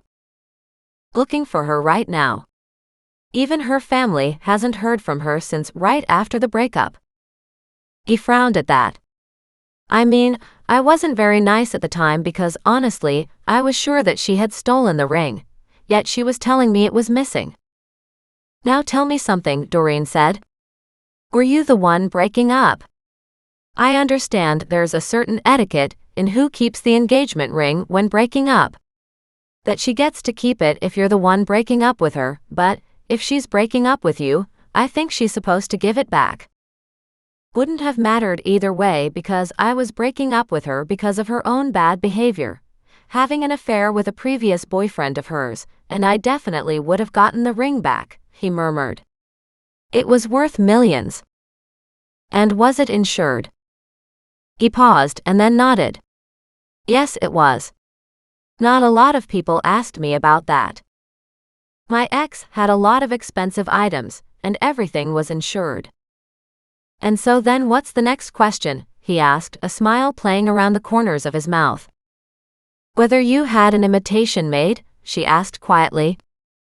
He looked at her, smiled, and replied, I certainly did. Of course you did, she stated. Good, I'm glad that you were smart enough to do that. So how did the real one go missing? That's the problem. Our fight was rather public, in my home, during our engagement party, and she made a rather dramatic gesture of throwing the ring away. And then she took off. As in, disappeared from sight. Of course, I figured she'd taken the ring and run as far and as fast as she could, and honestly, she did a good job of hiding the ring and herself from me. Just enough disgruntlement was in his voice that kept her from smiling at someone besting him. Like Doreen's ex, men like Bernard didn't think much of losing. But the imitation could have been on her finger, and she threw that one away, having the original stashed elsewhere? Oh, I thought about it, he noted. Believe me. I thought about it. He looked like he wanted to say something, but held back. And did she know it was fake? He nodded. She did. I told her that. But she might have thought that you just said that, in order to upset her. He shook his head. I'm pretty sure she knew she wore the fake that night. She threw it at me during this public fight of ours, and I lost my temper because lots of people were there. And when she chucked the ring, anyone could have picked it up, keeping in mind that not everyone knew this was a fake. But we did a full search of the premises, and the guests. The only one I didn't get to search was Candy, as she took off right away. Right, she murmured. So losing the counterfeit ring itself wasn't necessarily the problem. He nodded. Kind of changes things, doesn't it? Maybe. Doreen frowned. Did Candy have access to the safe? No, Bernard replied. Not at all. You didn't trust her? It wasn't about that, not at that time, but we weren't living together yet, he explained. That was due to come, and of course the blinders came off very quickly. Right. Doreen considered all that. And what about security? Of course I have high security, both physical guards and digital technology, he confirmed. Anybody in my position does. She nodded because she'd seen that firsthand too. So really, it was an inside job. That was my take on it, he noted. And I know exactly who was the inside person. And you think she gave Joel access? I do. Bernard looked at her in surprise. You're good at this. Well, I'm narrowing it down to potentials, she stated. And I do have a tendency to see that, when all else doesn't make any sense, what's left is something you have to seriously consider. He pondered that statement of hers for a moment. You know what? I would have possibly been okay with her trying to steal the real diamond if she had just told me the truth, but because she kept denying it, and it ended up in a big mess, breaking and entering, lying and theft and all that affair stuff, it became quite an issue. And I have to admit, she broke my heart. And have you been engaged since? He shook his head at that. No, she was the one who stopped me from falling in love anymore. Doreen shook her head at that news. Sorry to hear that. Sounds like maybe it is time. Maybe. He nodded. Doesn't mean I liked avoiding falling in love. As I said earlier, there's something very joyous about being in love. Well, there is about the journey, she clarified, but remember the other part, that awakening part on the other side? No, you're right. That's not so joyous, he agreed. He made several corners up ahead, and then pointed. I have to pull into here. I won't be long. He pulled up, parked the vehicle, took the keys with him, making her smile because, of course, that was another trust that he probably no longer had the same level for anymore, and he hopped out. Doreen turned to Goliath and Muggs, lying quietly on the blanket on the back seat. You've been so nice during this trip. I'm sure Bernard thinks so too. When we get home, I'll give you all something special. She chuckled, as she couldn't say treats, or her animals would demand those now. Thaddeus perked up, shook out his wings, and said, Special. Special. Wow, Thaddeus. I've never heard you spell a word. She pet her beautiful African gray parrot. But are you just repeating what I said, not really understanding what I meant, right? Thaddeus rubbed his beak along her cheek. Thaddeus loves Doreen. Thaddeus loves Doreen. And Doreen loves Thaddeus and Goliath and Muggs. She chuckled and gave a quick thanks for her many blessings. I'm sorry I don't have water to give you guys. We'll do that when we get home. Thaddeus fluffed his wings and added, water. Water. At home. At home. Yes, at home. Wow. She sat here quietly as she thought about what Bernard had told her. Joel was obviously the first person anybody would blame, particularly if Candy continued to have a relationship with him, even while engaged to Bernard. Obviously, she was betrothed in word only.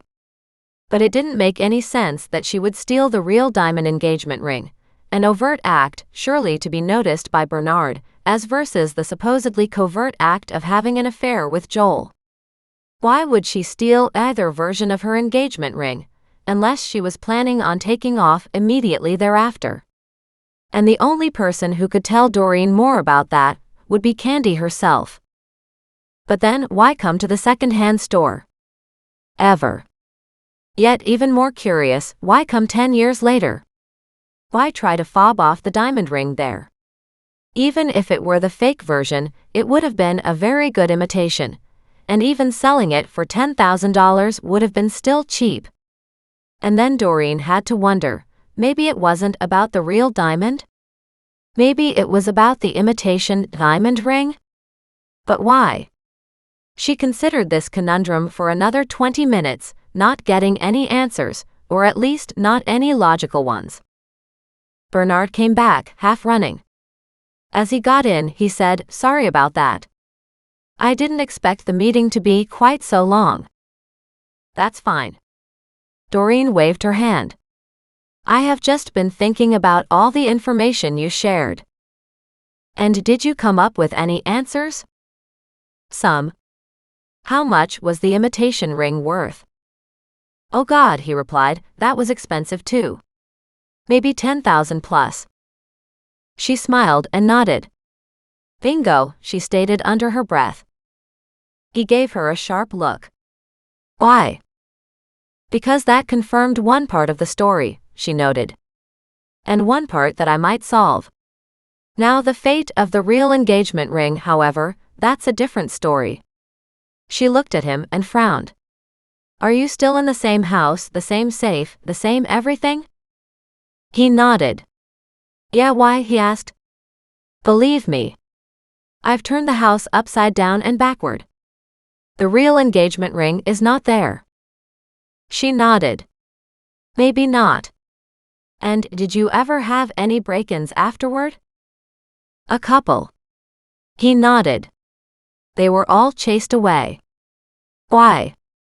"Are you thinking it's still in my house?" he asked with a note of outrage. "I'm not sure yet," she admitted. "I'll have to think on this a bit more." He stared at her. "You know something? You're kind of scary." "Yeah, I am," she agreed. As they drove along the road, she added, "And don't you ever forget it."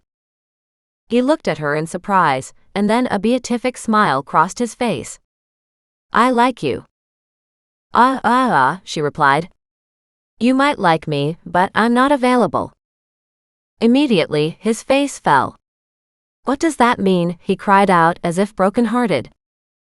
"I have somebody special in my life, and I'm still trying to get rid of a husband, from a legal standpoint," she explained. "So no, that's not happening." He stared at her for a long moment. "Are you sure?" "Absolutely, positively," she stated.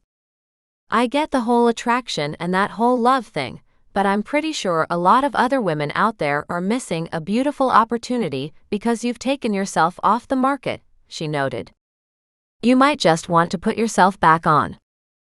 He smiled at that. "Maybe." He shrugged. "But you know what?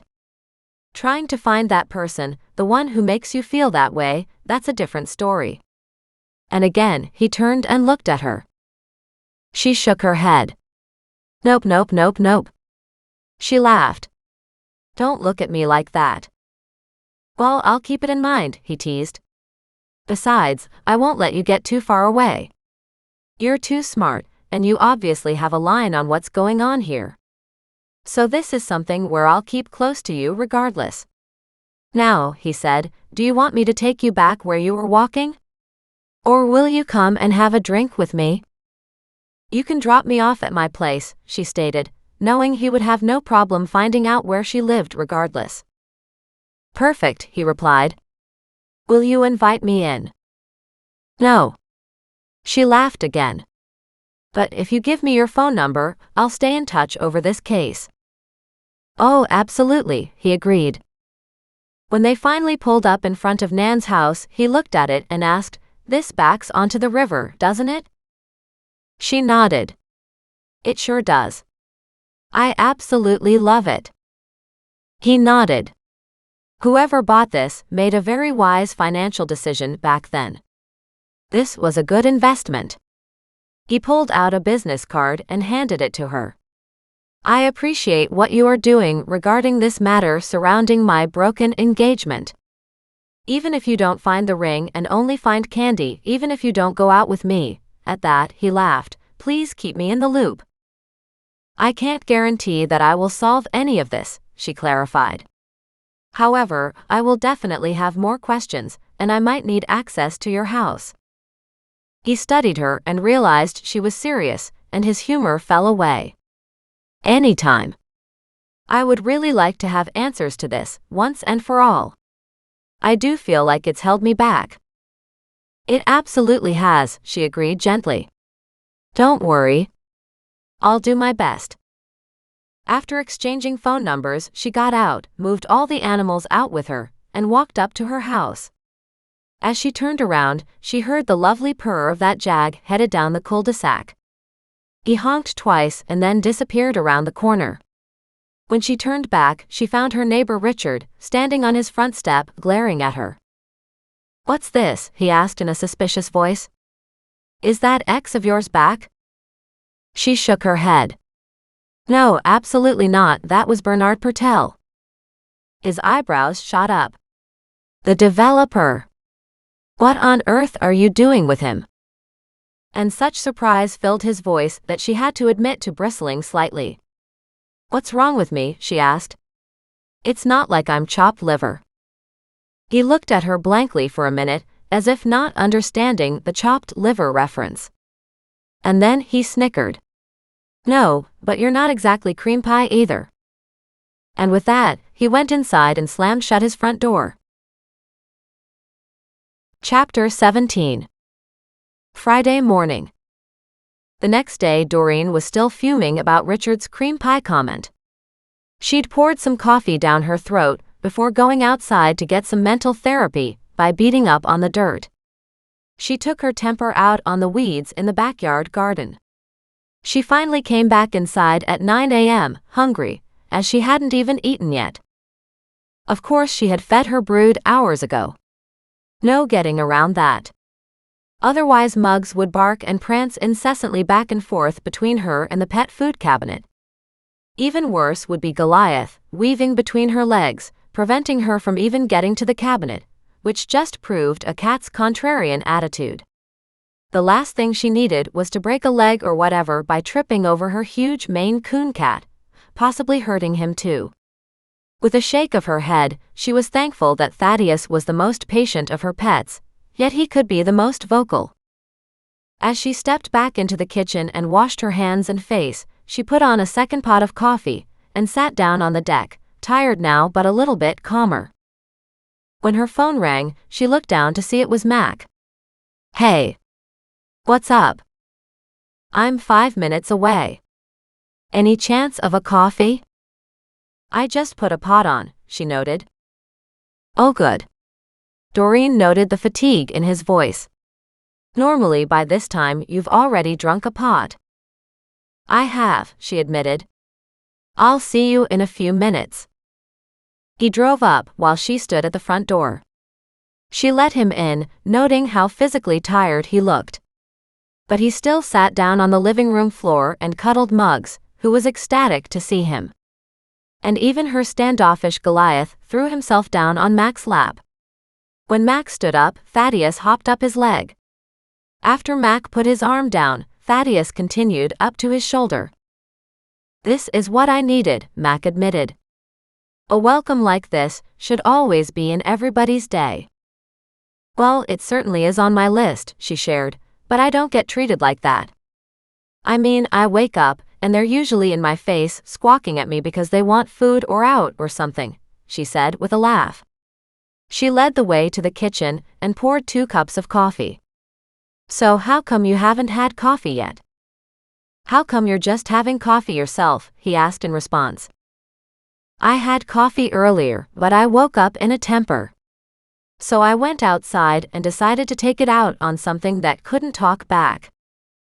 He raised his eyebrows as he accepted the cup. "And what was it that couldn't talk back?" "The garden," she stated succinctly.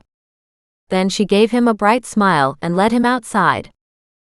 "So what got you in a temper this morning?" She shrugged. "This case." "What about the case?" he asked curiously. "Well, tell me why you're here first," she replied. He shrugged. "Not sure there's a first in this," he noted. "Just, all kinds of crap going on in this city that I have to deal with." "Right."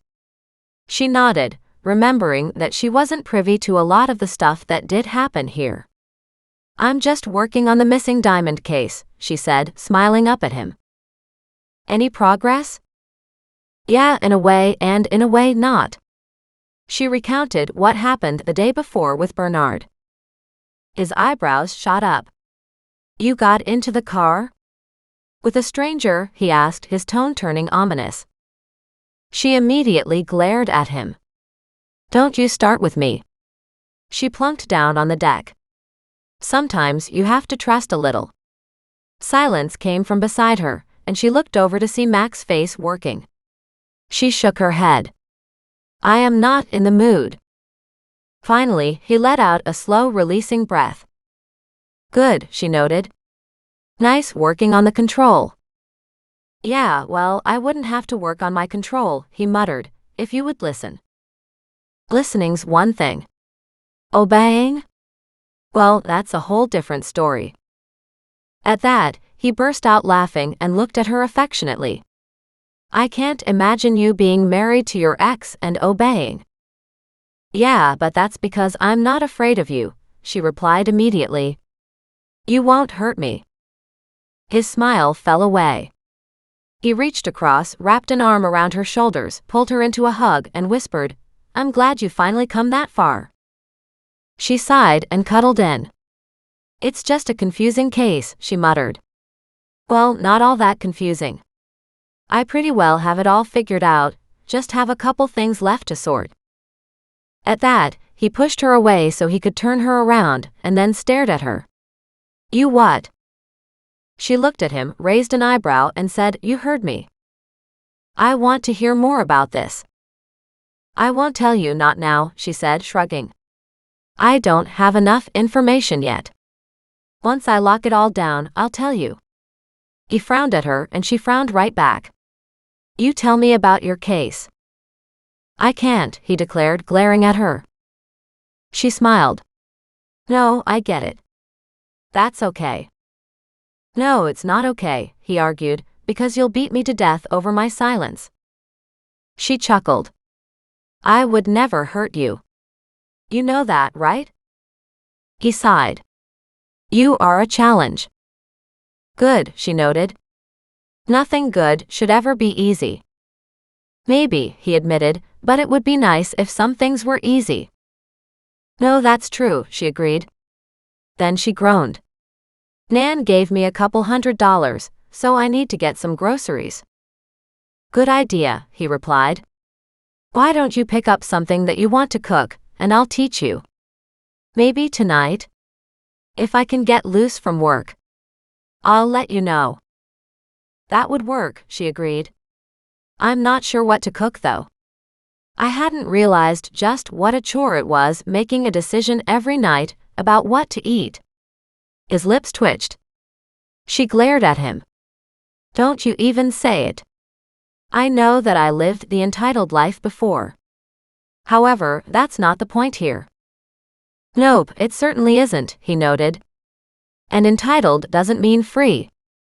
You were definitely not free. Nope, I wasn't, she confirmed. And I haven't heard from him recently, and I haven't heard from your brother again either. That's a good thing. Let them duke it out. Will there really be duking though? She asked fretfully. You know my ex doesn't play fair, right? We know that, both Nick and I, he stated. And yes, I know that your ex is dangerous, which is also why I'm trying to get you to stay safe. I'll stay safe, she replied, yawning. Besides, I mean, after being told I wasn't cream pie either, that's an insult that I'm still trying to get over. He chuckled. Honestly? Sounds like it's not a bad thing. Says you, she argued. I don't know what, but something's going on with Richard. For you, something always going on with everybody. Yeah, but he's different. At that, Mac just nodded. He's definitely unique, but that doesn't matter. Maybe not, she stated. At the same time, he is a conundrum. R.O., that just means you'll try and figure him out. If he hasn't done anything, I can't really figure anything out, can I? She asked, raising both hands in frustration. It sounds like you're waiting for him to do something, so you can get into his life and tear it apart. No, I don't want to do that, she stated. Something's sad about him. I don't really want more sadness in my life. Is this case getting you down again like the others? He asked, frowning at her.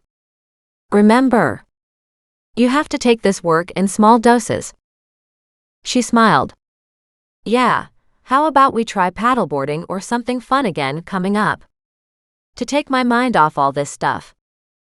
Perfect, he said. Dinner tonight, and then we can go out paddling tomorrow. No better make it the day after. And we make a day of it, she offered. We can go out paddling on Sunday, and have dinner Sunday night. And that works too, he agreed. Considering the work I've got, maybe that's better, he admitted. It may end up being Monday even. Good, she replied. I need to spend some time with Nan too. I'll let you know. He looked around.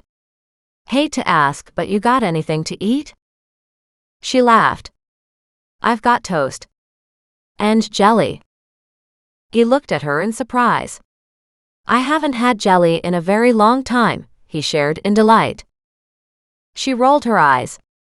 And I didn't even know it was a thing until a couple days ago. It's not only a thing, he explained, it's a heritage thing, especially when talking about Esther's jam. But Quince was never very profitable commercially, so it wasn't something that anybody ever turned into something you'd find in the supermarket, he noted, but that doesn't mean that it's any less viable. Well, if you say so. She got up off the deck, walked back into the house, and then returned. I do have bread and jam, and I even have peanut butter. I'll take it, he said, standing up to join her in the kitchen. She watched as he put 4 slices of bread in the toaster. Wow, you are hungry. He nodded. I am. I'll buy you another loaf of bread later. No, you won't. You've fed me more than enough times. As soon as the toast was done, he buttered all 4 and put peanut butter on half, and then she handed him the jelly jar. He looked at it, and his eyes lit up when he saw it. Is this it? He asked almost reverently. She watched in astonishment as he took the knife, dipped it into the jam, and then tasted it. He closed his eyes and almost swooned. Good Lord, she stated. Now I know why they say the way to a man's heart is through his stomach.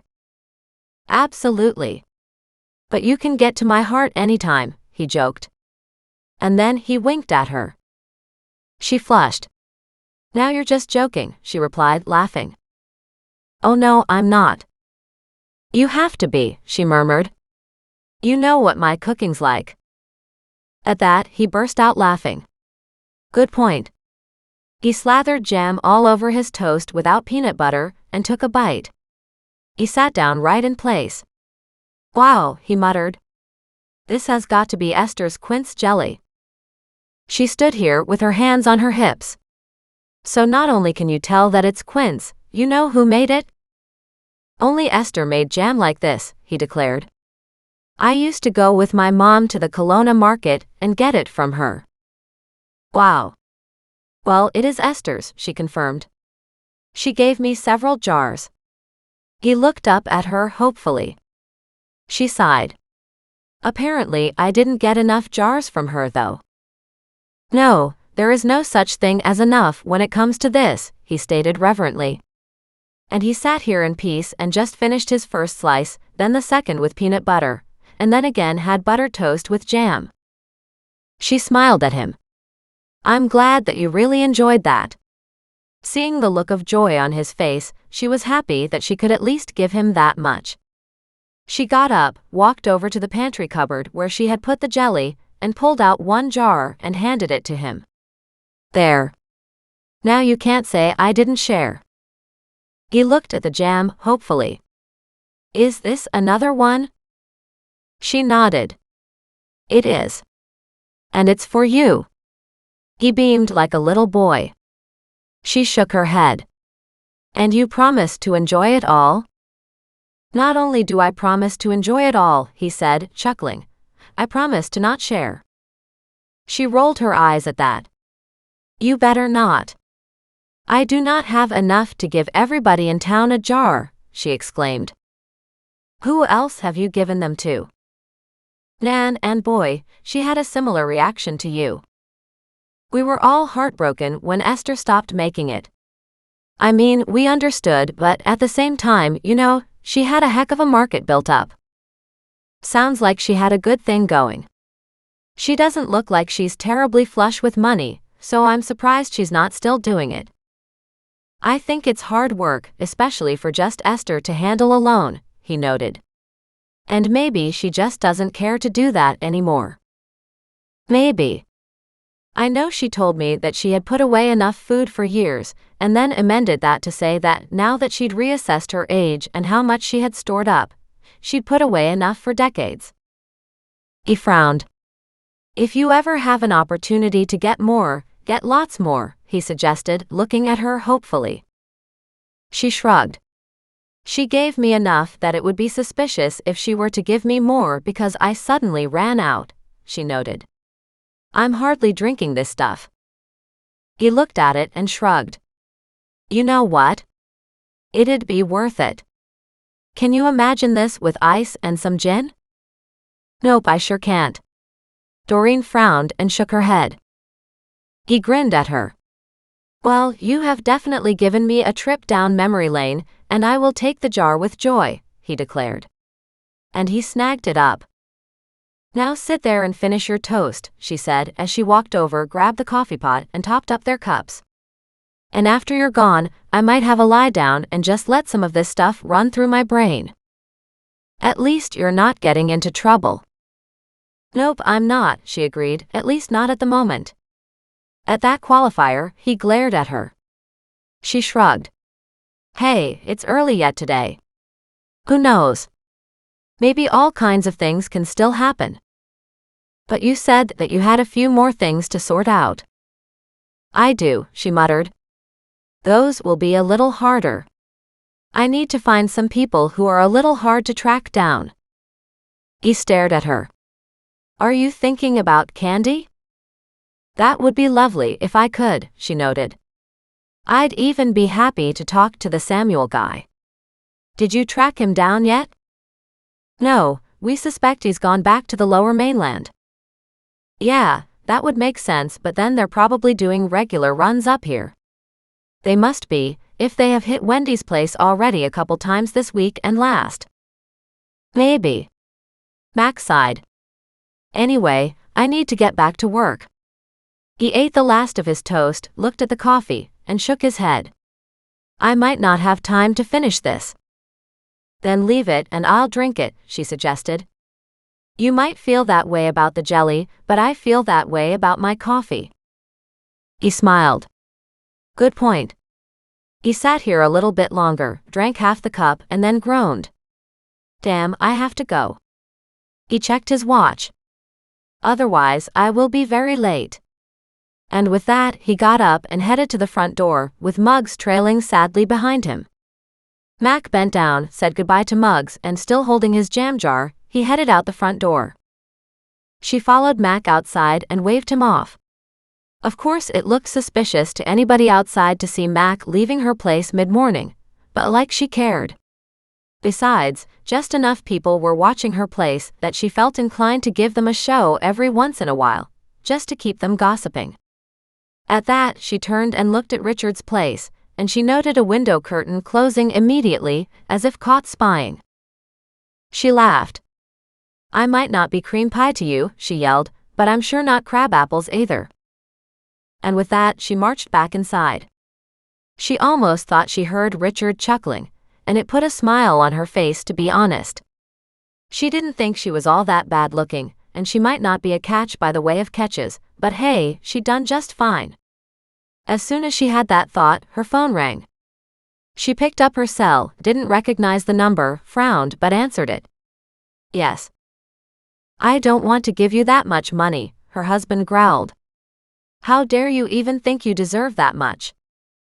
She smiled, and immediately clicked the button to hang up on him. She didn't have to talk to him. But she sent her lawyer a quick message, saying Matthew had tried again. At that, Nick called her back. That's good. It means he's coming around to our way of thinking. But he said he doesn't want to give me that kind of money, she repeated. How do you think that's coming around to our way of thinking? It means he's ready to break. Do the same thing if he calls you again. Just hang up on him and let me know each time he calls, Nick told her. Believe me. This is progress. And with that, he hung up. Chapter 18. Almost as soon as she hung up from Nick, her phone rang again. She looked down, not recognizing the number, and when she answered it cautiously, she heard Bernard's voice. It's coffee time, he stated. Come out and have coffee with me. His voice boomed through the phone. She chuckled. I'm having coffee now. Ha. Okay then, it's tea time. Come have tea with me. What's this for? She asked. I haven't got any further answers for you yet. Oh, but I like that, he noted. You're not there yet, and that? That's good. I really do want to hear the end of all this. And what will that bring you? She asked curiously. He hesitated and then replied, I haven't really found anybody since Candy, he admitted. There's always been that sense of distrust. Of course, and in your mind, she also took the ring. Yep, he agreed in disgust. And once that trust is broken. No, I get it, she murmured. I really do. I just wonder if I don't find any answers for you, how will that impact your life? I'll keep doing what I'm doing, he stated in a slightly bristlier tone. I'm not a child. Of course you're not, she replied gently. But you're right. I think it's holding you back. So then, find some answers for me, he stated brightly, and then I'll move on with my life. I'm working on it, she noted. Well, if you don't want to go for tea, and if you don't want to go for coffee, how about you come and see the house, he offered. That'll give you an idea of the lay of the land. Besides, you wanted to see something about it anyway. No, you're right, I do, she agreed. Particularly where the safe is. The safe's in the bedroom, he noted, and then his voice dropped into a teasing tone. I'd be happy to show you that. She sighed. Only if you keep your hands to yourself while we're there. You're no fun, he complained loudly. But she heard the laughter in his voice. Yeah, I've been told that a time or two, she muttered to herself. Fine, I'll come down with the animals. You could leave the animals behind. Nope, not going to. She shook her head. I come with the animals or not at all. In that case, he replied, feel free. I'll expect you in what? An hour. And you can stay for lunch. She laughed. Man, give you an inch and you'll take a mile. Give me a mile and I'll take the whole damn town, he declared, and with that, he hung up. She smiled, and then realized that she probably shouldn't be smiling.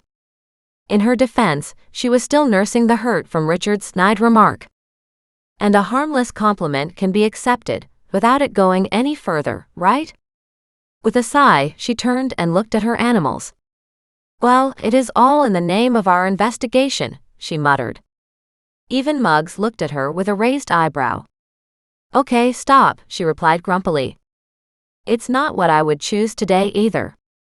But we have a chance to go look at Bernard's house, so we need to go take a look and see just what could have happened.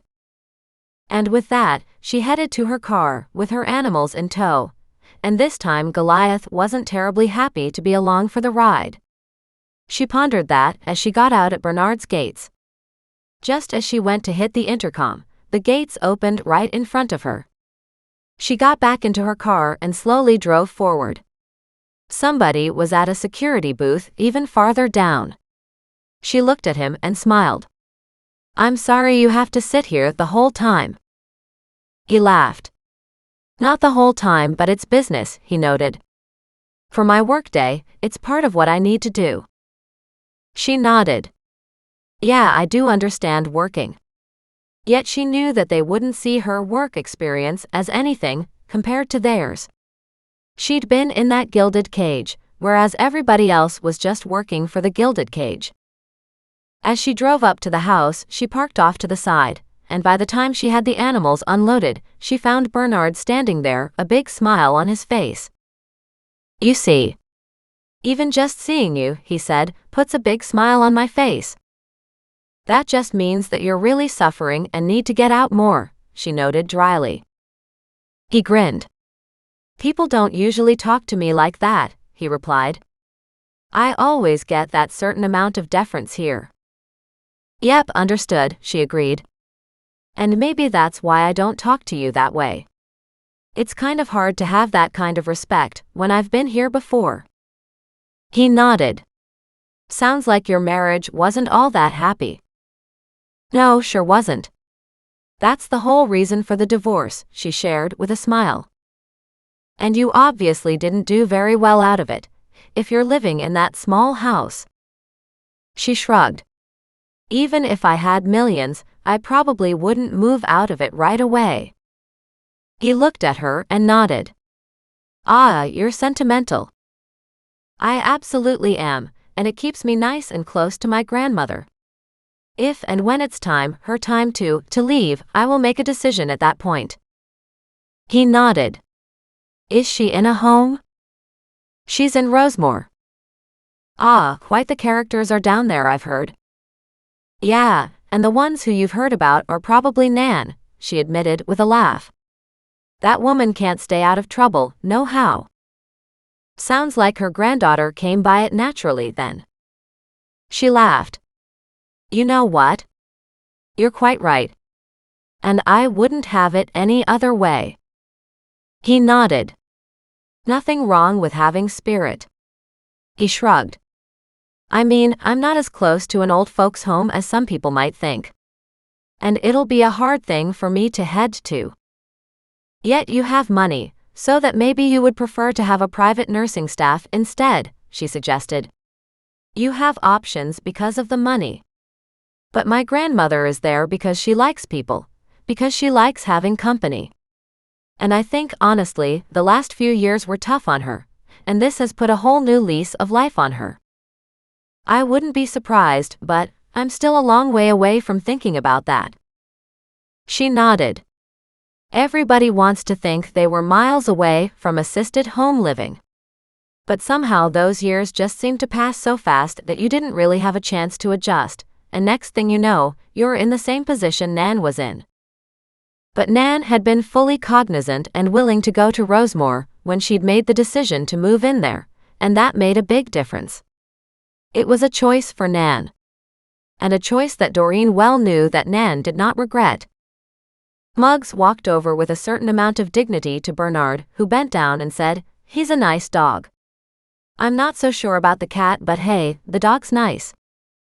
"Well, the cat's nice too," she stated in Goliath's defense, happy to see him cooperating with his leash today. "Neither of them are very nice if somebody sets out to do me wrong." He nodded. "I have heard some tales about them," he admitted. "After meeting you yesterday, I had my assistant bring up some information." She nodded. "Ditto." Immediately, he straightened and looked at her in surprise. She shrugged. "And why wouldn't I?" she asked.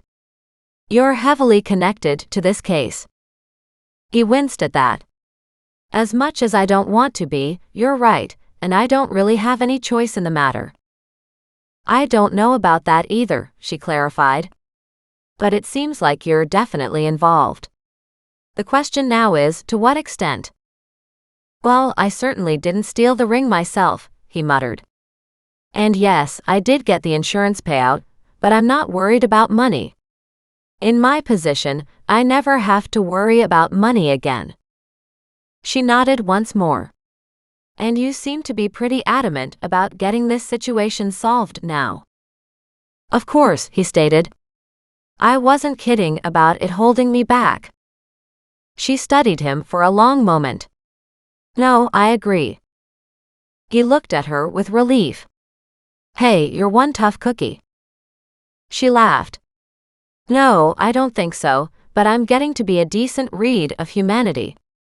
And that's not always easy." Immediately the smile fell from his face, and he shook his head. "That's the problem with doing business all the time. We live in a business world, and it's not necessarily a nice one." "It doesn't have to be an ugly one though," she argued. "I don't understand why business has to be done in such a cutthroat way." "It would be nice if we at least could go back to the handshake deals," he shared, "where you could trust somebody and what they said." "True," she agreed. "And I've known quite a few people I would have liked to trust, but it just didn't work out that way." "Ditto," he said and smiled. "Come on in." He looked at the bird on her shoulder and shook his head. "I don't think I've ever seen a bird like that." Thaddeus poked his head out from under her hair, stood up tall and squawked, "Thaddeus is here. Thaddeus is here." Bernard looked at her, back at the bird, and then laughed. "Good Lord, no wonder you're such fun to be around." She shook her head. "I don't know about that. Just when you think you understand these guys, they do something that completely throws it all off." "I imagine so. They must walk to different drummers." "So do I," she noted. "It has certainly become something I've had to accept, as I don't really fit the norm for anybody." He nodded. "You know something? Nothing's wrong with that. Sometimes the norm isn't what any of us want or need." "Maybe," she replied, "but sometimes it's hard to understand just what we do need." At that, he opened the front door and let her and her animals inside. She stepped into an absolutely gorgeous mansion of a house. She smiled as she looked around. "This is lovely," she noted warmly. He studied her intently. "Do you like it?" She nodded. "What's not to like?" She threw her arms out. "If nothing else, just the wide open space is beautiful." "That's what I thought," he replied. "I wasn't really planning on doing any kind of renos to it." "Nope, I wouldn't either," she stated. "At least not until you're ready to." "I don't know that I'll ever be ready to," he stated. "Seems foolish now to even think about it." She looked at him in surprise. "Were you thinking about it?" He shrugged. "Somewhat, yeah," he added sheepishly. "Ah, a lady friend again." He glared at her. "You make it sound like I don't make my own decisions." She just gave him a raised eyebrow and asked, "Do you?" He winced. "And again, I guess I kind of deserve that. I can't say that I was thinking that I was being manipulated or easily persuaded to do something, but maybe I have been. This house is very important to you, she noted. I would only change what you need to change for your own comfort, she stated. I hate to say it, but, as evidenced in your life, partners come and go, yet the house remains here loyally ever after. He stared at her and then slowly nodded. I hadn't considered that, but you're right. The house has always been here for me. The people? Well, not always. Exactly, she agreed. That's how I feel about my house. It's been some stability which I badly needed in my life. You were really hurt from the divorce, weren't you? No, not so much, she explained. The divorce was a good thing. The hurt was before that. He winced. I suppose he was one of those guys who had affairs. I don't know, don't care. He was one of those guys who had a heavy hand. At that revelation, Bernard looked at her in horror, and she nodded. Believe me, I was well trained. I didn't get that hand very often. And this is a very private conversation, she declared, annoyed at herself for even bringing it up. So I have to trust that you won't spread it around. Never, he agreed. But like you, I'm also very easy to talk to. Too easy, she muttered. He chuckled. Come on. Let me show you around. And with that, he led her through several rooms that were all incredibly beautifully decorated, and the 10-foot-tall ceilings were just something else to stop and stare at. But when they got to the living room, and she noted the 20-foot-tall ceiling, she blurted out, Wow, hanging Christmas lights will take a really tall ladder. He looked at her and laughed. You do know that I don't hang them myself, right? Right. She nodded, thinking back to the days when she hadn't had to either. It's been a while, she admitted. I had forgotten how much help it is to have money. Something I presume you don't have now. Not now, she agreed, but I'll take what I've got now over what I had then. And what's that? He asked curiously. Freedom. After that, he just nodded. Very wise indeed. And he led her on a tour of the entire place.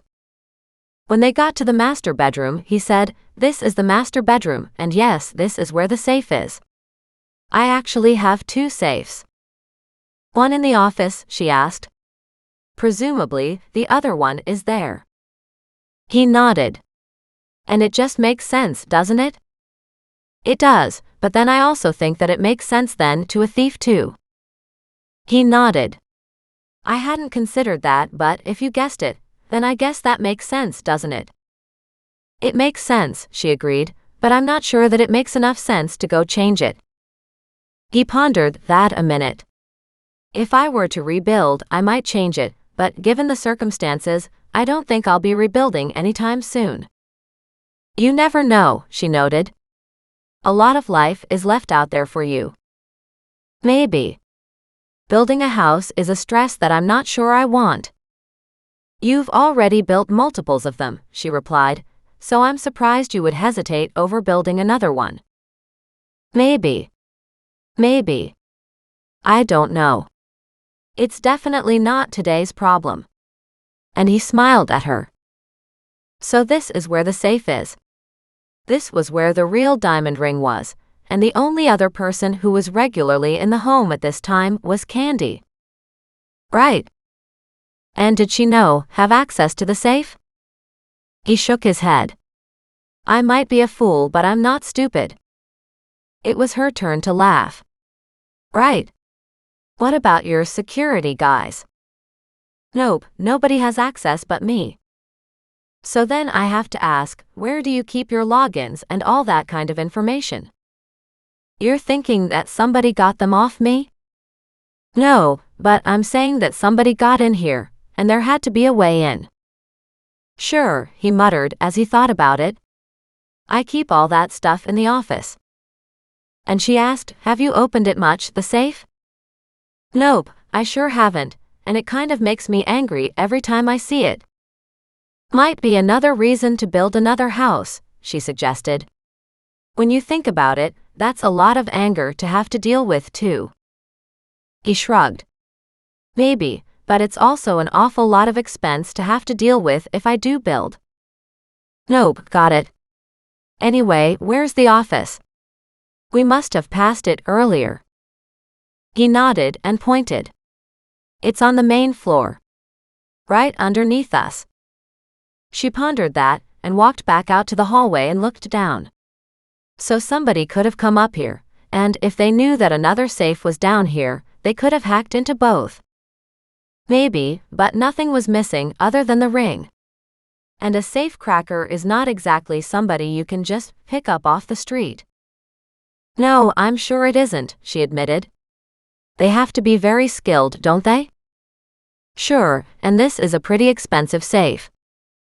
Meaning that you thought it was secure.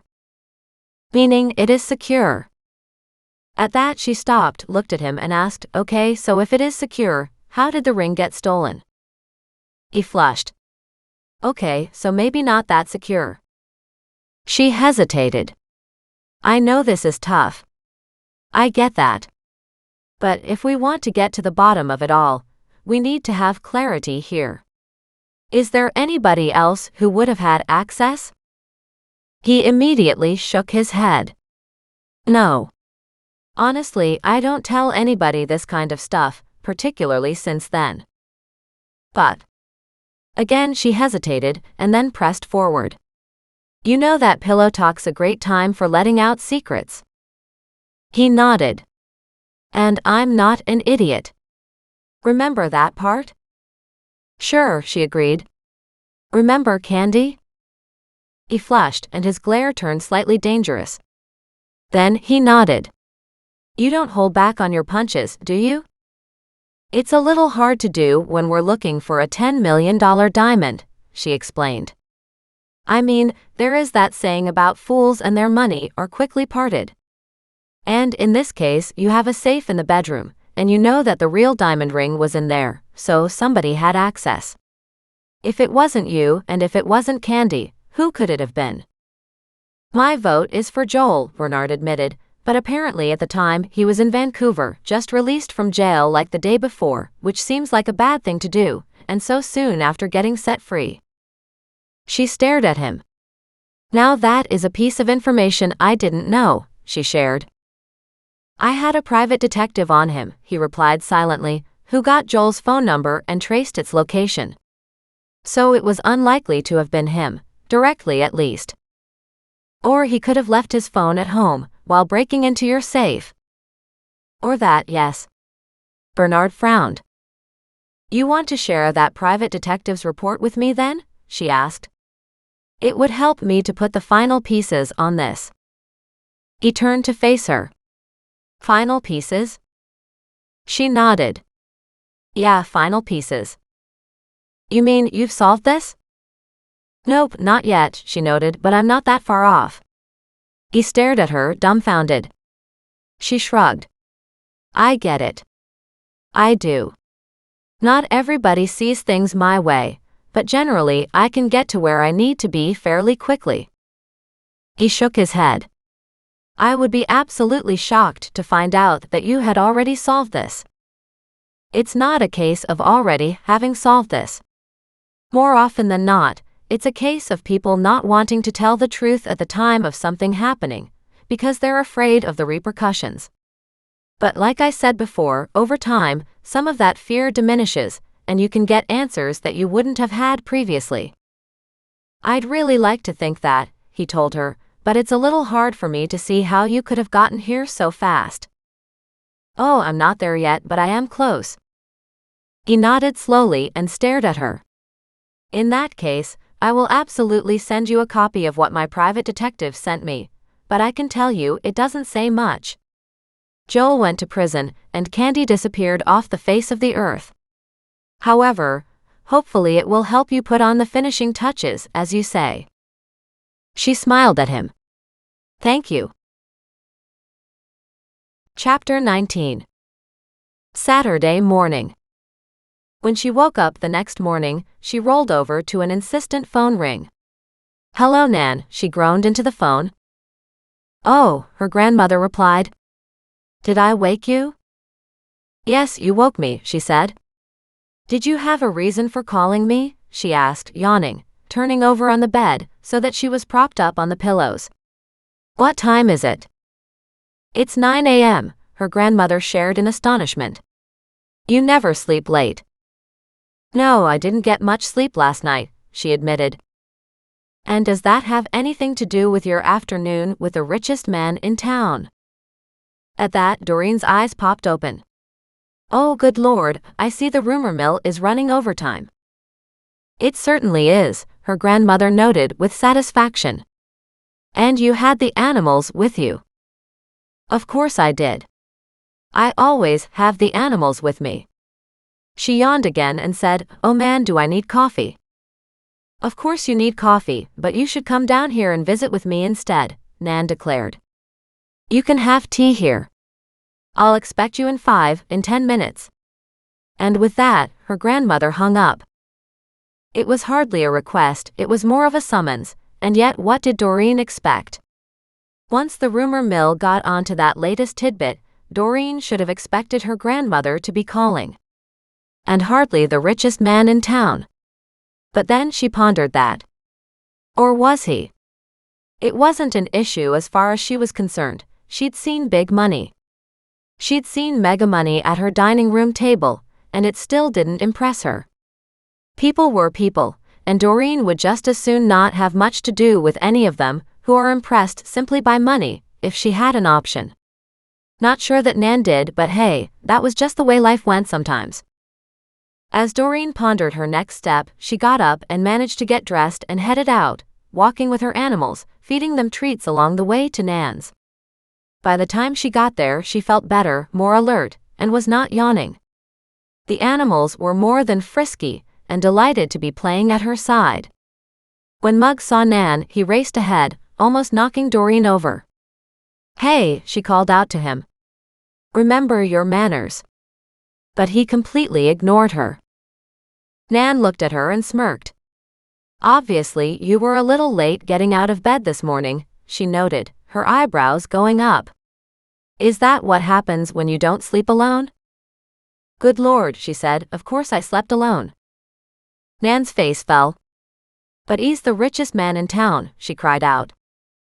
Like I care, she scoffed. At that, Nan smiled. I do love that about you. You're so very honest. Maybe, she agreed. But I don't know why all of you are fussing about who it was I saw yesterday afternoon.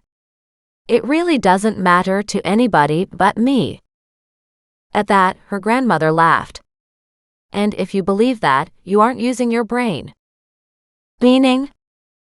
Meaning, everybody's interested in everything you do. You've become a celebrity in town, child. Great. You know I don't want that, right? Well, you keep solving all these mysteries, and people keep coming to you for help, so when they see you going into somebody's place like that, of course, it'll raise some eyebrows. Yes, but it's connected to a case, she replied grumpily, as she sat down at her grandmother's table. At that, Nan immediately perked up.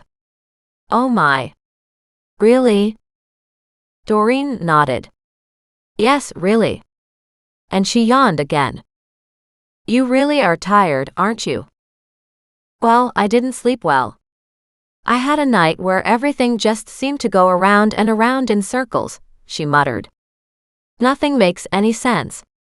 I know I'm really close to solving this, but so far, it's just not there in my brain. Well, that has become a rather magnificent brain of yours, Nan pointed out, as she poured 2 cups of tea. You should be treating it nicely. She stopped and looked at Nan. You mean that I haven't been treating it nice? Nan frowned. I'm not sure if you have, you know. It's very important that you look after yourself. Well, I was just trying to get some sleep last night. You know that it doesn't make a whole lot of difference sometimes, depending on what thoughts are rolling around in your head. No, that's quite true, Nan agreed. It's quite distressing really when you can't sleep, isn't it? It absolutely is, Doreen muttered. She sipped the tea and smiled. But a cup of tea is lovely, thank you. Well, I had to get the latest details on your love life, she explained. We can't have people finding out these things and putting bets down. She stared at Nan. Please tell me that nobody's betting on my love life. Well, up until now, she stated in that voice that just about made Doreen cringe, you haven't had a love life. Outside of Mac, of course. And you've been pretty persistent in avoiding any kind of commitment with that poor man. Well, that poor man hasn't asked for a commitment yet, she stated. And that's a good thing because I need time. Her grandmother nodded. And you know what? I don't think any of us realized how much time you needed. Obviously, that marriage of yours was even worse than we thought.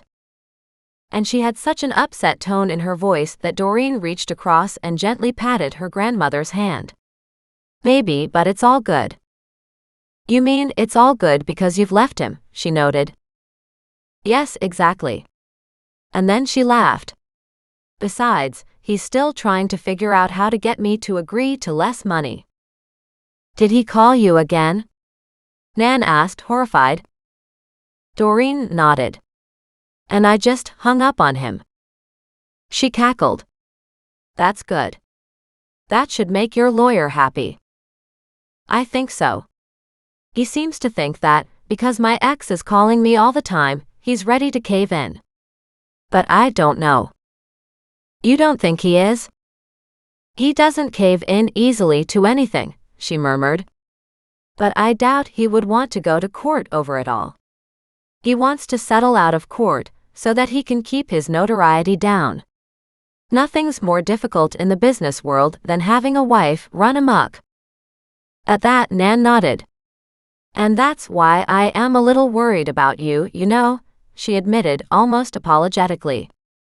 If you've become such a liability, what are the chances that he'll do something about it? I don't know. I disappeared once on him, and he didn't seem to have a problem with that. Sure, but you weren't taking all his money with you, she added in a dry tone. I'm not taking all his money now either, she declared. I honestly don't know what Nick's been asking for, but apparently my ex has megamillions, she shared. At that, Nan stared at her, fascinated. And speaking of money, she added, how'd you hook up with Bernard? He's connected to this diamond case. Nan immediately nodded. Of course, it's his ex-fiancée's engagement ring. And then she rolled her eyes. I mean, that girl was a child. Well, she was of legal age, I'm sure, Doreen noted. But there's no doubt that she was definitely young for Bernard. And yet Bernard likes them young. That's true. I would agree with that, Doreen noted thoughtfully. But then again, I think he likes women. He's alive and he's breathing, so of course he does. Nan chuckled. Men, they're all the same. At that, Doreen shook her head. I don't think I can lump Mac into that same category. No, he's been incredibly patient with you, she agreed. I was kind of hoping that maybe that would develop into something. At that, she stared at her grandmother. I'm not going there right now, she replied quietly. I've told you that it's too early. And you're stuck on trying to get rid of that husband of yours first? Isn't that fair? She asked curiously. I mean, how is it fair to Mac to offer him anything less than all of me? Nan stopped and stared at her granddaughter for a long moment, and then she nodded very slowly. You know something, my dear? I love your ethics, she replied. And you're right. Mac does deserve all of you. So now you get that darn divorce, even if you have to accept a little bit less money, and then turn your attention to Mac. He's been waiting a long time. Chapter 20. Later that afternoon, Doreen still pondered any motivation for why this woman, if it were Candy, had gone to that consignment store. That was the incongruency that just made no sense. Doreen knew it would make sense at one point in time, but she wasn't sure what it would take to make that kind of truth come out. What she really wanted to do was talk to Wendy's assistant, who had come in those few days to help Wendy. Doreen wondered if she had seen this woman. Rather than phoning Wendy yet again, Doreen decided to take the animals, wander down, say hi to Esther, check out the quince tree, and once again wander up and down that alleyway looking for the ring. It didn't make any sense that she would find the ring there, but this might help Doreen get a much better idea of what could have happened. And with her animals in tow, she slowly walked in that direction. As she got closer, Goliath got a little more difficult. She finally got frustrated, picked him up, and carried him. He meowed at her and batted her chin with sheathed claws. At least he wasn't mad at her, but she didn't know what was going on now that he was acting this way. But she had long ago learned that the animals knew things she didn't. When she got around the corner and came up the alleyway, she stopped because there was the van. She marched forward carrying Goliath, Muggs racing at the end of the leash now, and Thaddeus perched on her shoulder, his streamlined beak pointed toward the men. Almost immediately the driver hopped out and glared at her. "Now what are you doing back here again?" he asked in disgust. "Like we don't have enough problems with nosy people." Immediately Goliath didn't like his tone and squirmed in her arms. "Oh, somebody else doesn't like you hanging around, huh? Or are you into tormenting all the neighborhood, not just Wendy's place? Maybe you're the one going through Esther's garbage too, are you?" He glared at her. "You don't know anything." "Nope, sure don't, and there's absolutely nothing that you're saying that'll ever give me any more information either." He shook his head at her. "Busybody woman, you should really learn to keep your mouth shut." "Think so?" She laughed at that. "You know what? I'm slowly starting to understand what makes guys like you tick. And I admit that I've not exactly been the fastest learner at it, but really it's all about greed." He stared at her, frowning. "That ring's worth a lot of money," he protested. "That's enough to set people up for life." She nodded. "It is, indeed." And she didn't even think about mentioning the fact that it could be just the fake one they were looking for. "The question is, how did you know that Candy had it?" At that, he stared at her and a blank look came over his face, but it was forced, as if he'd reached up, grabbed a screen, and dropped it. "I don't know who you're talking about." "Yeah. Well then, you haven't done your research," she said with a laugh. "And you're bound to be very disappointed at the end of this day." He shook his head at her. "You don't know what you're talking about," he replied. "Keep your nose out of other people's business." Goliath responded with a low growl, which Rodney didn't seem to hear. "Well, if you'd leave Wendy alone, that'd be fine," Doreen stated. "But you seem determined to get yourself into trouble. But then, with a record like you've got, hey, that kind of trouble just comes naturally to you." Immediately he stepped toward her, his fist clenching. Muggs started to bark and jump up at the end of his leash. "Shut the dog up," Rodney uttered in a low, angry tone. "Or I'll shut it up for you." "Yeah, you think so?" "He might not look like much," she noted quietly, "but he's got quite a reputation in town." He sneered at that. "I can kick the dog down. It's not like there's anything to him." "Now if you'd had a decent-sized dog," he admitted, "maybe I'd be scared, but not looking at this thing." "Yeah. And how about the cat?" He looked at the cat in her arms and started to laugh. "Good God." He looked over at his buddy. "You know what? This is just too funny to be real." Muggs barked and tugged at his leash, which had Rodney backing up one step. Then Goliath gave a huge howl, which scared Rodney away another step. Doreen almost laughed. Instead, she nodded. "I'm not sure Samuel agrees." At the mention of his name, Samuel gasped. But the driver, whose name was Rodney, gave her an ugly look and said, "You have a big mouth." "Yeah, I do, Rodney," she replied immediately. "And you have a record and are a bully, threatening Wendy." He shook his head. "We want what's ours." "You mean what you stole?" "You don't know anything about it," he snapped grimly. "And you don't know that we stole anything."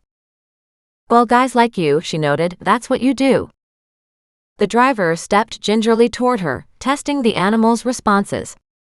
And you're getting a little bit too mouthy for your own good, he replied, his tone low. Muggs's barking and Goliath's howls froze him where he was. Yeah. See. You don't have any murders in your record yet, she shared. A lot of car thefts and maybe some, other problems in terms of not getting along with people. Of course, all that comes along with the lifestyle you lead, she stated coolly. But if you are thinking or planning on taking that step into assault, particularly of a woman and her pets for no reason, well, you'll get a lot more jail time. I'm only getting jail time, he noted with a fat smile, if I get caught. She nodded. Good point. But if you think you won't get caught when there are cameras all around this place now, then that's a whole different story. He looked at her, startled, and then around the area. You're lying. But he didn't sound convinced. You think so, she muttered. And here you're the smarter of the two, aren't you? What are you talking about? Samuel asked. He's not smarter than I am. At that, the driver just rolled his eyes. Get in the van. We're leaving. We didn't talk to the owner yet, Samuel protested. You said we would have a serious talk with her today. Yeah, well, your serious talk isn't happening, Doreen stated coolly. And if you had any brains, you'd ditch this guy and find another place to go be a jerk. At that, Samuel glared at her. You're the one who needs a tune-up. Yeah. She smiled, taunting him by saying, let me know how that works out for you. At that, Rodney stepped forward. I don't know why you're so cocky. He studied her carefully. I've met guys like you before, she explained with a toss of her head. Bullies. Losers. Every one of you, she muttered. That's all right. Keep going through life beating up people trying to steal things. Karma will catch up with you. I mean, getting a real job never was on your radar, was it? He stared at her. It doesn't make any sense that you don't know to be scared. He looked back at the kid. Come on. I said, get in the van. He walked back to the vehicle. We'll be back. I'm counting on it, she said with a big smile. Maybe bring candy too next time. He stared at her, opened the driver's side door, then shook his head and slammed it shut again and walked back toward her. What do you know about candy? A lot more than you think I do, she noted quietly. And how sad is that? She shook her head at him. You should be ashamed of yourself. You don't know nothing, he snapped. You're just trying to get information out of me now. I don't need to. She's on the run. She took the ring. She's lost it and so have you, and now you think that somebody Wendy here should pay. He stared at her. Well, if you know where it is, I'd be happy to listen to you. Yeah, that's not happening, but nice try. I suppose you're after the reward, huh? At that, his frown deepened. What do you know about the reward? Everybody knows about the reward, she replied. Most people don't give a crap though. Oh, but you're different, right? He asked with an eye roll. Well, if I heard a reward was offered, I'd probably accept it, she admitted. Why wouldn't I? But it's not like it's offered still. Sure it is, Rodney confirmed. The reward is still out there. We checked. Sure did. And that came from Samuel. I think people involved with the theft of the missing diamond are not eligible for the reward. But you might want to remember or at least to learn a whole lot more about the facts, she shared quietly. But then I guess that's just a little bit too much for you to sort out, isn't it? I mean, if you're going by what Candy told you, that's not really something reliable. Hey, you calling Candy a liar? I know she's Samuel's cousin, Doreen stated with a wave of her hand. At that revelation came a deadly silence. Rodney turned to look at Samuel. How the hell does she know that? he asked Samuel in a low, hard tone that looked like Samuel would pay for it. There had to be a connection between among the pair of you, Candy, and finding the missing ring, she explained. I mean, had to be. And guess what? You guys are it. She chuckled. But that is not necessarily the death sentence you seem to think it is. Sure it is, Rodney declared. Nobody should know that. He turned to glare at Samuel again. Well, we all do, she repeated with a hard tone. So stop making it sound like Samuel's the one who's in trouble. You knew. Sure I knew. That doesn't change anything. You aren't supposed to know. Oh, it doesn't take much to figure out you guys. He glared at her. So what do you know about Candy then? Not a whole lot. Yet she chuckled. I mean, except that she's on the run. So either Joel is no longer in the picture, or you guys have another reason for pushing her into running. At the name Joel, Rodney stiffened. She nodded. Yeah. Didn't think I knew about him either, did you? You are dangerous, he muttered. Yeah, I sure am, she agreed quietly. I'm also telling you to lay off of Wendy here. Or else what? He asked with a sneer. Well, your friends are waiting for you back in jail, she noted, unconcerned.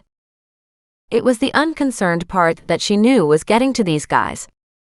And the fact of the matter was that she was very concerned, and she knew that Mac would have her head when he reviewed the street cam tapes later today, if the cameras had gone up, which was one of the reasons she'd come down to check on Wendy. Doreen didn't know if they were live, after these goons had destroyed them on one of their earlier visits. The city should have repaired them already, but not everything went the way it should have. Even at that thought, she groaned at herself. You better take off, she shared. The cops will be here any moment. He shook his head at her. I'm still not sure what your game is. And that worries you, huh? He nodded. It does. If you think you'll get that reward off me, he stated, there's no way. Of course, because you feel that you deserve it, right? She stated with a nod. I mean, after all you've been through in life, the world owes you something, so why not the reward? Doesn't matter that Candy's trying to sell the ring or doing something with it, and that makes absolutely no sense. It's been a long time since Candy made any sense, he stated with an eye roll. That woman has gone down the drain real fast. And I'm sorry for her, she said. It's not how she thought life would go. When you hook up with guys like Joel, life goes in directions you don't really expect. She nodded at that. And that's kind of what I suspected but had hoped not, she shared. Candy was young, too young for what happened. And all she had to do was stick close, Rodney snapped, but she blew that, so that's not my fault. And in no way am I losing that reward to you. She smiled. So I'm not sure, but is that a dare? He stared at her in shock. Why are you not scared? I've got a secret weapon, she shared. Just then, Goliath had had more than enough confrontation, and he jumped down, howling. What did you do to the cat? Rodney asked, taking a step back. He's pissed at the way you're talking to me, she murmured. Goliath here knows about social etiquette, and if you don't behave yourself, he gets a little perturbed. At that, the guy snorted. You're nuts. Yeah, I've heard that a couple times, she agreed easily. And I mean, I won't tell you that you're wrong, but I will tell you that, if you want to stay out of jail for the rest of today, you better take off. And if I don't? I don't care. She shrugged with a bright smile. I'm happy to talk some more. I mean, like, where's Candy now? She asked. Is she still on the run from you guys? What did you do to her anyway? She's not on the run from us, Samuel protested. At that, Rodney turned to his partner and yelled, Shut up. She's just gunning for information. And you'll give it to me, she stated cheerfully. Well, if you know so much, you don't need any information, Rodney argued with a laugh. Yeah, but you know what?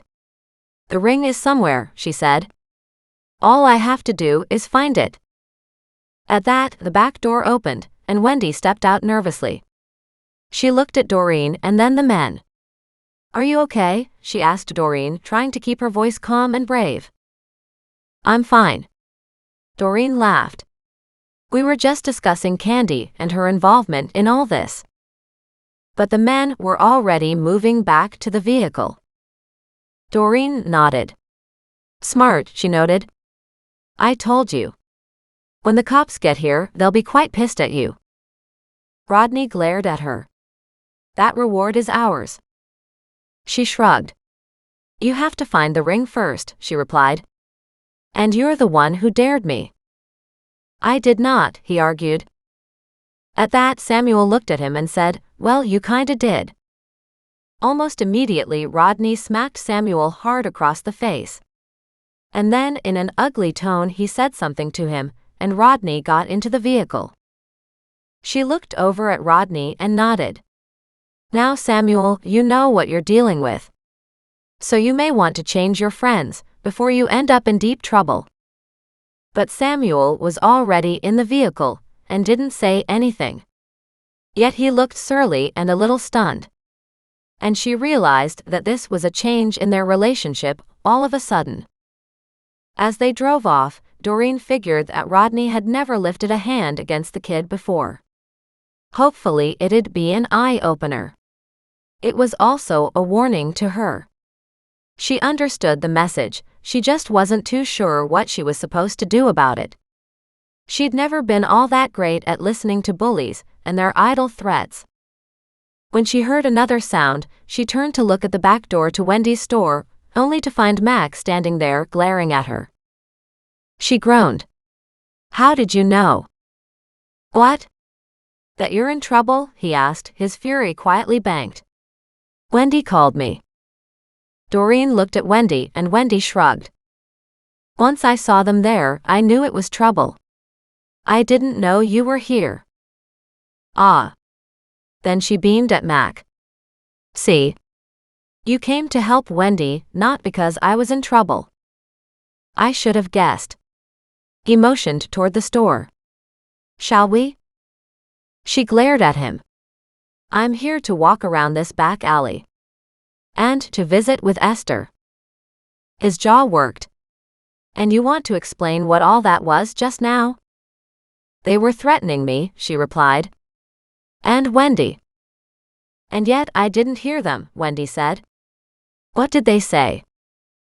Doreen quickly relayed the conversation to them. "It's really the reward they're after," she noted. At that, Wendy nodded. "I get that.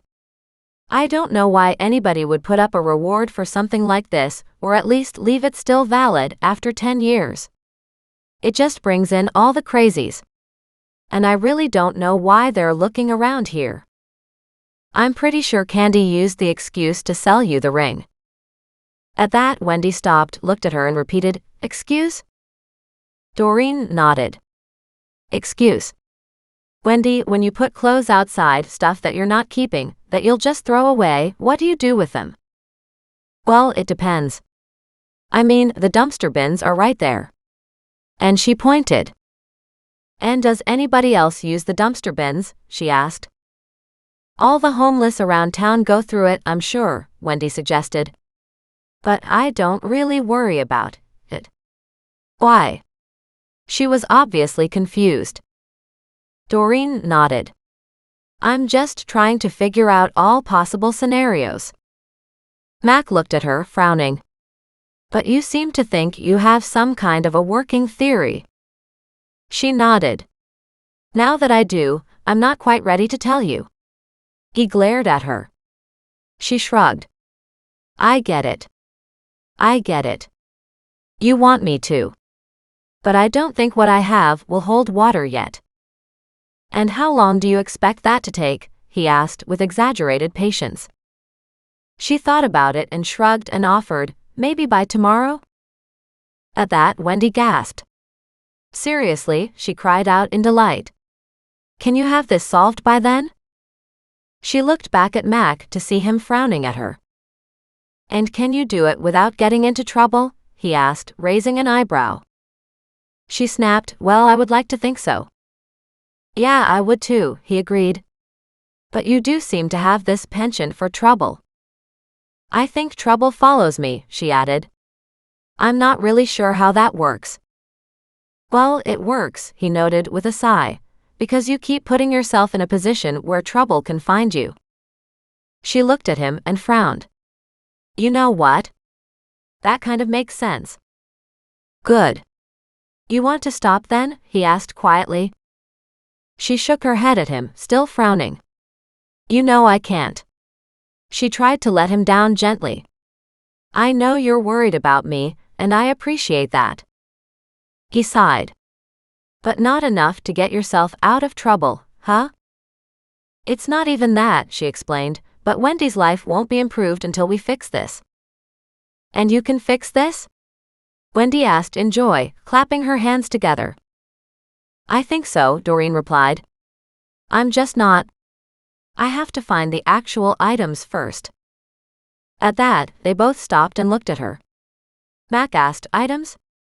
Plural. She nodded grimly. Yes, items. And no, I won't elaborate, at least not right now. At that, Mac reached over, grabbed her hand, and stated, it would be safer for you, and I sure would feel better if you'd elaborate on some things, whether you feel like they are shored up or not. She glared at him. Are you sure I have to do that right now? She asked suspiciously. You really don't want to tell me what you're up to? I don't think you'll believe me yet, she replied, then winced. And no, it's not a judgment on you. It's just a sign of the times. He stared at her. And what times would that be?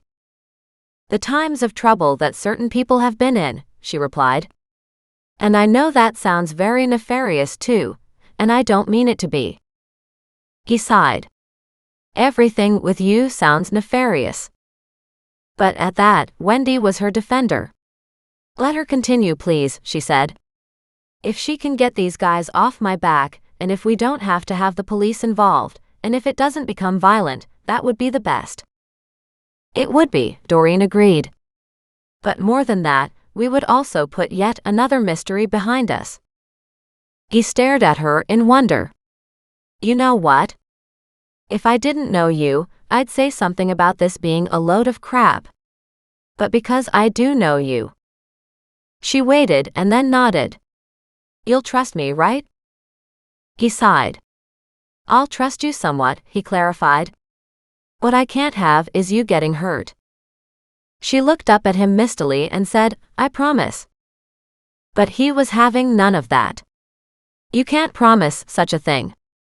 So many times you're the one who ends up injured. And that we've had enough of. Okay, maybe I'll make sure it's somebody else this time. He stared at her. You'll make sure. You can't promise that either. She shrugged. Well, if it's not me, it must be somebody else then, right? But I don't know who yet. Good, he replied in defeat. I'll give you until tonight, and then I want details. But that's only until tonight, she cried out. That's not enough time. It'll have to be, Max stated. You'll just need to work faster. And with that declaration and a smug look, he walked back into the store. Now come on, he said to Doreen and Wendy. We need to get down the details about what just happened for the record. Doreen groaned. Fine, but you can't blame Wendy. She didn't even know I was here. He snorted. I know exactly who to blame, and it sure isn't Wendy. And with that, Doreen followed behind him. Chapter 21. Doreen watched Mac drive away, bringing an end to all the questions that he'd had, also taking Goliath and Muggs back to the house for her. By the time she had slipped out of Wendy's store, giving her a wave, the store was full of customers again. Doreen was happy for Wendy, but at the same time, Doreen needed to bring this missing diamond case to an end and fast, before people got really tired of her being around. Particularly Mac. She rolled her eyes at that. This mystery had lain dormant for 10 years. Why should she feel pressured now? But she did, and there was no doubt about it. She quickly walked around to the back alley yet again. As she passed the quince tree, she called out just in case Esther was there. "Good afternoon, Esther." After a moment of startled silence, then Esther asked, "Who is that?" in a testy voice. "It's Doreen," she replied. "I just came for a walk and wanted to say hi." At that, the gate opened, and Esther eyed Doreen suspiciously. "You're not back after more jelly, are you?" Doreen chuckled. "No, but I certainly understand from everybody else in town how much they were heartbroken when you stopped making it." "I didn't stop making it," she stated with a shrug. "I stopped going to the market and selling it. It became too much a hassle. My mobility wasn't very good, and I decided I didn't need the money that bad." "Understood," Doreen agreed, "but you realize you could get your customers to come to your house." "But then I'd have to deal with people," she replied, "and I don't really want to do that." It was hard for Doreen to argue, because lots of time she didn't want to deal with people either. She nodded. "How have you been?" "I'm fine," Ether replied. "Remember that part about not wanting to deal with people?" At that, Doreen burst into laughter. Even Esther smiled at her. "That smile of yours is infectious. You might as well come on in, now that you're here."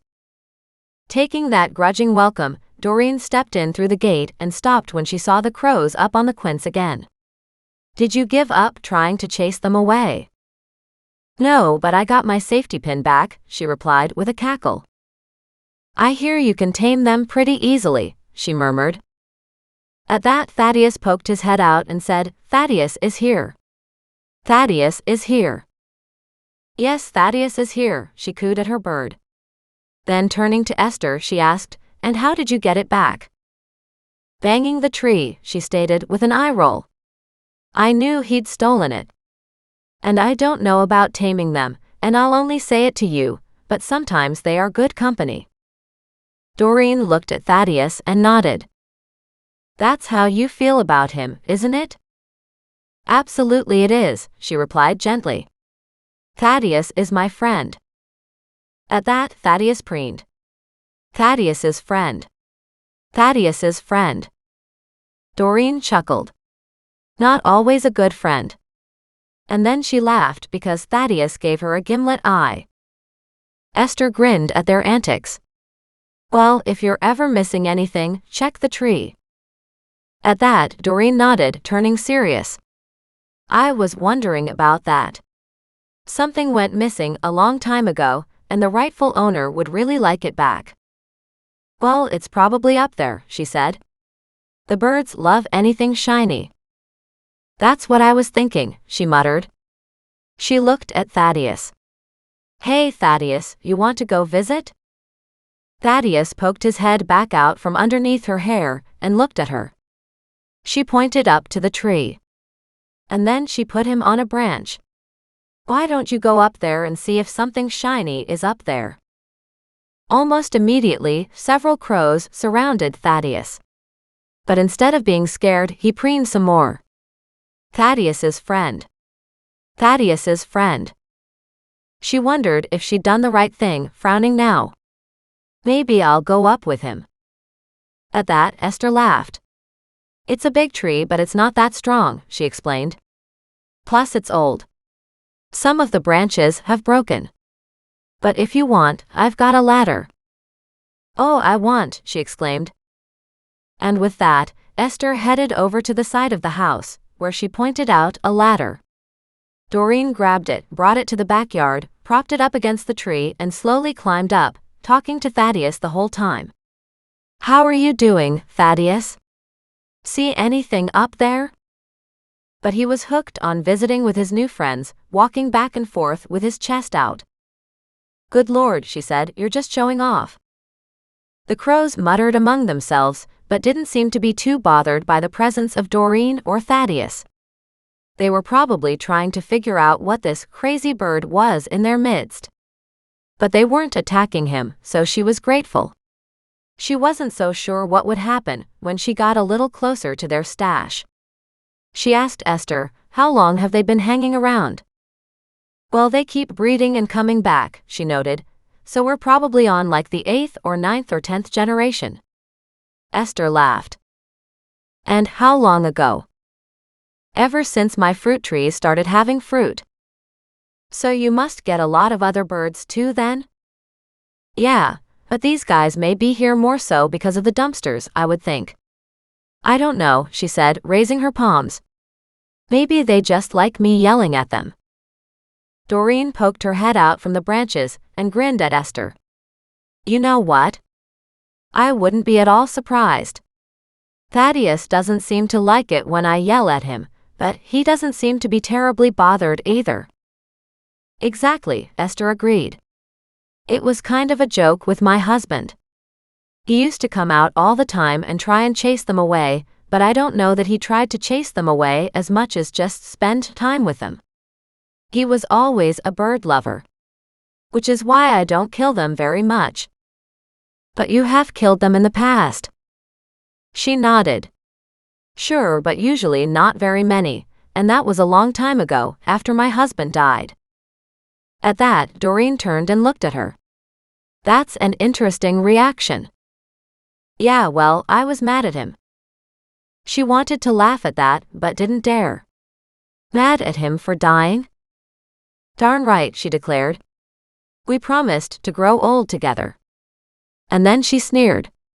"And he broke his promise. You wait until I see him in heaven. I'll tell him what I think of that." It was all Doreen could do to keep a straight face, but she could see that from Esther's point of view, it was serious business, and she meant it. "You know what? I hadn't considered death that way," she noted. "You should." "Well, it depends that you get married, of course." "And I gather he didn't grow old and die." "Died in an accident," Esther replied quietly. "And he wasn't supposed to." "No, I don't think anybody's ever supposed to die in an accident. That's why they're called accidents." At that, Esther snorted. "Good point," she muttered, "but I was angry at him. I didn't want to be alone getting old."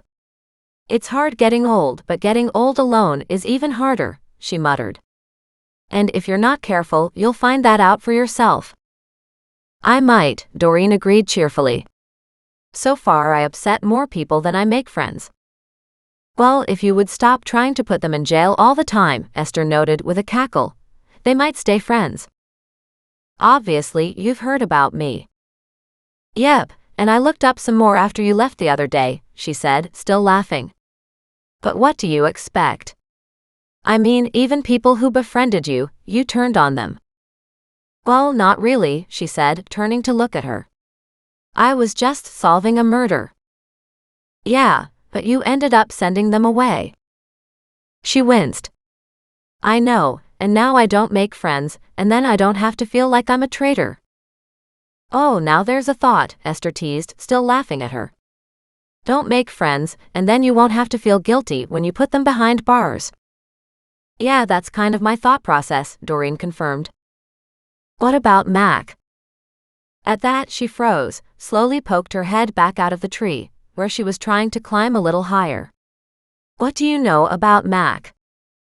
"I have my sources," she noted. "You have sources too, but I wonder which one of ours is better."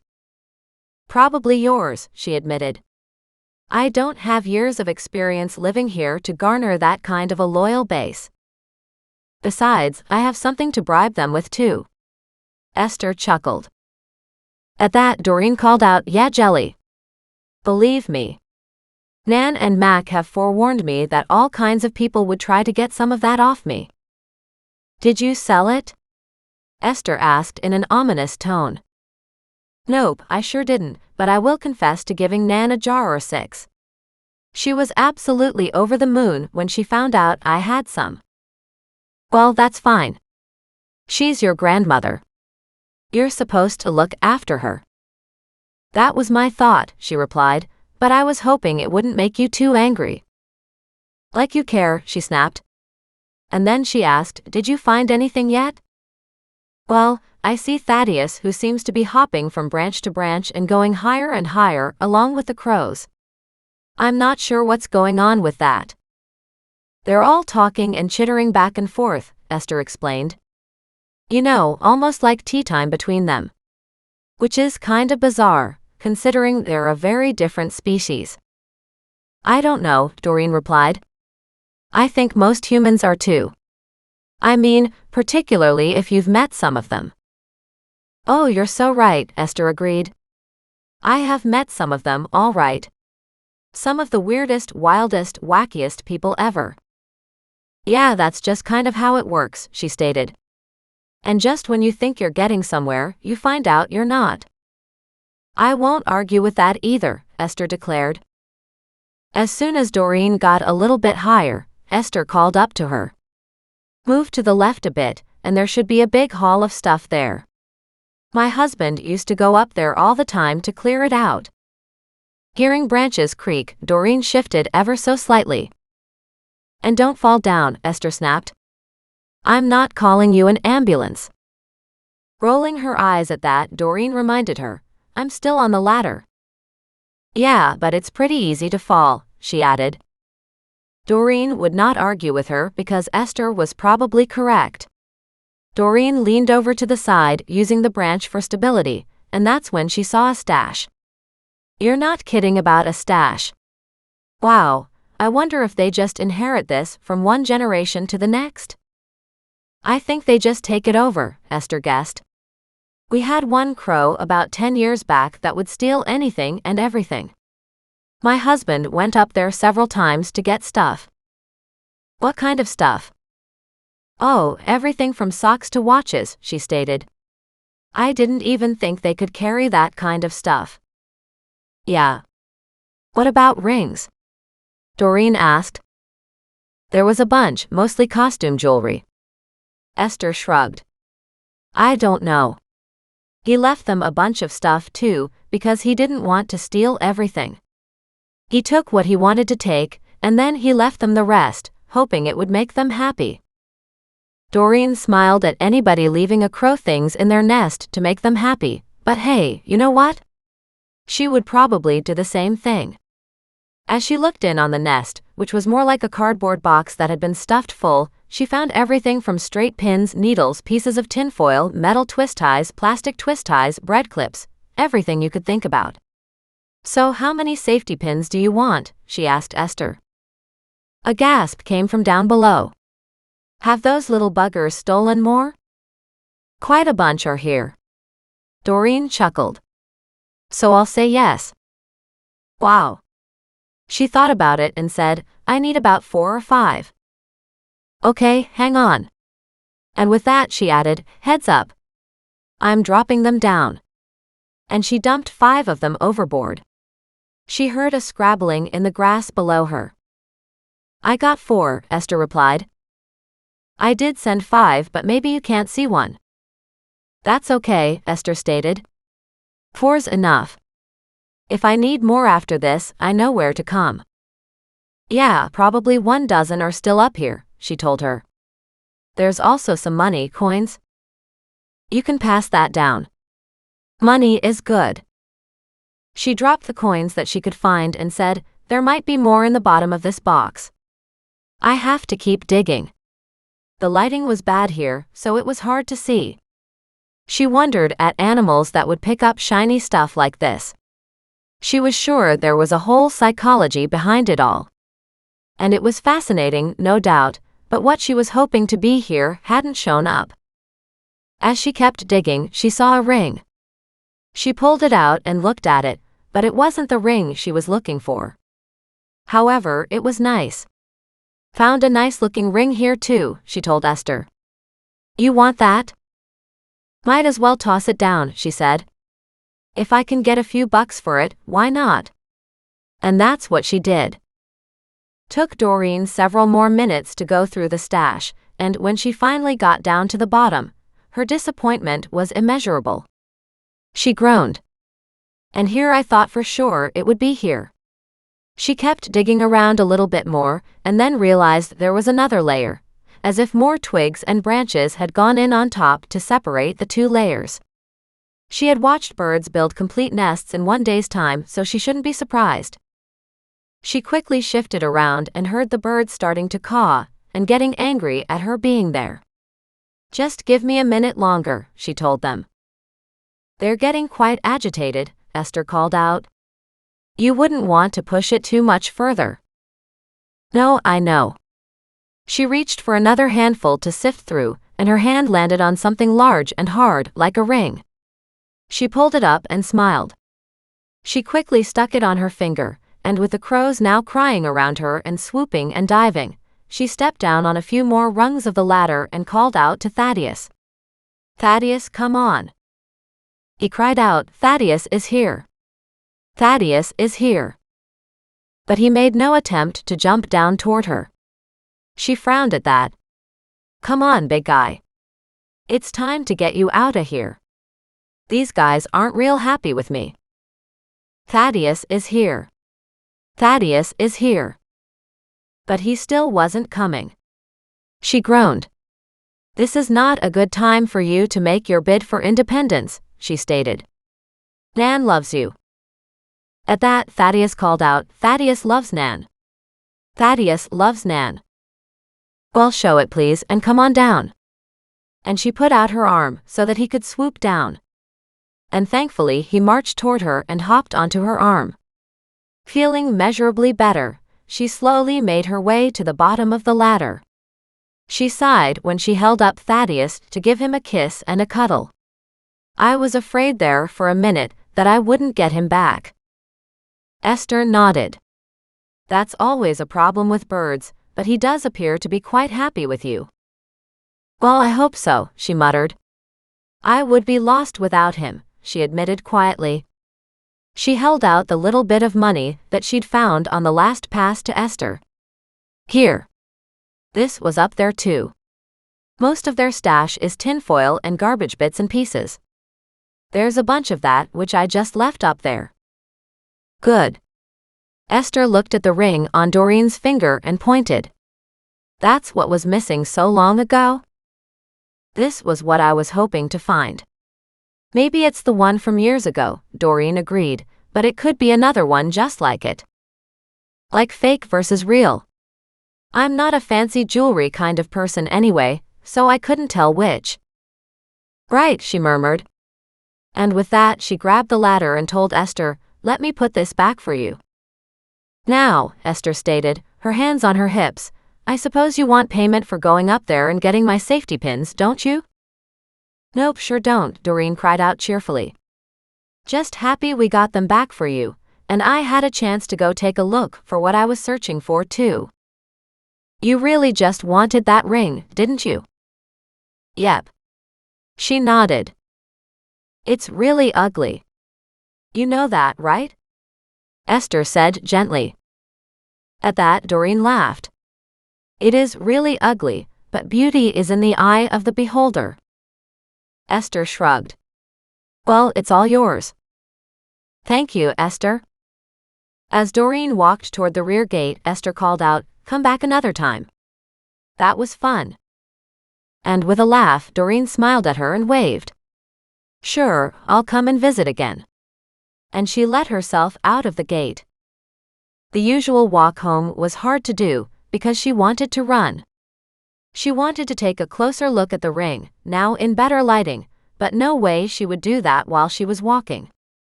So she kept the ring turned around on her finger, with her hand fisted around it.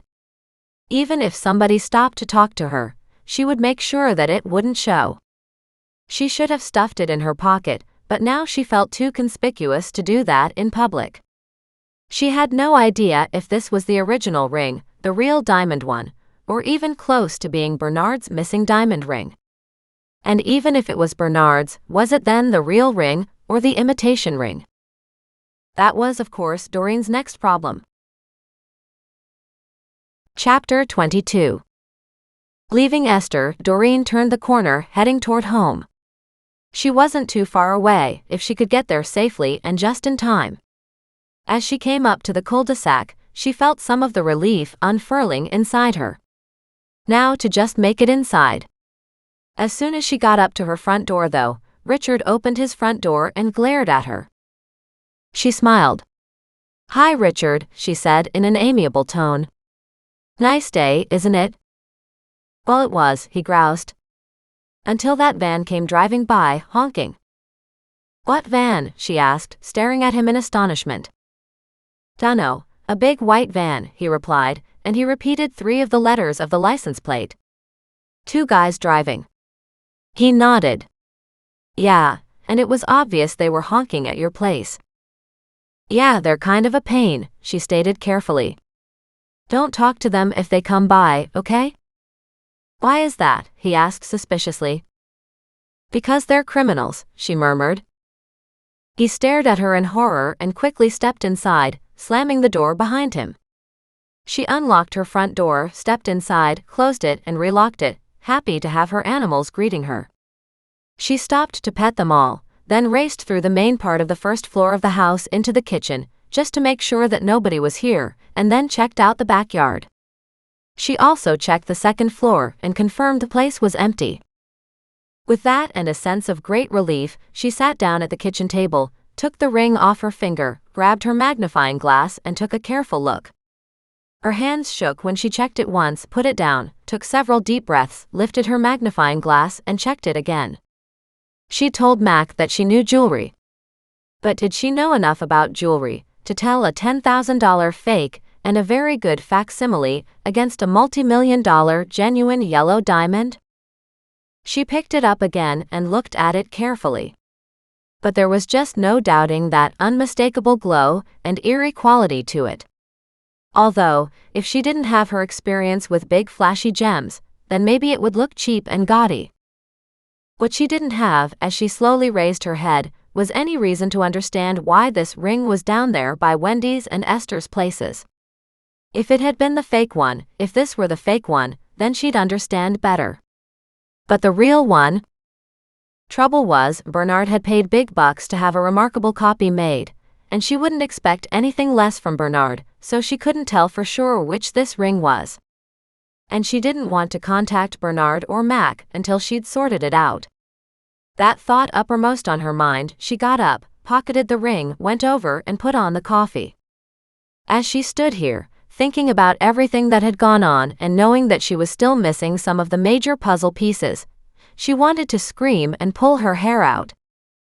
When the coffee was done, she poured a cup. The animals were antsy and all wanted outside. She opened up the kitchen door, and the animals all raced outside.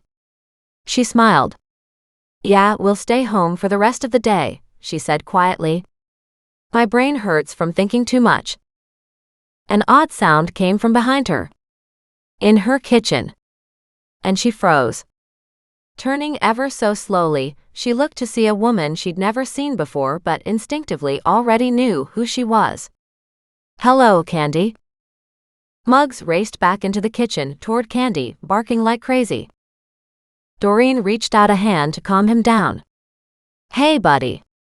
I won't say everything's okay, but stand guard." The woman laughed. "Stand guard? That's the best you can do."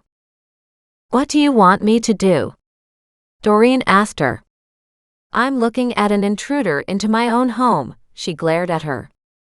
"And why are you here?"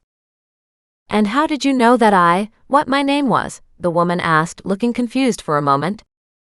"You did call me Candy, didn't you?" "I sure did." "And?" The woman shook her head.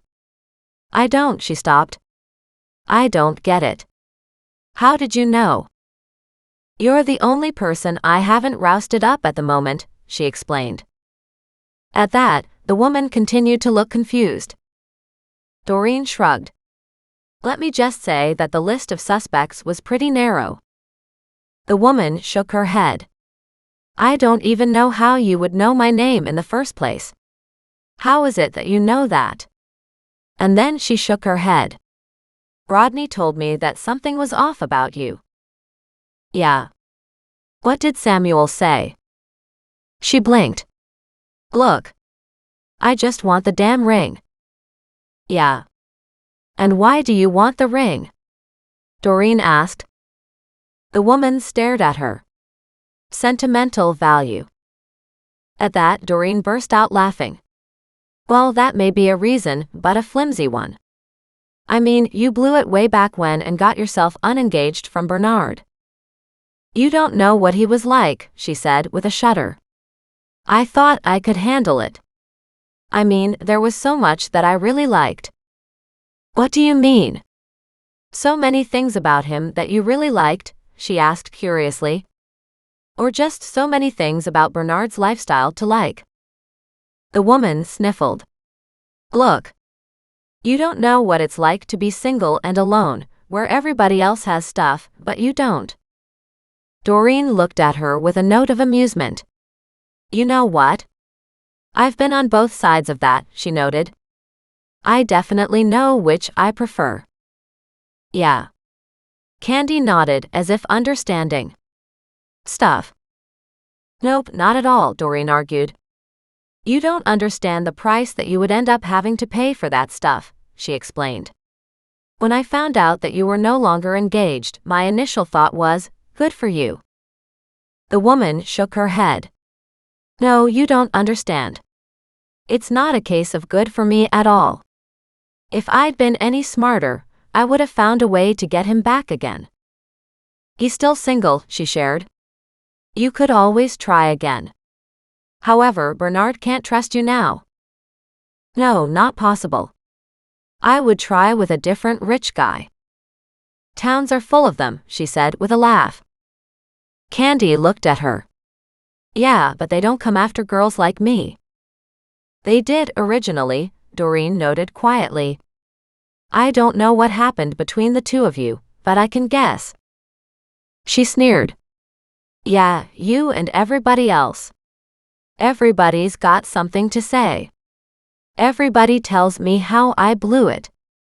Everybody tells me how I could have done way better. It doesn't matter what everybody says, Doreen stated. It's your life. You get to live it the way you want. I'm sorry you're not happy with the choices you made. And sometimes we don't really get a whole lot of choices, she muttered. The ring handed over. And why would I do that, she asked.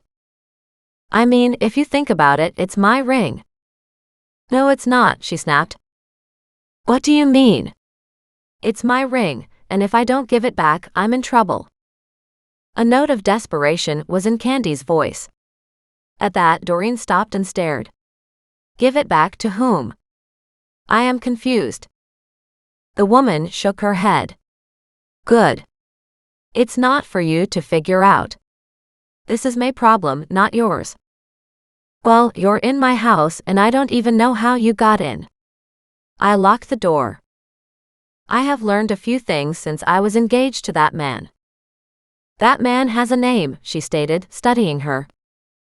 Yes, but it's easier for me if I say that man. Did he ever hurt you? She asked. No, not like that, but I don't think he appreciated me. Doreen wanted to smile at that. You know what? I'm pretty sure he didn't, because I'm not sure at your age anybody really understands what goes into a relationship and how to keep it going, she stated. Oh, and I suppose you're some sort of an expert. Candy snapped with an eye roll. Me? No, sure not, Doreen admitted. I'm getting a divorce, and the sooner the better, as far as I'm concerned. So then just give me the damn ring, she demanded. I don't think so. It's not yours. You don't have any right to it. And how do you know I even have it? She shrugged. And then she told her, the guys set up a camera in the alley. A camera. Interesting. I think they finally figured out that you wouldn't be scared away. So they decided no more threats and to go high-tech. Yeah, ya think? She smiled. They aren't the smartest in this toy box. No, they aren't, but they are mean. At that, Doreen stopped, looked at her and asked, Are you seriously in trouble? Candy nodded. Yes. Right, you'll have to explain it a whole lot more for me to get that cleared up. I don't have to explain anything to you, she snapped. You do, if you want the ring. I mean, I won't just hand it over. Why not? She asked almost desperately. Why would I? I mean, absolutely what purpose would there be for me to give it to you? I could keep it and get the reward. At that, Candy opened her eyes wide. There's a reward? Doreen stared at her. Well, there is for the original diamond ring. And Doreen watched as the relief crossed Candy's face. But then, that's not the one you're after, is it? She shook her head. No, I'm after the fake. Did you know it was a copy? He told me at the time, but he also told me that I was wearing the original, she stated bitterly. And then, when you found out it wasn't the original, what? You felt cheated? Well, what kind of really rich guy makes his fiancée wear a fake ring? She cried out. Do you have any idea how many rich guys do just that? Doreen asked her. I mean, sure, a lot of money is involved in these things, but what happens if you lose it down a kitchen sink, or if you go swimming and you accidentally forget about it and you lose it? I mean, all kinds of things can happen. But he had it insured, she added. At that, Doreen smiled at her. And that's what you were counting on. Stealing the real one to get the reward, right? Maybe have the insurance company come after Bernard to get the insurance payout back? The woman nodded. Yes, that is exactly what I was counting on. But. What do you mean but? She asked. I had the fake. I needed the real one. So you tried to swap them? What? A sleight of hand trick? He didn't tell me right off the bat, she stated with a desperate note. And I was supposed to get the real one. It's worth a lot of money, but I didn't know how to handle it. So. Of course not. Doreen nodded. So what are you trying to do? Give the fake one to Rodney? Candy stared at her. Do you know how scary he is? She asked, her voice trembling. Yep, I do, but doesn't he want the real diamond? When Candy clammed up, Doreen continued. Do you really think that once he takes the ring to the appraisers, he won't find out it's the fake one? But it's still a really good fake. I didn't tell him that this ring was real. I told him that it was worth 10 grand. And he wants it, and I need the money. Oh my God, Candy. Rodney wants the real diamond. And I think you've led him to believe that you have the real one. And I think you are in a world of hurt if you hand over a fake to him. Why would he settle for the fake? Candy just stared at Doreen. He gives me the 10,000 for it, and he can sell it again and get his money back. That is a lot of money. Doreen shook her head. Maybe it was her jaded attitude rearing up, she didn't know, but it sure seemed like $10,000 wasn't worth ruining one life for, much less several lives. I get that in your mind it's probably worth all that and more, Doreen began. But it is a little worrisome that you have so little regard for the real-life way this will all come down. You know, if Rodney gives you $10,000, then he'll want something for it. She laughed. Of course. He wants the ring. And why would he expect you to hand it over to him? Doreen asked shrewdly, knowing that there was more to this. The woman flushed. He has something on you, otherwise you wouldn't be falling for this. Falling for what? She asked. You don't know anything. Maybe not, she admitted, but I'm starting to get a really good understanding of people. He's just got something on me, she said. And something you're terrified that he'll use against you. She shrugged. Maybe. And has it got something to do with Joel? The woman stared at her. How do you know so much? She cried out in shock. And are you trying to protect Joel? She blanched at that. No, you can't know that. You just can't. And why not? Doreen asked, studying Candy. I know I'm still missing something here, and that really is starting to piss me off because it shouldn't be this complicated. But you guys have made it stupid complicated." "It's not complicated at all," she snapped. "The reason is really simple." "Of course it is." Doreen nodded. She understood now, giving a heavy sigh. "Love." At that, Candy stared at her and started to visibly shake. "Rodney said you were strange." "Are you a psychic?" she asked in a whisper. "No, sure not," Doreen murmured. "If I were, I would have had an easier time sorting through all this garbage." She shook her head. "And it makes me really angry that, so far, I haven't figured it out." Of course she wasn't really angry, more like feeling foolish. Doreen wasn't any dumb bunny, and yet, right now, something was going on that she still couldn't quite understand. "Let me get this straight. You were engaged, and you decided to ditch your wealthy fiancé for a broke criminal, and got Joel involved in order to get the real ring out of the safe." "He did, replacing it with the fake one that you'd been wearing, but somehow you still ended up with the fake ring on your finger, and the real diamond ring was gone too. How did you lose both rings?" She nodded. "We didn't know what happened either. Joel blamed me, and well, I did wonder if he just stole the real diamond and left the safe empty. No way for me to know." "Well, there are definitely some ways to figure this out," Doreen murmured. "From what I know, you had a big fight with Bernard, at your engagement party no less, all in front of a crowd of people. You thought you now wore the real diamond, because Joel had broken into the safe to exchange the rings and he gave you one to wear. Was he like waitstaff or something at this party? Anyway, you staged a fight with Bernard, or had a real one, whatever, and threw away the ring somewhere, went off in a teary huff, and the whole place had a great deal of amusement at your expense, and then suddenly Bernard can't find the ring you threw away, and the one in the safe is the fake one." Candy stared at her. "That's not bad," she said in a teary tone. "You're still missing a bit, but that's not bad." "Of course I'm missing a bit," she snapped. "Because something's still wrong with this. But if we're closer on this now, what happened with you when you gave Joel the fake one?"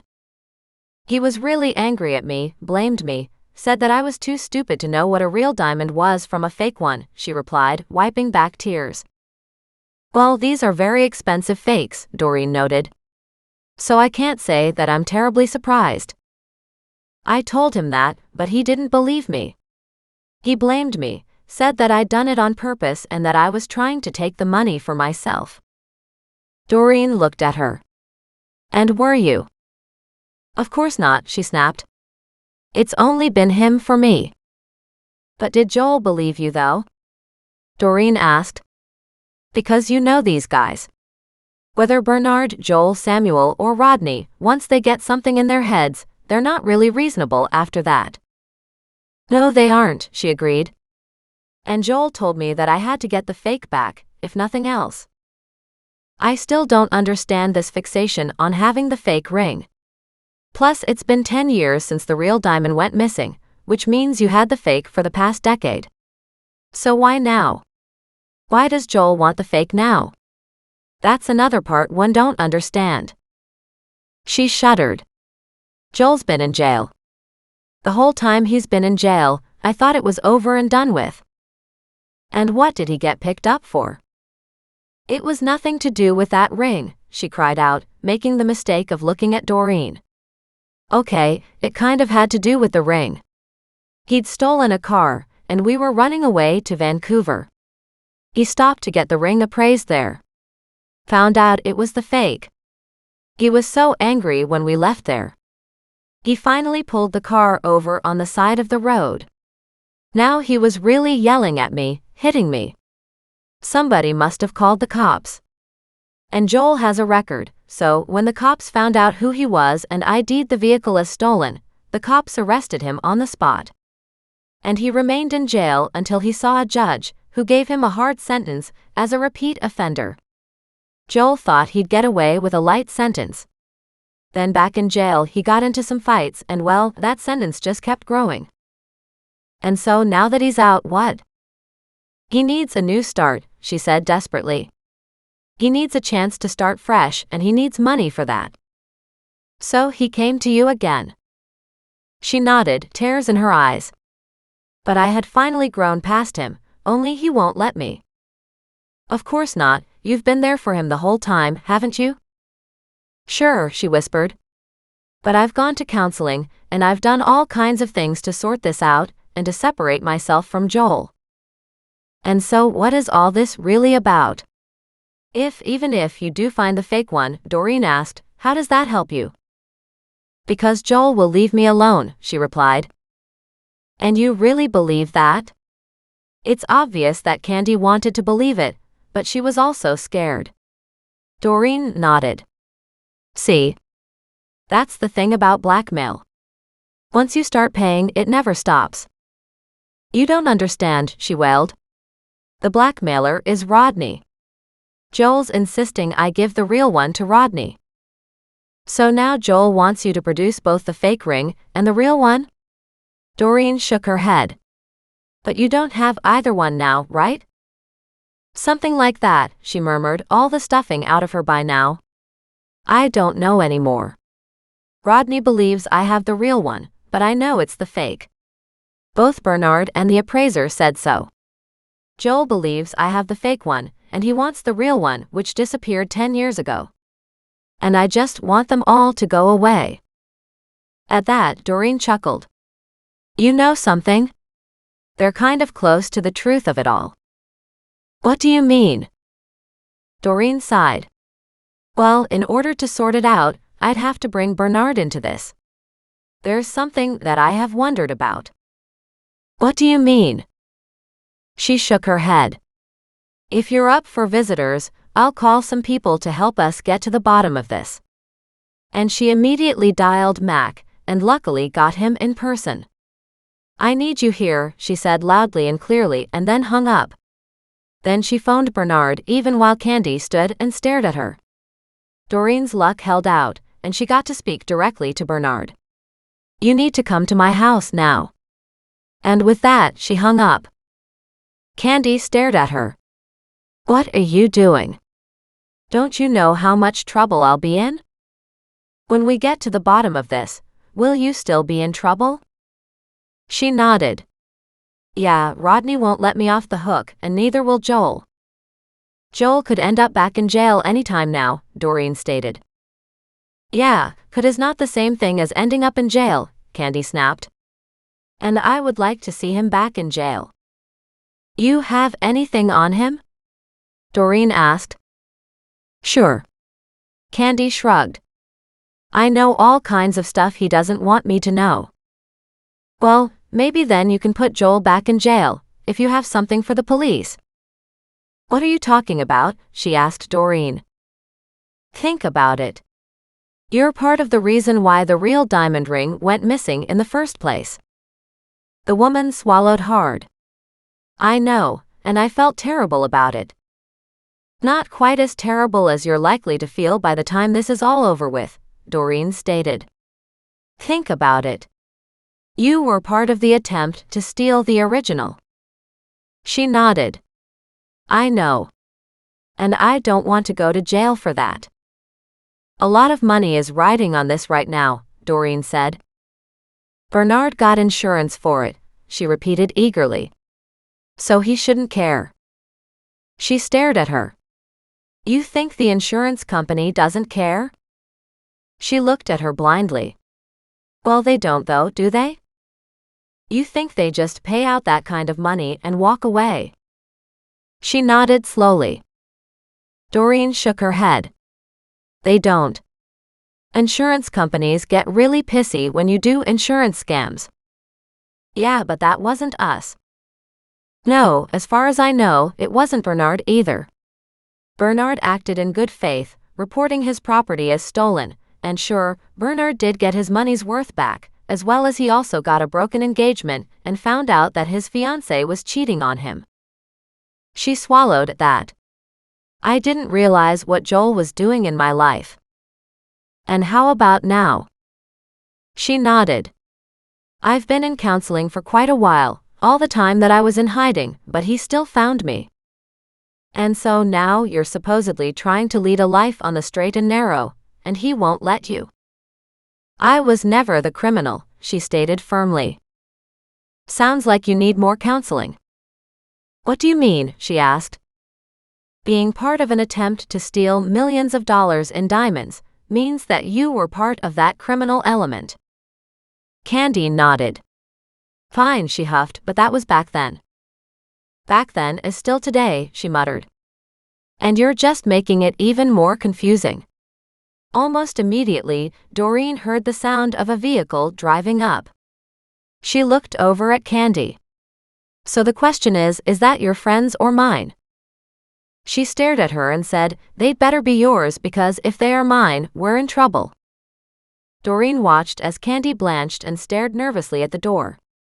You're really scared of Joel, aren't you? Candy nodded. He's changed. Jail was not good for him. Jail generally isn't good for anybody, Doreen agreed quietly. And yeah, they do change in there. Candy shook her head. But he'd been in lots before, so I wasn't expecting it this time. Well, this time apparently something got a whole lot uglier. She nodded. And he didn't want to be there in the first place. And when he realized he would have to stay, he got really upset. That's his fault, isn't it? Candy looked at Doreen with wide eyes. You don't understand. Joel doesn't care whose fault it is. If he's mad, we all pay.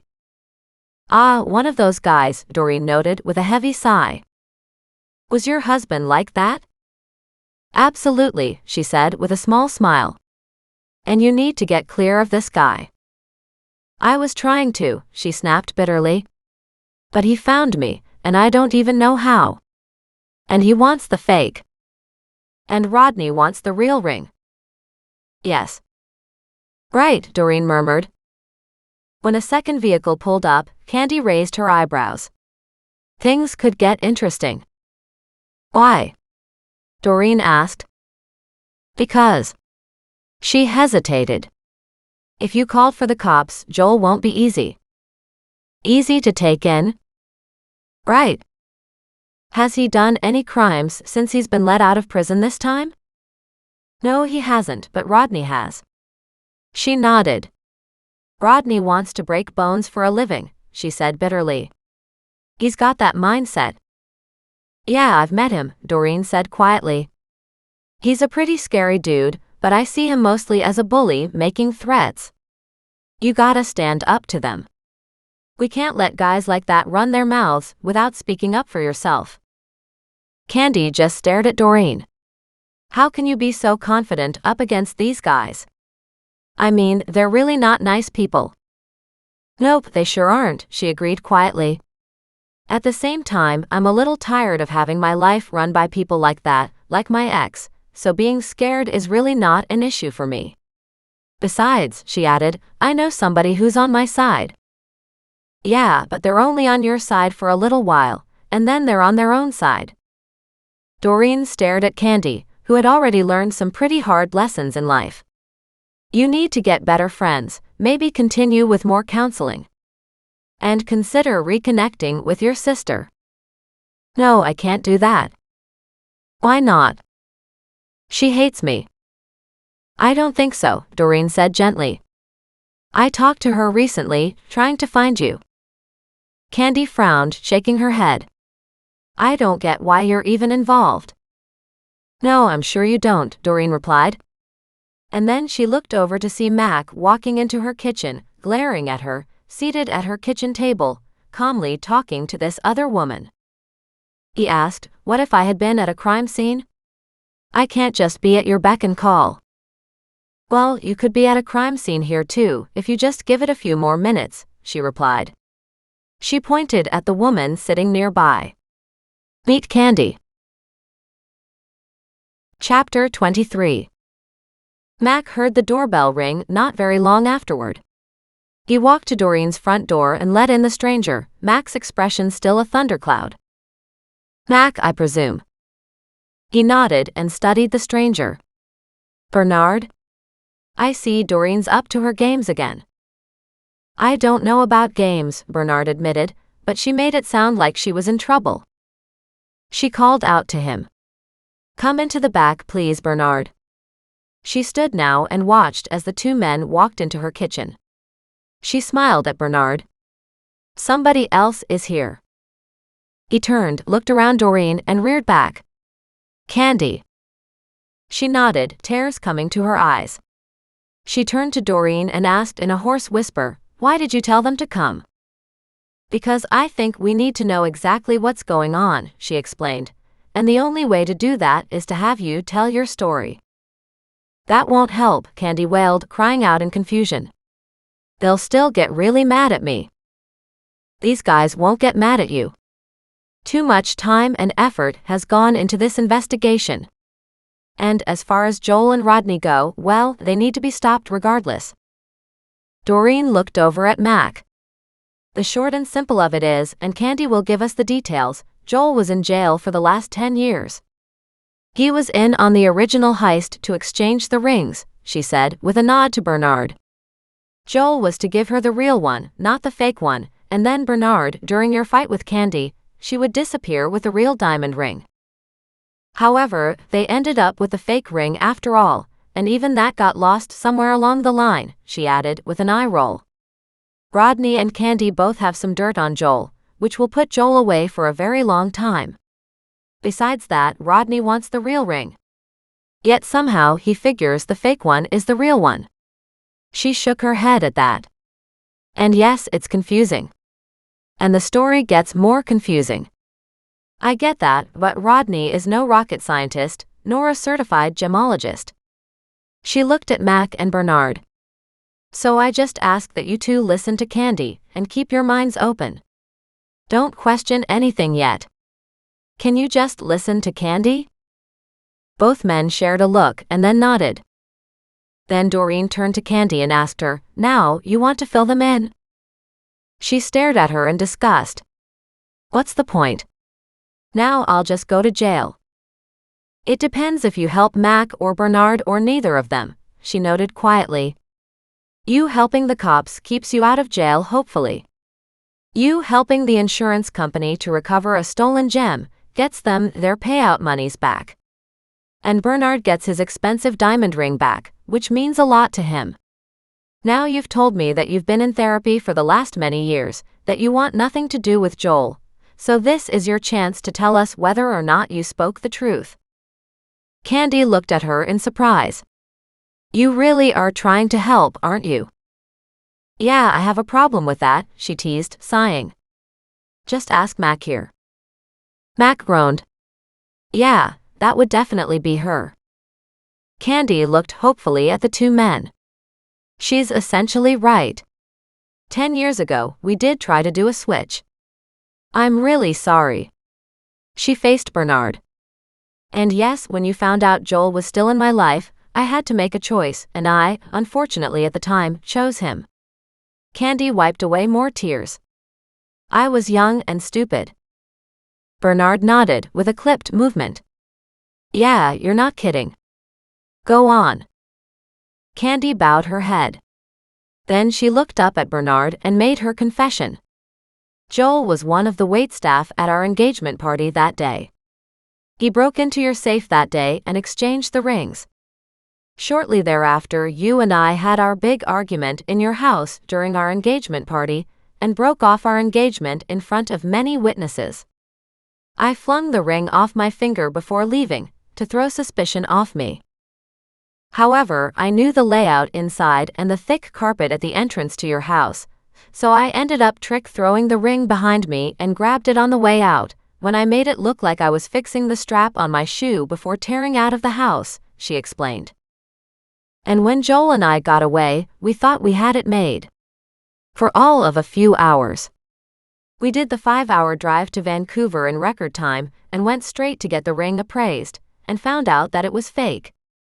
So I had worn the real one and not the fake one, she said, shaking her head. Joel exchanged the rings for nothing. And that started the problems with Joel and me. He thought I was too stupid to tell a real diamond from a fake one, and I guess he was right because I couldn't tell them apart.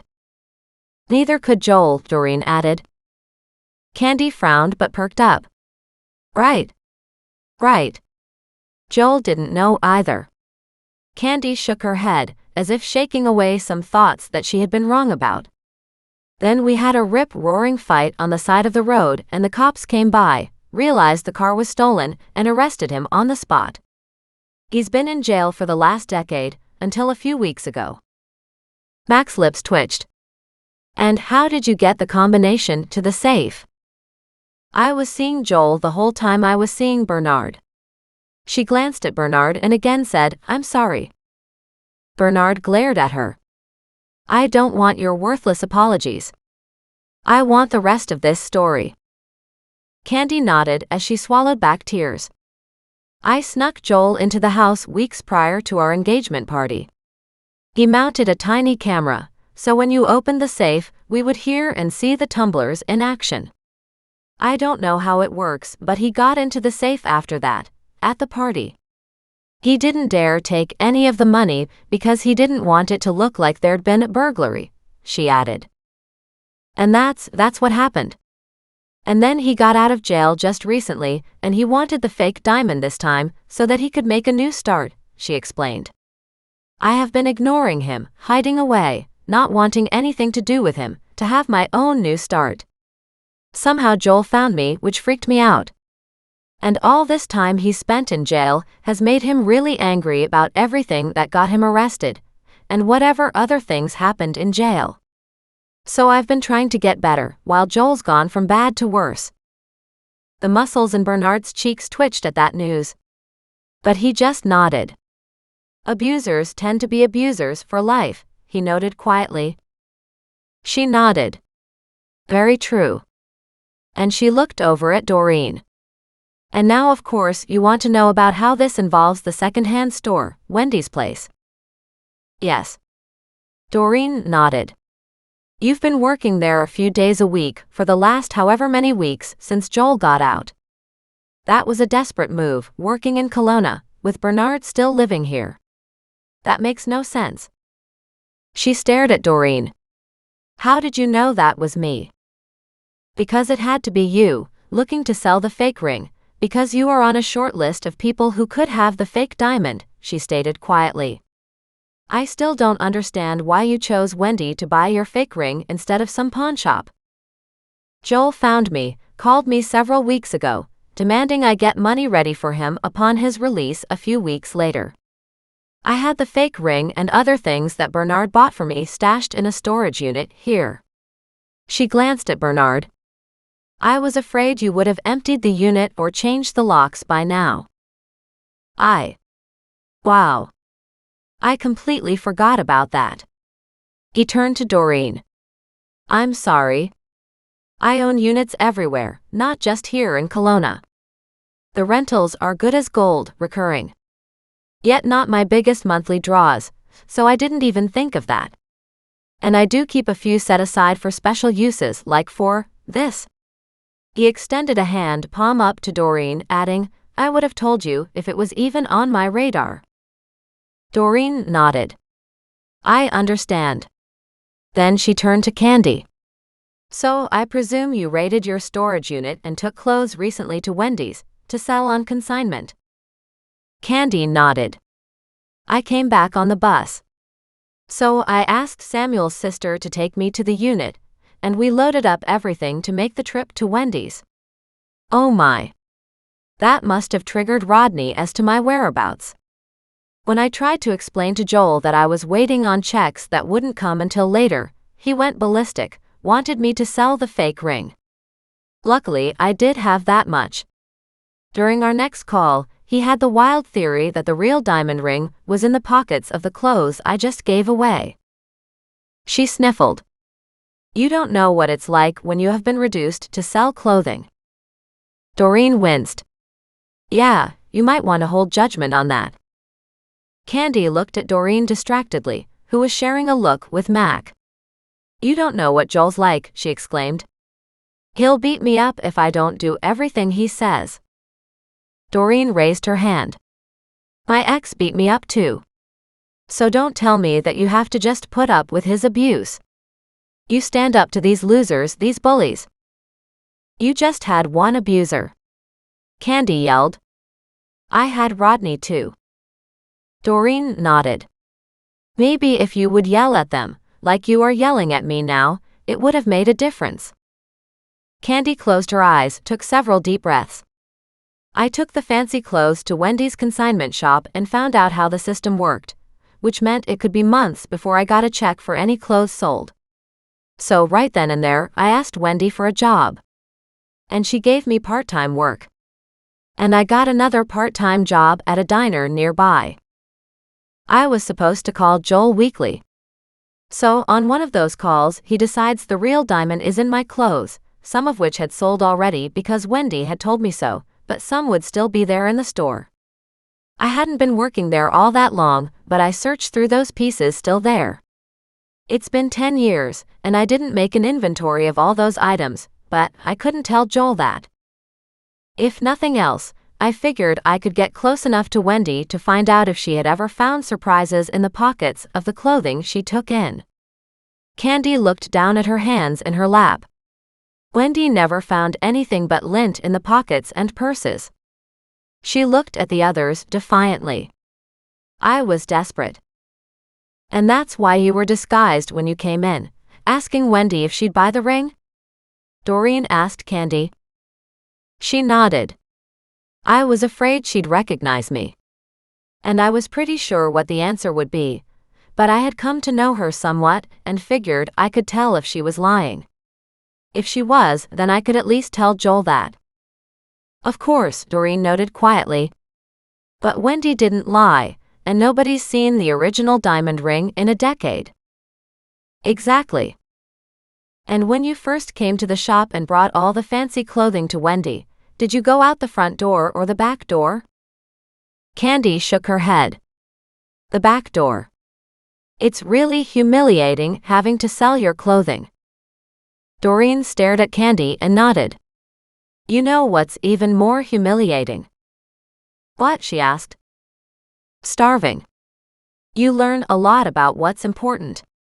When it comes down to the wire and you have to decide whether you want food or not, then you willingly sell your clothing and choose to be embarrassed so that you have food to live another day, she stated. So I wouldn't be too worried about being humiliated. Candy shrugged, waving her hand dismissively. Whatever. I went out the back door. And Wendy got back to you when she sold stuff, right? Exactly. Why? Yeah, if you ever had the real diamond ring in a pocket of your clothing, which is a big if, chances are you may have dropped that ring in the storage unit or along the way to the storage unit, in whatever car you drove back then. 10 long years ago. Or the ring could possibly have been in one of those boxes you transported the clothes in. Candy thought about it and nodded. It's all possible but not very likely, yet I figured even so, Wendy would have found it. No, not Wendy, Doreen clarified. Somebody who likes to case the joint. She looked over at Mac and laughed. You know something? Our quarry of sorts really was in the Quince. She looked back at Candy. 10 years ago, the Vancouver appraiser who looked at the ring and told you it was a fake, did he offer to buy it? She nodded. Yeah, he told us that it was a decent fake, but it was still a fake, and he'd give us maybe $1,000. But you didn't feel tempted to do that? No, and Joel was too mad, and he just threw it at me. He was picked up later that same day by the cops, and meanwhile I was busy trying to find a way to salvage my life, and to run away from Joel. Doreen nodded and looked over at Bernard, the corner of her lips twitching. Have you figured it out? He let out his breath. All but who would have been casing the joint at Wendy's? I don't get that part. She looked over at Mac. What about you? He cleared his throat. Cut the theatrics. I am on the clock. Yep, you are. Mac got the hint that he was on the job here. He turned his glare to Bernard. And then there's the part that you didn't ever tell anybody. And what's that? Bernard asked. About the ring in the safe being fake. I told my insurance company. And the insurance company knew I had a genuine yellow diamond ring and a fake copy of the original, he admitted. But, as it was the fake one that I was left with, it didn't matter. Not to me. Not to my insurance company. I don't understand, Candy cried out, staring at Bernard. You told me that I was wearing the fake one. Yes, but remember? We were having an engagement dinner party, and in my foolishness, I thought you should wear the real one for such a party. And I told you to give it to me that day, and I'd clean it before the party, when all I did was switch it out for the real one, figuring I'd get it back at the end of the evening, he explained. And all hell broke loose. Only afterward did I realize that you'd gone off with the real one. I had the fake one in the safe. When I realized that you were gone, and the original ring was effectively stolen, I put in a claim. Bernard shrugged. It's not like the insurance company cared. Believe me. Those payouts are calculated into everybody's monthly insurance premium. So I told them all that happened, but for a piece that expensive, you can bet my premiums went way up too. They tried to find you to get the ring back.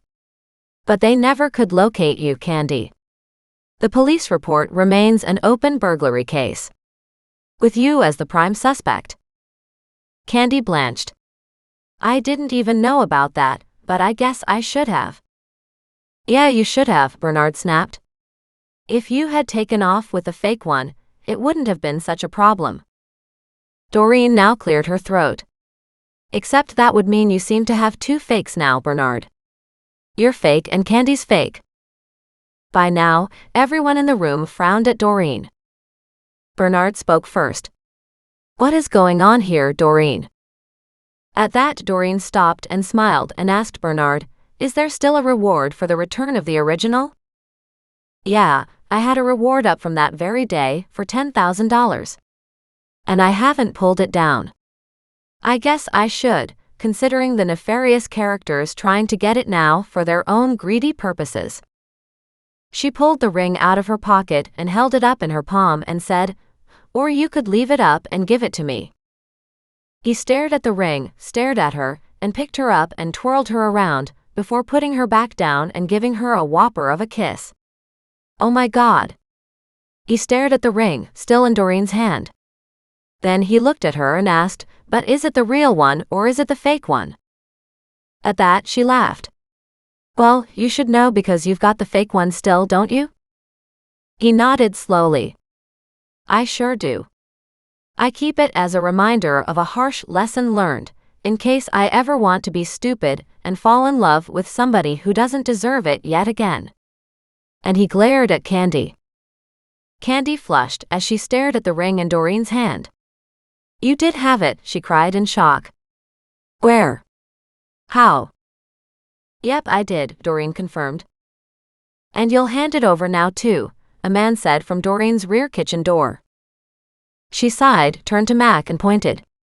See, Mac? You should be happy. This time I brought you in to handle this kind of stuff. And she gave the diamond to Bernard. Chapter 24. Startled, Mac looked at her and then at the rear kitchen doorway where the intruders came through, leaving it wide open in their wake. What's this? Doreen looked at him and looked at the three men crowding into her kitchen, two of them brandishing guns. Meet Samuel, Rodney, and Joel, she said with a sigh. Joel, you get to head right back to prison, because that's a weapon you're holding. Rodney, well, you were getting there anyway. Samuel, you're just an idiot to still be hanging around these criminals. And you should go to jail for knocking over Esther's garbage cans all the time. Mac looked at her. Seriously? She shrugged. Be thankful I brought you here. Samuel stared at her like she'd grown 3 heads. How did you know? It's a stupid stunt. Something someone who is bored and has no life would do for entertainment. Bernard looked at the 3 men and glared. No way you're getting this ring. I went through all kinds of hell to get it. Yeah, sure you did. Sounds like my girlfriend did that, however, Joel snapped. Now hand it over. Doreen looked over at Bernard. You might want to. He shook his head. No, I really don't want to. I'm tired of having these people yank my chain and take what's not theirs. It was my girlfriend's ring, Joel spat. Yeah, well, we already went over that, Joel, Max stated. She doesn't get it. You're both lying, cheating criminals. At that, Candy added, No, I don't deserve it, Joel. I didn't go into the engagement properly. I was a fool for trying to steal it. Joel looked at her in disgust. You don't even know when to keep your mouth shut, do you? God, when did you get to be so stupid? She stiffened and glared at him. Doreen turned and told Joel, You know what? You should just keep your mouth closed before a whole pile more years get tacked on to your prison time. For what? He yelled. It's greedy busybody gold diggers like you who give us a bad name. She raised her eyebrows. Like me, huh? She laughed in Joel's face, earning a hot glare coming from Mac. Maybe, but I can tell you that busybodies like me solve these kind of problems. She looked over at Muggs. Remember Rodney, Muggs? Muggs was already growling, but barely a sound came out. His gaze was narrowed as he stared at the intruders. I told you before. If that dog comes up to me, I'll shoot it, Rodney repeated. And where's that damn cat? I owe him a kick or two. Yeah, I wouldn't try that, Doreen stated.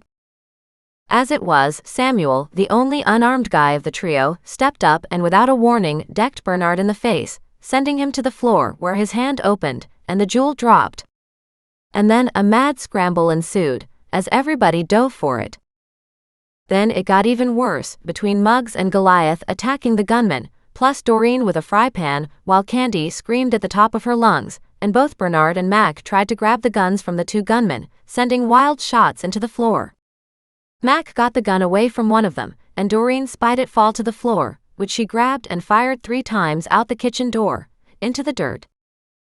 When everybody stopped and stared at her, she roared, Stop! This is my house, and that's enough of this madness. Mac had one of the gunmen in his arms and he dropped him, giving his head an extra thunk against the floor, and then smiled at her. Now I'll stop it, he said agreeably.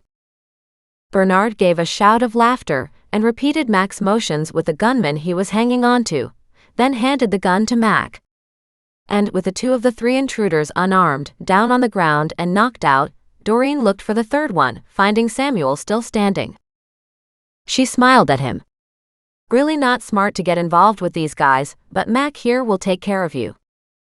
He glared at her. What happened to that ring? He asked. At that reminder, Bernard turned around, checked the 2 unconscious men, and started searching the kitchen. Where is it? He roared. Nobody move. That ring's got to be here somewhere. Then came a weird cackling and cawing. Everyone spun at the odd sound. Up on top of the fridge was Thaddeus making those weird sounds, but in his beak, he held a bright yellow diamond ring. Looks like Thaddeus found it. Doreen chuckled. But it'll cost you, Bernard. He looked at her in surprise. Seriously? She walked over to the cupboard, handed him the treat container, and said, Yeah, really. You must pay the piper. And he grabbed a treat and held it out to Thaddeus, who immediately dropped the ring and snatched up the treat and said, Treat for the big guy. Treat for the big guy. And the place burst out in laughter. Well, except none came from Samuel, Rodney, Joel, and Candy. Bernard spoke up. So tell me the rest of the story, Doreen. Before these buffoons interrupted. Doreen laughed. Between Mac and an honest appraiser, you should be able to confirm my theory. I presume the Vancouver appraiser was dishonest in his appraisal of Candy's supposed fake diamond ring. He was offering to pay $1,000 for a multi-million-dollar ring, thinking to pull a fast one over on Candy and Joel, who were just passing through and who didn't know fine jewelry. So Candy had the original diamond ring all this time, in storage. She lost it somehow in the recent transfer of clothes to Wendy's store in the alleyway. Then one of the many crows, which visit the fruit trees on the other side of the same alley, picked up the sparkly item and stowed it away in his nest. She grinned at Mac. A quarry of sorts in the Quince. Chapter 25. Doreen and Mac walked slowly down the river. "You should be thankful I brought you in on the action before the gunman even arrived," she complained good-naturedly. For the last 20 minutes, he'd been lecturing her steadily about staying out of trouble. He sighed. "You know that I am really happy about that, as it shows you're learning." "I am learning," she confirmed. "I still think I should learn how to handle a gun, though." He reached up a hand, crossed his heart, and said, "Please not." "Why not?" she cried out. "I think it would be a good idea." "Of course you would, but I'm not sure my heart can handle it." She chuckled. "I think your heart's doing just fine." "Maybe," he muttered, "but you are one scary person." "How did you figure all that out?" "I don't know. Just some of those pieces came together, while I figured out the rest."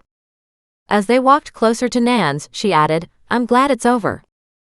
You and me both." And then he laughed. "And now you definitely have enough money to get through the next few months." She turned and beamed at him. "Isn't that awesome? Bernard gave me a check right then and there for the $10,000 reward."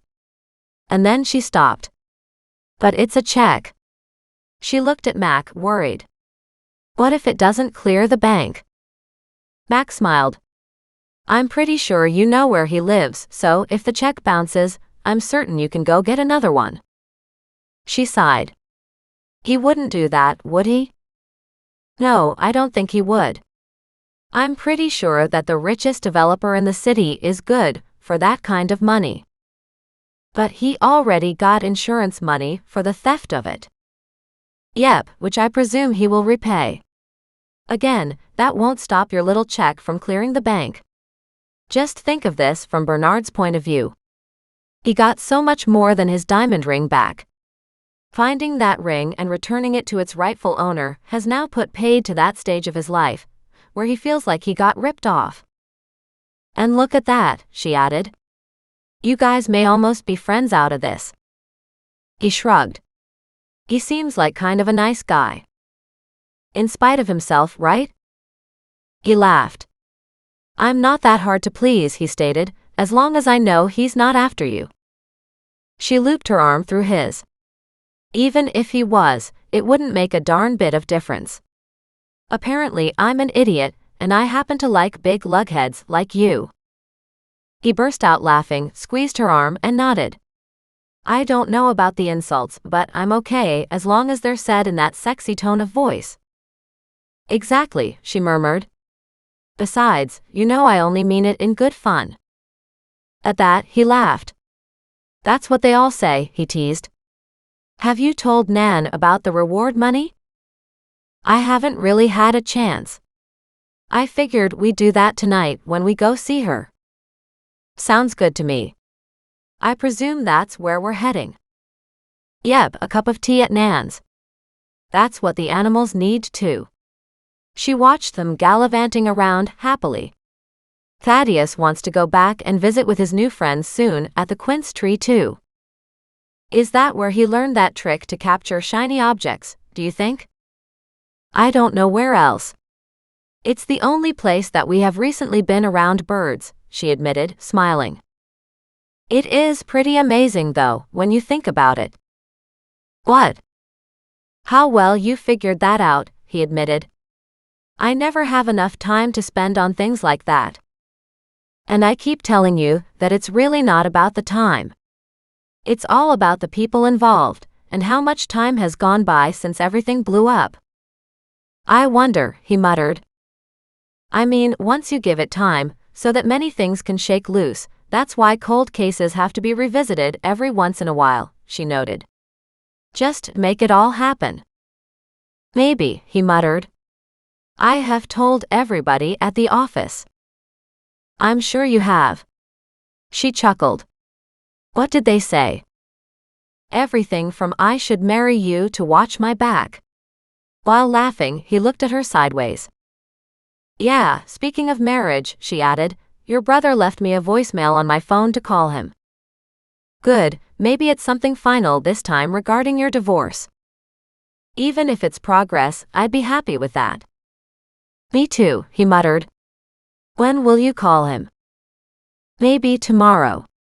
Tonight's a whole different story. We'll go spend some time with Nan. That's family that I understand, she explained. Some of this other stuff is just a little too beyond me. He laughed. Now that I don't believe. Nothing's too beyond you. He leaned over, gave her a kiss on her temple, and said, You're pretty amazing. You know that, right? She looked up at him and beamed. So are you. And why is that? He asked. You're getting very well trained, she teased, with an innocent look on her face. He frowned. I don't think I like where this is going. Nonsense. I called and you came running. Now that's perfect. Perfectly trained. He groaned. I'll never live that one down, will I? She burst out laughing.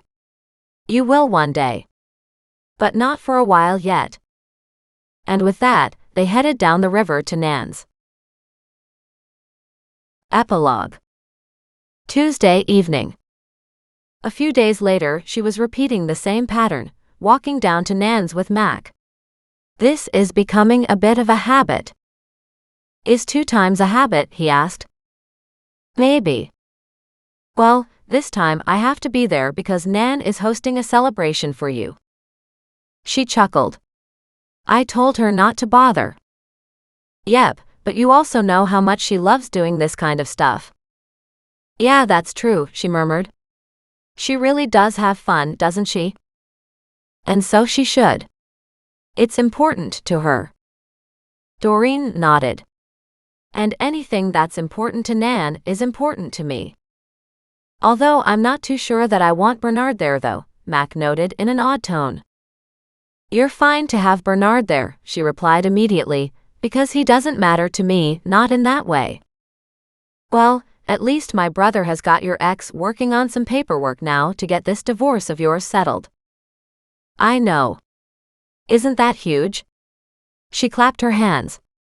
Also, I have a message from Scott at the auction house, but I couldn't reach him directly. Something about the antiques. He said it was good news though. Yay, Mac said. You got the 10 grand reward from Bernard and of course you shared it with Esther, and with any luck, Nick is making progress on your divorce, plus money from the antiques auction might be coming too. And you'll be in the money before you know it. I'm feeling pretty cheeky about money right now, she admitted. I know 10,000 isn't much. But as I said, until you have to sell your clothing to buy food to eat, you don't know what shame and poor is. But I liked your response, he replied quietly. It shows your priorities are right. I hope so, she murmured. How will Candy be in all this? Better than I think she expects. I mean, she had physical possession of the real diamond for 10 years, yet she didn't know it wasn't the fake ring. Although she technically didn't do anything illegal, she was still part of the original chaos about stealing one expensive diamond ring, he added, so that will be the only issue. I've left it with the DAW to sort out, but I suspect she will get off with some fairly small sentence or probation, if anything at all. She was there, helping to solve it at the end. At least, that's how she put it. Something about the way you suggested that she say it. Doreen shrugged. Well, she didn't complain when I called for the police to give us a hand, she noted, still beaming. So, as far as I'm concerned, she helped solve it at the end, and she should be let off the hook. Besides, she has been going to therapy for a long time, will continue going, and seems intent on rehabilitating herself. I know, Mac admitted. And anything that she can do to get herself back on track is huge. Doreen nodded. I agree. It's pretty sad when we see the same people committing crimes time and time again. Mac nodded. As they came around the corner of the greenway, heading toward Nan's, Doreen looked up at the sky and sighed. It's a perfect evening for this. And everybody'll be there, he said, chuckling. Well, I could do without that, she groaned. They came up to the huge rose bush alongside the pathway, leading from the parking lot to the front door of Rosemore. She smiled and said, Aren't they beautiful? I didn't think they bloomed at this time of year. She nodded. Roses can bloom for a very long time, if they're well tended to. Kind of like revenge.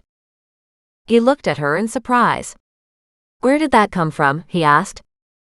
She shrugged, gave him a little smirk. You know, like Revenge in the Roses. He rolled his eyes. How about you just take a break from all these cases? Maybe, she said cheerfully. I intend to enjoy tonight at least. Good. They walked the last few steps and a man stepped out from a vehicle, called out to Mac, Hey copper. Mac turned toward him and frowned. What's the matter? Can I help you? Absolutely you can. You can die. And with that, he shot Mac. He fired a second shot at Doreen, but she had already dropped beside Mac, who'd fallen into the rosebush. He called out, Revenge is best served cold. And with a hard laugh he added, And now you're dead too. And he bolted away in a vehicle, tearing off as fast as it could go. All Doreen could do, as she tried to stop the bleeding in Mac's upper chest, was think about her words. Revenge in the Roses. Had she helped make this happen?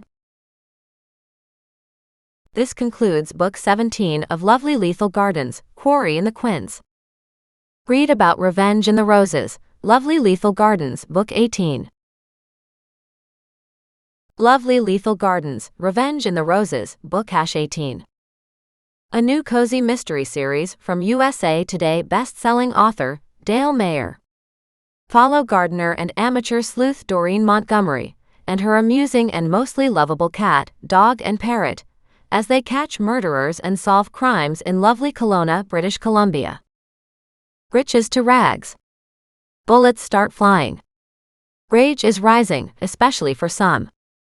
When the journey to Rosemore for a celebratory evening turns deadly, Doreen's life is flipped on her head. She can only watch in horror as Mac is shot right in front of her. Horrified, she vows to solve this case and fast, before the shooter realizes he failed and comes back for a second attempt. Corporal Mac Moreau has been shot before, but this time it's way worse because Doreen watched it all happen. Now she's planning to catch the shooter before Mac even starts to heal.